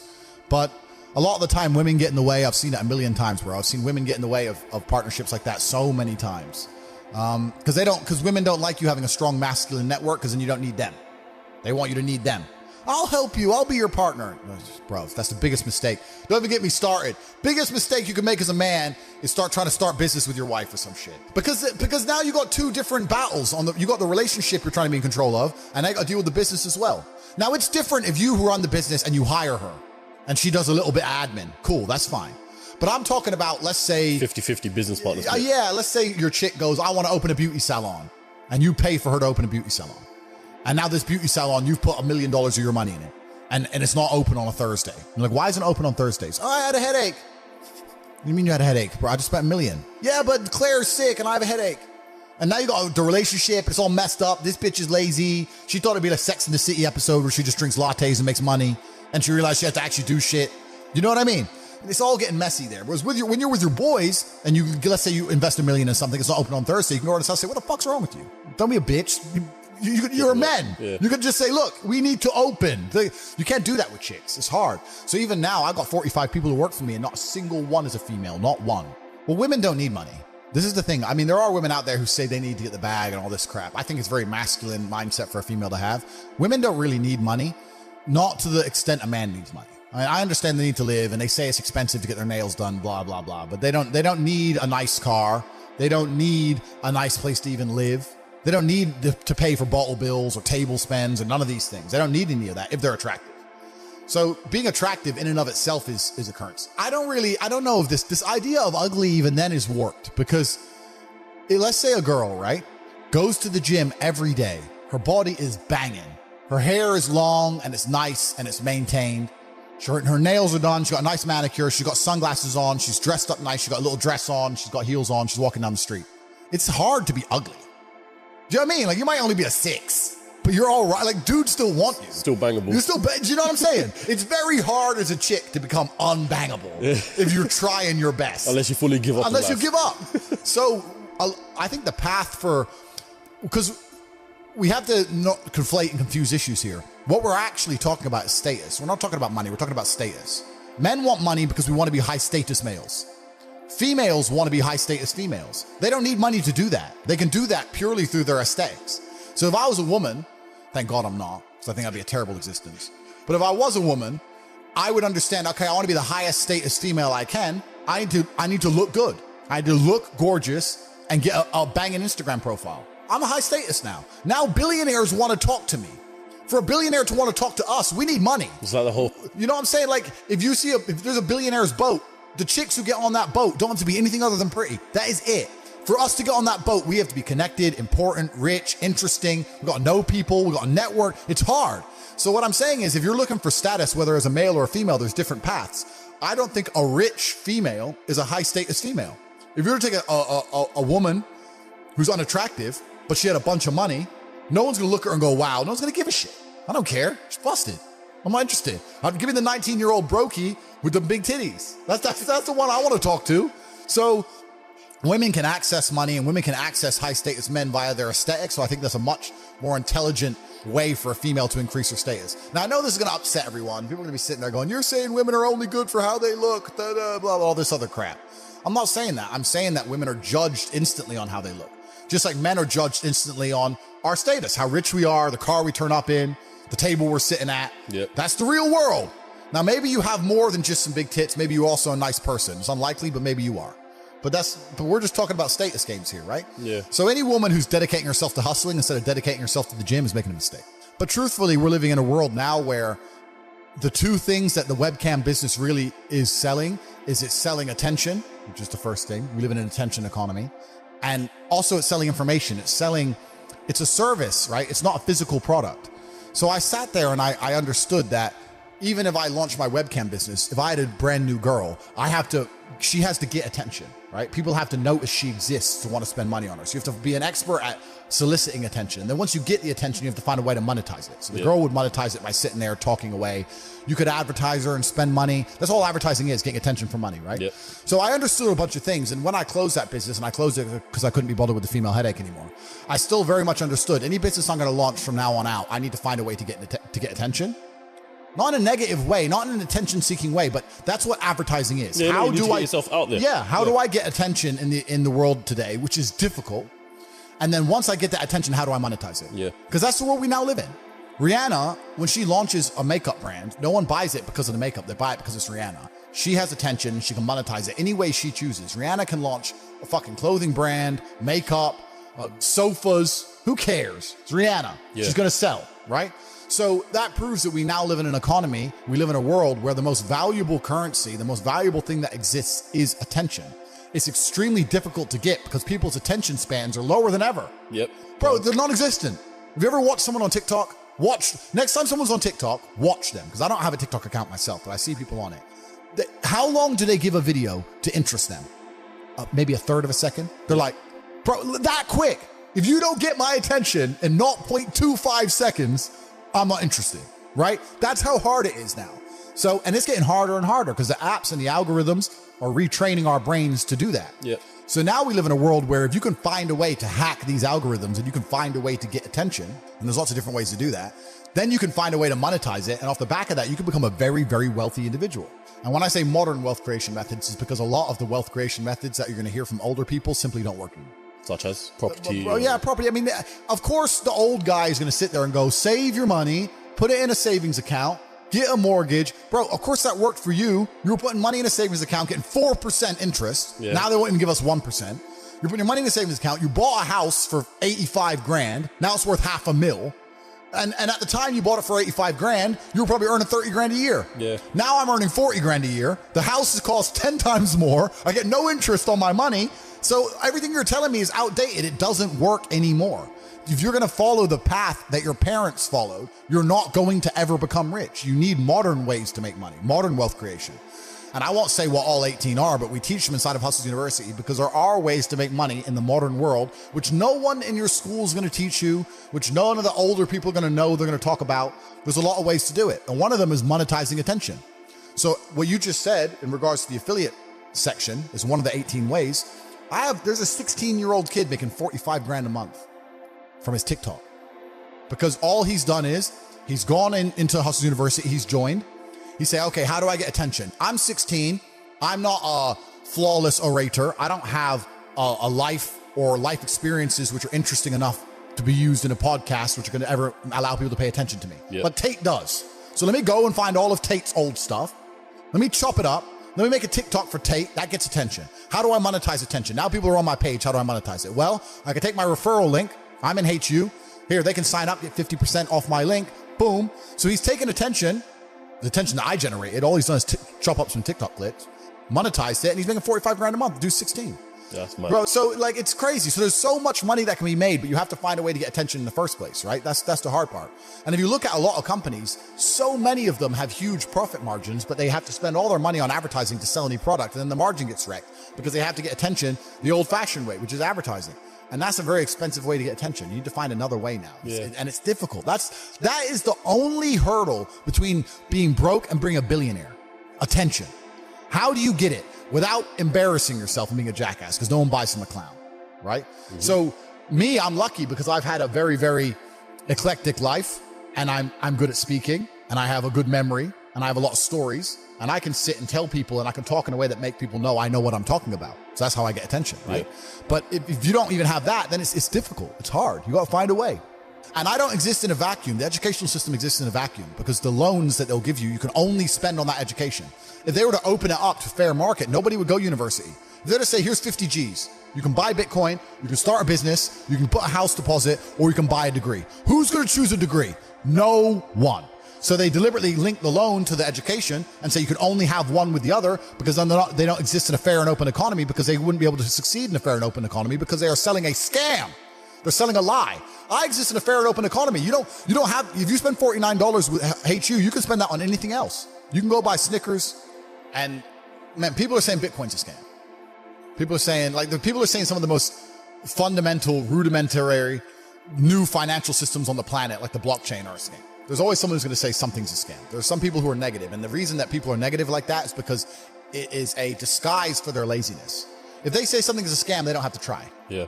Right? If they have to, I'm not saying HU is going to instantly make you rich. You have to work like you do on anything else of value. You have to get in there and try. If they get in there and they don't want to try, what's the first thing they're going to say? Scam. I joined. He told me to do something. It takes an hour and a half. I'm lazy. Scam. That's it. That 16-year-old kid making 45 grand, he's making TikToks all day, every day. He's working. Like, he ain't getting money for free. He's sitting there finding videos, chopping them up, making them entertaining, adding the fucking titles that he's working for. About that, a lot of people with no money are really, really arrogant. I know a lot of broke people who are very arrogant. They'll come along and go, I think that's a scam. Oh, do you, Brokey? Oh, Brokey thinks it's a scam. Oh, tell me again about how my online educational platform, the biggest in the world, which I've built when I'm flying around in my private jet. Tell me again about how I'm out here to scam you of your fucking 36 pounds. It's dumb because they're arrogant. And their arrogance is a shield for their laziness. People will shield laziness with anything. No one wants to admit they're lazy. So they'll shield it with disbelief. Ah, that's a scam. Or, I don't work hard, I work smart. Bollocks. More cover. Just anything it takes to say, I don't want to work. Do you believe in that? Work smarter, not harder? I believe in both. Yeah. But there's a time when it comes to work smart. And most people are trying to do the smart work before they do the hard work. It's kind of like talent. Right? You don't notice if you're talented at something until all the hard work's done. Yep. I could be the most talented tennis player in the world, but I don't play tennis. So if I go down the tennis court, Joe Schmo is going to smoke me. I don't get to see my talent until I've worked so hard that I'm in the top 1%, and now I'm beating them because I have some God-given gift. Yeah. You understand? Yeah. You have to do the hard work first. If there's no hard work, there's no smart work. So someone's going to sit there and go, I work smart, I don't work hard, so I only have to work an hour a day. If working smart gets you a lot done in an hour a day, then you should work smart for 12 hours a day and get 12 times the work done. I am absolutely and utterly a believer in hard work. I'm a proponent of hard work. I have all this money and all I do is work. My entire life is work. This podcast is work. I'm getting in the car and going to another meeting, work. I'm going to fuck a bitch. That's work. She's going to be on my arm at the fucking Cannes at the film festival. That's more credibility. I consider it work to fuck her. That's work. I'm going to go to the gym so I'm in good shape. Work. It's all work. My entire life is work. And people don't want to look at life that way. They want to talk about work-life balance and being lazy and all this crap. I don't believe in any of that. I believe in if you want to win, you have to outcompete the man who's prepared to do nothing but work. It's player versus player. If you're going to sit there and go, I don't want to work more than an hour a day, well, the guy who does want to work more than an hour a day is going to beat you. And no matter how smart you are, there's always a smart dude who's doing the same smart work you are for more hours than you're doing it. That's just the nature of the game. And this is why we talk about things like passive income. Passive income's a fucking scam. I'm tired of people coming to me saying, I want to make passive income. Look, everyone loves passive money, right? I make money as I sleep. Yep. I get it. You need to de-link your time to your money, because if you're only working for money, you run out of time, you can't make enough money. I understand all those principles. My point is, if you have no money, and you're coming to me saying, I want to make passive income, why are you not making active income? Get up off your ass and work first. Because there's no such thing as completely, truly 100% passive. You're going to have to check on it. You're going to have to maintain it. You're going to have to find a new tenant for that property. You're going to have to make sure that DeFi crypto farm you're in doesn't go to zero. It's not a rug pull. Yeah. You're always going to have to keep an eye on it, right? But the idea that people with no money are already so concerned with making money without work is amazing to me. You should be worried about active income. If you show me, if I'm a brokey and you show me how to make $1,000 an hour. I don't sit there and go, okay, but how can I make that passive? I go, cool, I'm making $18,000 a day because I'm going to work. Dude, you don't need to worry about passive income until you have no more time. I look at passive income because I have 18 hours a day I work. When all 18 of those hours are done and my workload still isn't finished, I have to find a way to make some of those income streams passive, either via staff or whatever else. Yep. And that's how I work smart. I use all of my time, and when all my time is done, now I have to become more efficient so that I can get more done within the same time frame. To sit there and say, I don't want to use my time, so I want passive income is dumb shit. The 16-year-old making 45 grand a month, if he was to sit to me and go, I don't want to make the TikToks, I want someone else to do it, make it passive, that he wouldn't be making any money. He's just working. You have to just work. At some point, you have to bite the bullet and just work. So when someone comes to me talking about passive income and they're a brokey, I'm like, you are just lazy. You are lazy. You will never get anywhere. Lazy people never get anywhere in life. Doesn't matter what it is. Doesn't matter if it's tennis or money. If you're lazy, you're never going to get there. But also, diversification becomes very easy when you have a good team. It's amazing. Every single thing I talk about ties back to things we've already talked about before. We talked about having good people around you, right? So how can I run all these casinos while I'm not even there? Well, I got people around me who can do things for me. I got a good team of people. If you start with a good team, you're going to make it. That's really true. Brotherhood in and of itself is so valuable. If you sit around with 20 people and none of them are lazy and none of them are snakes, you're going to be fine. So you need to have people you can give this guy's in charge of this thing. That guy's in charge of this thing. Delegate people, different roles, different tasks. Absolutely. You got to have a team. You got to have a network. And my network is so strong. That's one of the big advantages I have. I have people around me who I can genuinely, seriously trust. I think the world is a violent place. I think there's violence all around us. I think that I view the world in a violent way. And I don't mean that in a negative context. I say a lot of things and people take them as negative, but I see them as positive, right? Like I say I'm an angry person and people imagine me to be like unhappy. Yeah. I'm super happy, but I'm angry. Angry is motivating to me. You can't sleep if you're angry, so you better work, right? So I'm an angry guy, but I'm a happy guy. And I see the world as a violent place. I've always seen it as a violent place. If most people look at a tree, they see a beautiful tree, right? If I look at a big, strong, beautiful tree, I think he must have fucked up every other little sapling around him. He took all the water, took all the nutrients, he destroyed them all. There was once 20 trees, and all 19 are dead. And they got one tree left, the big G, top G tree. Top tree. Tate, that's it. That's violence. Violence got him there, right? He destroyed his enemy. That's how he got to the top. You see a beautiful tree, I see violence. You understand? And that's the true nature of the universe. You have to learn that you have to take things from other people. And by taking it, I'm not saying go rob a bank. I'm not saying that.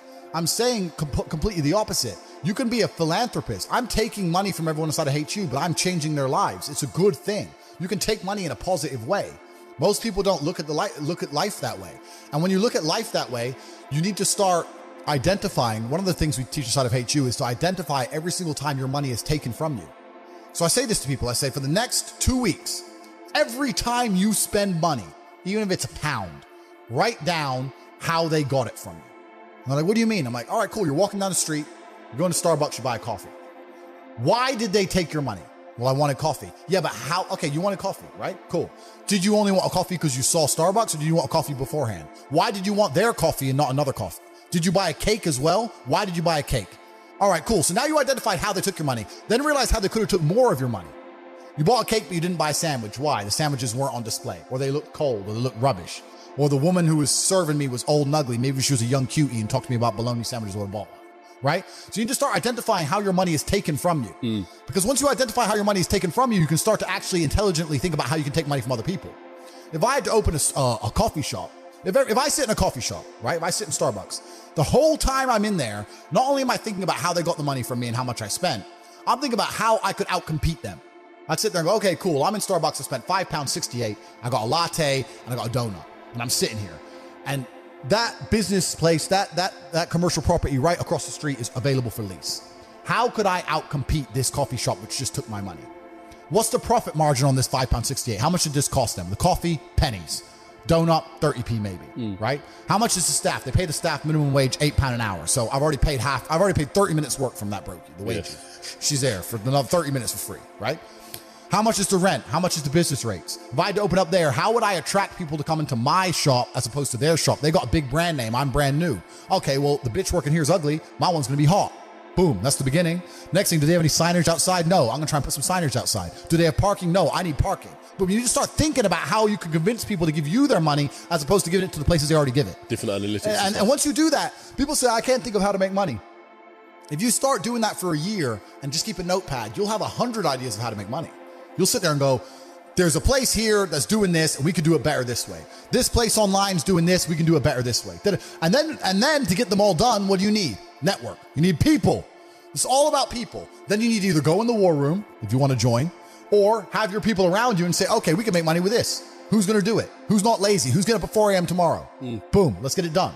So there's unlimited ways to make money, but most people go through life and their money is taken from them and they don't even identify how they got tricked out of it. They're just happy with it. Yeah, they just have, how did I spend 16 grand in Cirque last night? Oh, because my ass got drunk. How'd they get me drunk? Well, because the guy, when I first bought the first bottle of champagne, was there on the table, pouring, putting it in my hand, got me drunk, then I spent 16 grand on bottles. That's how they got my money. So if I open a club, I need to make sure when people first come in, they get fucking hammered. Nobody thinks about it that way. Nobody thinks, how did they get that out of me? Right? Why am I spending $2,000 for dinner in Novikov? Is it the food or is it the fact that I'm in Novikov and tag myself in Novikov? You have to identify how you're getting famoosed, how you're getting finessed. That's how you do it. But most people just walk through life getting finessed left, right, and center, giving all their money up. Oh, how did that happen? You got to learn to finesse other people. Yeah, but it's not finessing in a negative way. It's in a good way. It's a good way. You have to take money from other people. That's the only way you're going to make money. Yeah. You have to take it. There's a pimp, and he said a really intelligent line. He said, business is just other people's money. That's all business is. I want to start a business. So you want other people's money. That's what you want. So how are they going to give it to you? You have to think about it. Nobody thinks about it.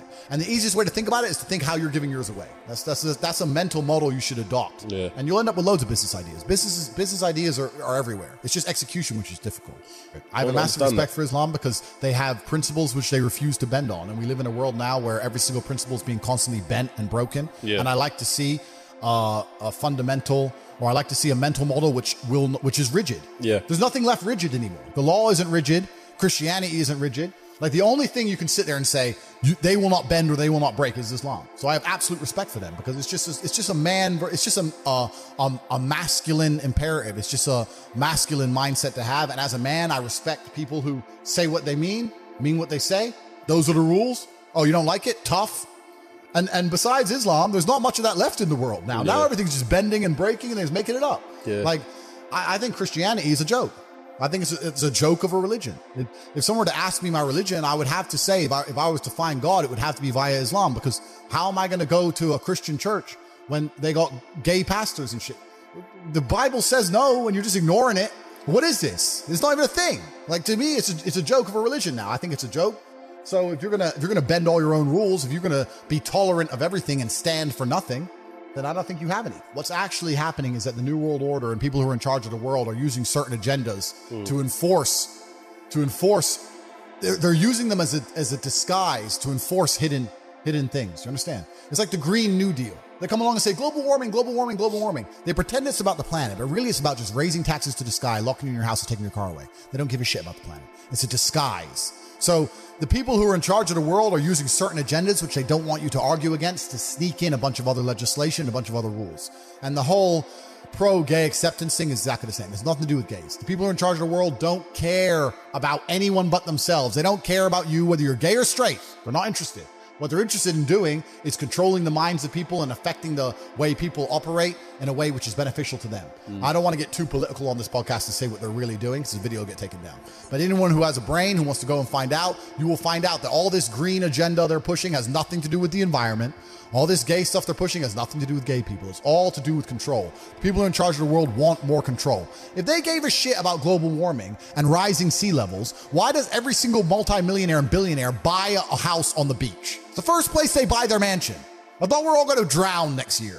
Bollocks, bro. It's a lie. It's all a lie. They don't care. But by saying that, now there's carbon credits, carbon limits. You can't drive your car past 8 p.m. because of the environment. You can't eat meat anymore because of the environment. Stay home, eat the bugs, be a slave, be a slave, be a slave. Every single government in the world is interested in control. That's all they've ever wanted. That's all they ever want more of. Governments want control. They want to control their populace. They think of us as sheep. We're cattle to them. They want us to comply. They don't want our individuality.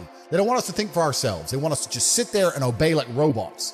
So every single one of them is slowly inching, day by day, pushing the limits, taking as much control as they can from the people till the people revolt. And if they do it slowly and incrementally, they get away with a law. And that's what they're doing. And they're all inching towards communism, which is what they want in the end, because communism is the governmental system that allows them the most control over the world.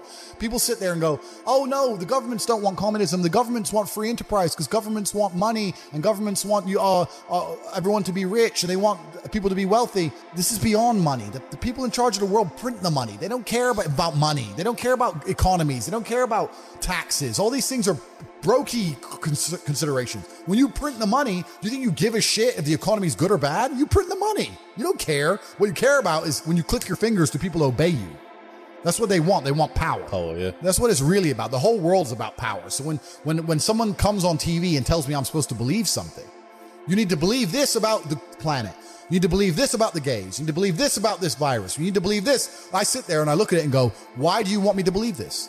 Do you think, why? It's a lot. And sorry, you got me started now. Sorry, bro. But it's like, why do you want me to believe this? Do you want me to believe this because it's good for me? Or is it because it's good for you? Are the rules made for the benefit of me, or are they made for the benefit of the people who make the rules? And you sit there and you understand that all of it is programming. All of it is a lie. They want you to believe things that are not true, like go to university, get in debt, sit there, learn or get a degree, that they want you to believe all this crap so that you are as enslaved as they can make you. This is all they want. And I understand that. So whenever they come along with anything, this is not about gay people as a whole. Don't give a shit. Any agenda they try and push on me, I know is not for my benefit. I know it. So I reject basically all of it. Like you look at Tyson Fury, right? How can you not respect the heavyweight champ? Gypsy King, G. Right? And he was talking about how he was depressed and how he fought his way out of it and everything. Huge respect for the guy. He was depressed, and the only way he fought and beat his depression was one day he got up, grabbed himself by the bootstraps, got in the gym, became the champ again, brought himself back to the former champion he was. He did it himself, right? And I think that that's really the only way any of these things can be beaten. I think if I were to talk to Tyson or Tyson were to talk to anybody, he'd say the same thing. He'd say, look, end of the day, even if you're struggling, it's you that's going to have to get up and get the work done and change your life. I think that a lot of the help, which is being purported now by the system, by the Matrix, isn't designed to help. I think it's designed to keep people in this state of depression, because when you're depressed, you're submissive. You don't care about what happens to you if you're depressed. Depressed people aren't going to riot against a new law or against COVID tyranny because they're depressed. They're too busy. They're at home and they're sad. I think that keeping everybody in a degree of semi-neutral depression, semi-sad, is good for their ability to control all of us. So when they go on the TV and say, you're depressed, it's a disease, you can't fix it, there's nothing you can do about it, it's not your fault, I think they're just trying to reinforce in your mind that you're never going to get better. I think if they really cared, they'd say, like Tyson Fury says, you're depressed, but you can beat this. You can do this. I don't hear them saying that very often. They just sit there and say, everyone's depressed and it's normal. Accept it. No, I don't accept that. I don't accept that. I don't think people should sit there and accept that they're sad. Change it. I think only you can change it. That's what I believe. If there's an advantage to only having one female, which I'm sure there are some, I can name them already, then yeah, that's the decision I'll make. If I think there's an advantage to having more than one, then that's the decision I'm going to make. Some people really need a female in their life because they need that kind of stability and direction and motivation. I'm not that guy. I do not need a woman to tell me to go work. I do not need her to tell me to put the video games down. I do not need to be cooked for and mothered. Like, it's nice if she does, but I'll survive. I did all this myself. I'll be okay. Like, the menial tasks you complete, I can hire somebody to do. It's not a big deal. I absolutely believe in love. I believe in family. I believe having kids is an amazing thing. But does that mean I'm ever going to live the completely traditional, I'm at home, wife says come home? That's never going to happen. That's not who I am as a man. If I have a woman who I love with all my heart and we have children, I'm still going to be out till whenever the fuck I'm out. I might be gone for 2 weeks. I'm out. See ya. See you in 2 weeks. And if during those 2 weeks I meet a big BQ, whatever, it is what it is. Doesn't mean I don't love my woman at home. Doesn't mean I'm not going to come back to her. But I'm just true to my instinct as a man. I don't think I should apologize for it. I think a lot of people are socially conditioned to apologize for things. That's not me. Society says I should do X. Well, society says I should do a bunch of dumb shit. Everything society tells me to do is wrong. So now society's going to sit here and say that I'm a bad person if I fall in love with a woman, we have a child, I take care of her financially, she's safe, the child's safe, I love them both, I spend time with them, and sometimes I'm away with my brother and there's a couple chicks around. Does that make me a horrible person? According to society, get fucked. Don't care. I do what I want. That's what I want to do at the time. That's what I'm going to do. My kids are broke. They are brokies. Yeah? Yeah, because they ain't going to get the lessons any other way. You know what? It's actually different. So if I had a daughter my number one concern wouldn't be spoiling her. Because I think spoiling a chick isn't even a bad thing, really. I don't think it affects their mentality nearly as much as a man. But the problem with spoiling a woman is, if she has too much access to money, a man's going to get hold of it. I've been around, bro. I know. If let's say I had a daughter and she's 18 and she has access to a bunch of money, her boyfriend, whoever the fuck he is, if he has any game, is going to be in the club on my money, driving her fast car with no insurance. PS5 paid for. You know what I'm saying? She'll be buying him nice presents and shit. So that's what annoys me about the chick. So she can't have any money because I don't want some fucking side dude getting it. Yeah. My son ain't going to get any money because I don't want him losing his hunger.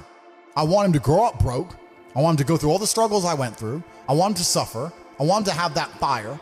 Now, I had some major disadvantages due to the fact that I had absolutely zero access to money. My family was completely broke. So I will give him some advantages. Let's say like when I was a fighter and I was fighting and I couldn't pay the rent. If my son, when he wins his fight, I'll give him a financial bonus myself for winning. But he still has to go win. Yeah. You understand what I'm saying? My kids are not going to be born into any kind of wealthy environment, in any kind of money. When I have children, I probably won't even raise them in a Western country because I think Western countries are soft. Bro, if I have boys, I want them growing up in deep Russia. Hardcore ones. Yeah, with like in the mountains with the goats. Like just running in the snow barefoot. Khabib ones. Yeah, I want monsters. That's what I want. I don't see the point in sending them to some private school to sit around with a bunch of fucking toffs. Yeah. I don't see that. I think the best education in the world comes from the streets and comes from hardship. I don't think a private school can teach my kids anything that I can't teach them or that they actually need to know. You know, so when I have children, their lives will be very, very hard. And I also think that a father's job, this kind of ties back into what I was saying earlier when you're saying about having one woman and a family, etc. I think a father's job is to be a role model, not a second mother. A lot of fathers think that they're a good father because they're home every day. I'm not saying don't spend time with your kids, but I think you're also a good father if you live a life of exceptionality and that you lay a blueprint for your children to want to follow.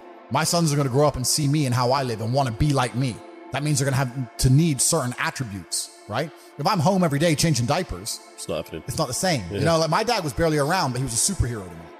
And I wanted to be like the superhero. So it's not so much about with a female, with a mother, it's about the quantity of time. With a father, I really think it's about the quality of time. The mother does the diapers, the food, the basic tenets of life, right? But the true exceptionalism is going to come from the father. And to do that, you need to be a role model. And if that means you have to be out conquering the world, you're going to be out conquering the world. That's how it goes. I have a showbiz version.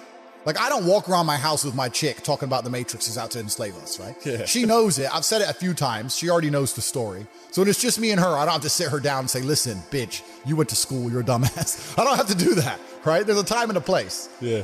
But it's all very real. These are the things I say. These are the things I believe. These are the things I talk about in my private networks. I just don't talk about them here to public. I don't talk about them nearly as deep or as advanced. Amongst my private networks, I like to talk about them at a much more intricate level because to the normies, to the brokies, they're not ready to listen to it. The Matrix, they say in the movie, people who are still dependent on the system will fight to defend the system. There are people who I will sit there and say to them, look, your university degree is a scam. They lied to you. I will show you how to make money. And their reply will be, no, I went to a good university. They are desperate. No, that degree means something. You work in Greg's, G. Doesn't mean, and shut up. They won't accept it, right? So certain people are not ready for the truth. People who are ready for the truth seek it and they find it. And those are the people I talk to inside of the War Room at Hustlers University. I talk to them at a much deeper level. But yeah, this is all very, very real. I have a showbiz version of myself because in the world we live in today, you need to be able to get information across compendiously and precisely. No one has an attention span. So I'm very good at talking quickly and talking quickly without mistakes and getting my points across and using analogies. I'm very good with analogies. This is all, I wouldn't say it's rehearsed, but it's very conscious because I have a lot to say, right? I can't sit here and money because no one's going to watch it. Yeah. Right? So people will probably look at me and think it's fake. It's not fake. It's just a matter of me understanding how things need to be done. And as a professional, I do things as a professional. I'm on a podcast, so I'm going to be professional. I'm going to get as much information across as possible. And my mind works quicker than my mouth. I'm lucky. I'm smart. So that's how it goes. I think that the societal path they've laid out for most men is a sad one. I think that all men like the idea of conquest and like the idea of being high status and being rich. And they're telling you that you shouldn't be those things and you shouldn't do those things. You should just go to school, get a wife, sit at home, happy wife, happy life. And it's depressing and it's unhappy. And I promise everyone that there is a degree of happiness, but as a man, that happiness comes from freedom. And freedom does require money at some level. And you're going to have to get out there and get paid if you want to be free as an individual. And once you're free, you're going to be happy. So, but you know what? This is another thing about money. I'm going to sit here and I'm going to complain. This is going to upset all the brokies at home. There's nothing to fucking buy. Like you buy 3 or 4 diamond watches, you buy a couple suits, you buy some cars. What else? What else is there to buy? You end up just spunking it on bottle shows and $10,000 steaks. There's nothing to buy. You can go on holiday and travel, blah, blah, blah. But if you're actually looking for physical items, things to own and buy, there ain't much to buy. Okay, you can buy property, but property is a funny one for me because I'm very anti-governmental as a person, and I think that property is one of the big tools the Matrix uses to enslave. To keep you in the system. Completely, man. You buy a $10 million house in whatever country, you don't want to piss off the government of that country. Yeah, but because you'll lose that house. Yeah. There's a lot of people who talk about passive income, and we'll talk about passive income because I think that's the biggest scam on the planet. The idea of passive income in and of itself is a lie. You're the first person on the podcast to say that. bro. Yeah, no, like everyone goes, oh, I want passive income. Well, of course you do. Everyone wants passive income, but tell me how you're going to get it, because only having tenants is not passive income. Ask anybody who has tenants. It's fucking headache, right? Yeah. If I have a house XYZ, I got to make sure it's looked after, not broken into, the electricity's on, it's cleaned. I got to get someone on the ground. My assistant's got to deal with it. Now it's just got to be something to deal with. And once I got a bunch of money, what I really wanted more than anything was freedom. There's a bunch of these real high-level crypto guys, you know, like the guys who invented Ethereum and all that lot, the autistic guys. They don't own anything. And I kind of get that. I'm at the point now where they have a backpack of their possessions, and if they want a house, they rent it. They want a Lambo, they rent it. If I need to go somewhere, rent. I don't own anything. I don't have any hassle. Nothing's in my name. No government can take anything from me. You know, you get to a point of wealth where you kind of start thinking, do I want to have all this crap now I got to deal with? Really, you want peace of mind. And I have enough troubles in my head. I don't need to be worried about my mansion in Santa Monica, which has been broken into. And I don't even go there. Do you know what I mean? It's just long. So that's that. And then also what I was saying earlier about property being a tool to the Matrix. If you buy a $10 or $20 million property under a government, you can't piss that government off. You can't disagree with that government. You can't, if the tax authority of that government says you owe them money, you better fucking pay it. Or you're gonna lose a house, right? Yeah. If they say you better take an injection in your arm for the good of society, you better take your vaccine. You better put your mask on. You can't even get a parking ticket, my G. Listen, if I'm in England right now, I don't own any assets in England, right? And I pull up in the DBS. Have you ever seen James Bond look for parking? Me neither. No, fuck no. He parks up and gets out. That's what I do. Park up, boom, get out. I don't look for parking. They put a ticket on the DBS. Let's say I decide not to pay that, right? What are they going to do? I don't have any assets in the UK. They're going to make a bunch of letters, send it to a bailiff. Bailiff's going to drive around the UK. I don't even live here. Boom, it's over, right? If I had a £20 million house, eventually it's going to go, the 60 pound becomes 120, 120 becomes 240. Yeah, bailiff comes, 2 grand, 3 grand, boom, boom, boom. Gets to the point where they're going to take my £20 million house off me. Maybe it takes 3 years, but they will, over a parking ticket. So by buying that property, you're now giving you're giving the government a way to hurt you. You're giving them a leverage over you. And I'm at the point of wealth now. I have enough hidden money where I don't want any government to have any leverage over me. I want a government to say, Andrew, we don't like you. And me say, get fucked. Safe. All right, I won't come then. Bye. And that's the problem with property. Property is a tricky one. I know you can make money with it, but you have to understand that they'll use it against you, man. It's a leverage. So I always knew I wanted to escape the Matrix before I escaped it. And let me tell you why. If COVID has not woke people up in the last 3 years, I don't know what's wrong with you. The government came along, closed your business down by force, forced you to have a medical procedure you didn't want, made you stay in your house and cover your face because of something with a 99.9% fucking survival rate.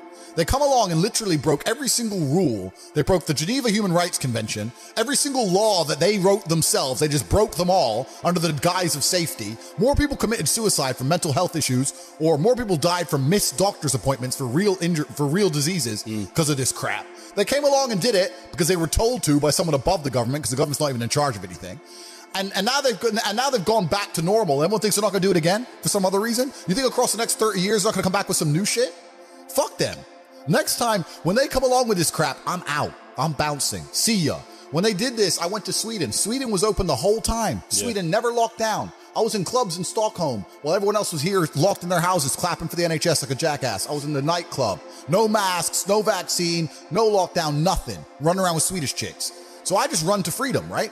But if I had, let's say, a big property within the UK, I can't just say fuck the UK. Yeah. So once you escape the Matrix and you try and find a way to get your wealth outside of the system, then you can exist geographically anywhere. And once you can do that, then laws don't really apply to you.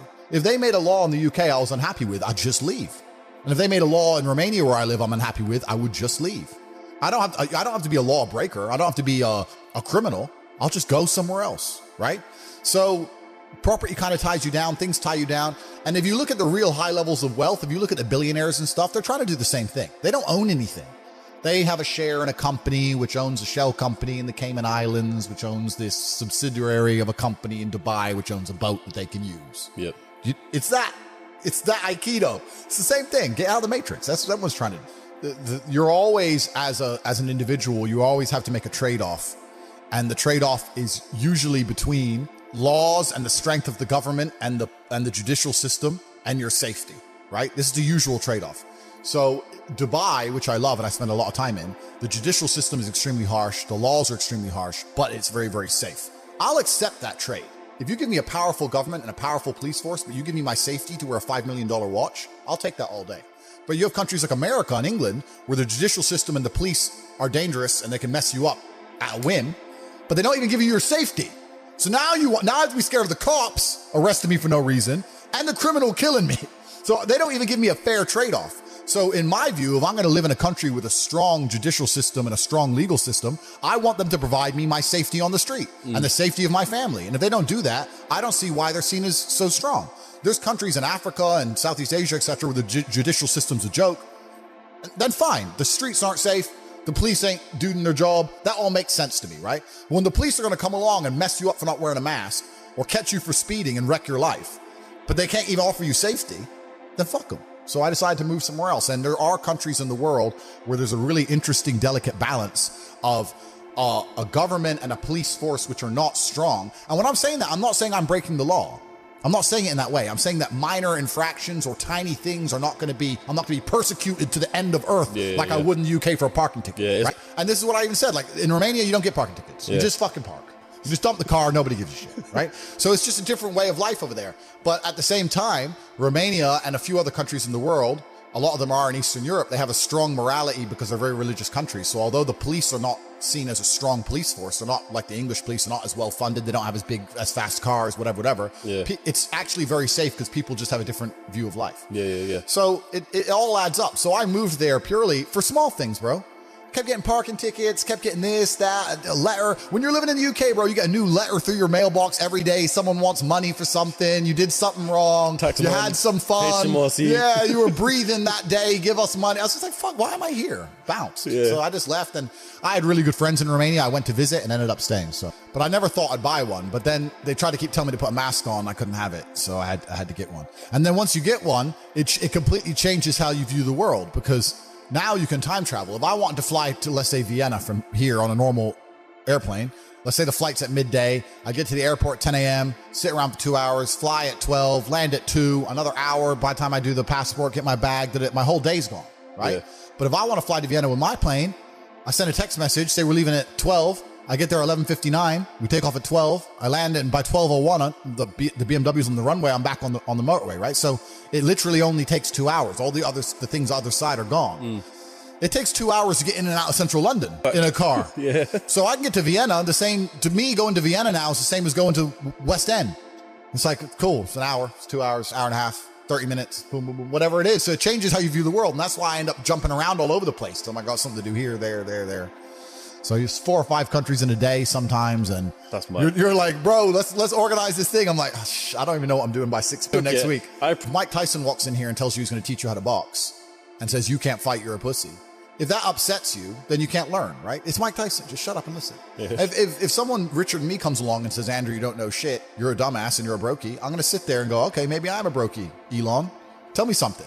Right, I'll listen, but if you're gonna sit there and go, don't call me names, and not listen, you're never gonna get anywhere, right? You don't become the master unless you're very, very good at being a student. And I've always been very, very good at knowing when to shut up. But I've got to a point in my life now where I don't have to shut up ever. Yeah, I'm still a student of life, right? Nobody knows everything, and there's still a lot of people who I respect and will always respect, and always am quiet around and treat with absolute respect. But I've been learning for a very, very long time. I've always been very, very observant, trying to pay a lot of attention. And life really doesn't have to be that complicated. When you see somebody that has something you want, you just got to try and work out how they got it. And that's the missing part. Most people see people with things they want, and they don't do the second half. They don't try and work out how they got that thing. Oh, my man has a Ferrari. Okay. I wish I had a Ferrari. Okay. They don't sit there and go for an hour. How did he get a Ferrari? It doesn't cross that part is the part they don't want to do, right? They just go, oh, he has a Ferrari. Wish I had a Ferrari. And they go back to TV. Yeah. And that's why they lose. When I talk about the Matrix, I'm talking about the systems which have been created by society, which are deliberately designed to enslave. In the movie, the Matrix were used for our body heat, but here in this Matrix, we're used for our efforts and our energies. And you're existing inside of a system which is deliberately rigged to make the rich richer and for the poor to stay poor. Yeah. And you can sit there and get upset about it. You can sit there and cry about it and say the system needs to change, which is what some people do, socialists, XYZ. But I know that's a waste of time, right? That's futile. The best thing to do is to understand the rules of the game and find a way to win. So yes, the game is rigged. Yes, the rich are always going to get richer. Yes, the poor are always going to struggle. And that's the way the game is set up. So you still need to find the best move on the chessboard. There's no point sitting there saying, I want to play a different game, because that's never going to happen. Because the people with the money are the people who have the control and they have the power. And why would they have the game set up any other way? Why would they change it? Right? It's also the basic of economics. I think a lot of people don't understand the true basics of economics. And the basics of economics state that even giving money to the poor, that ends up back in the hands of the rich. There's no way to stop the rich getting richer. I've already explained this before, but I remember during COVID when they did the stimulus checks and they passed out all this free money to everyone, $1,000. In England, they gave a lot more money, but in America, everyone got like $1,400 each and everyone was happy about it, saying, oh, he's giving money for the poor. Yeah, but what do those poor people spend that money on? Amazon stock tripled because they all went to Amazon. So Jeff Bezos got richer, right?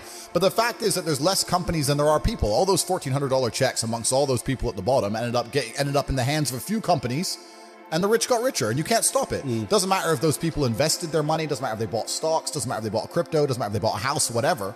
The people who have the assets and have the companies and have the control are always going to end up getting control of the currency, and they're always going to be richer. So that's kind of how it works. And it's getting worse and worse. It's have-nots and have-yachts. Yeah, and that's another thing about opportunities, right? Because you have to be positioned to take advantage of opportunities. Yeah.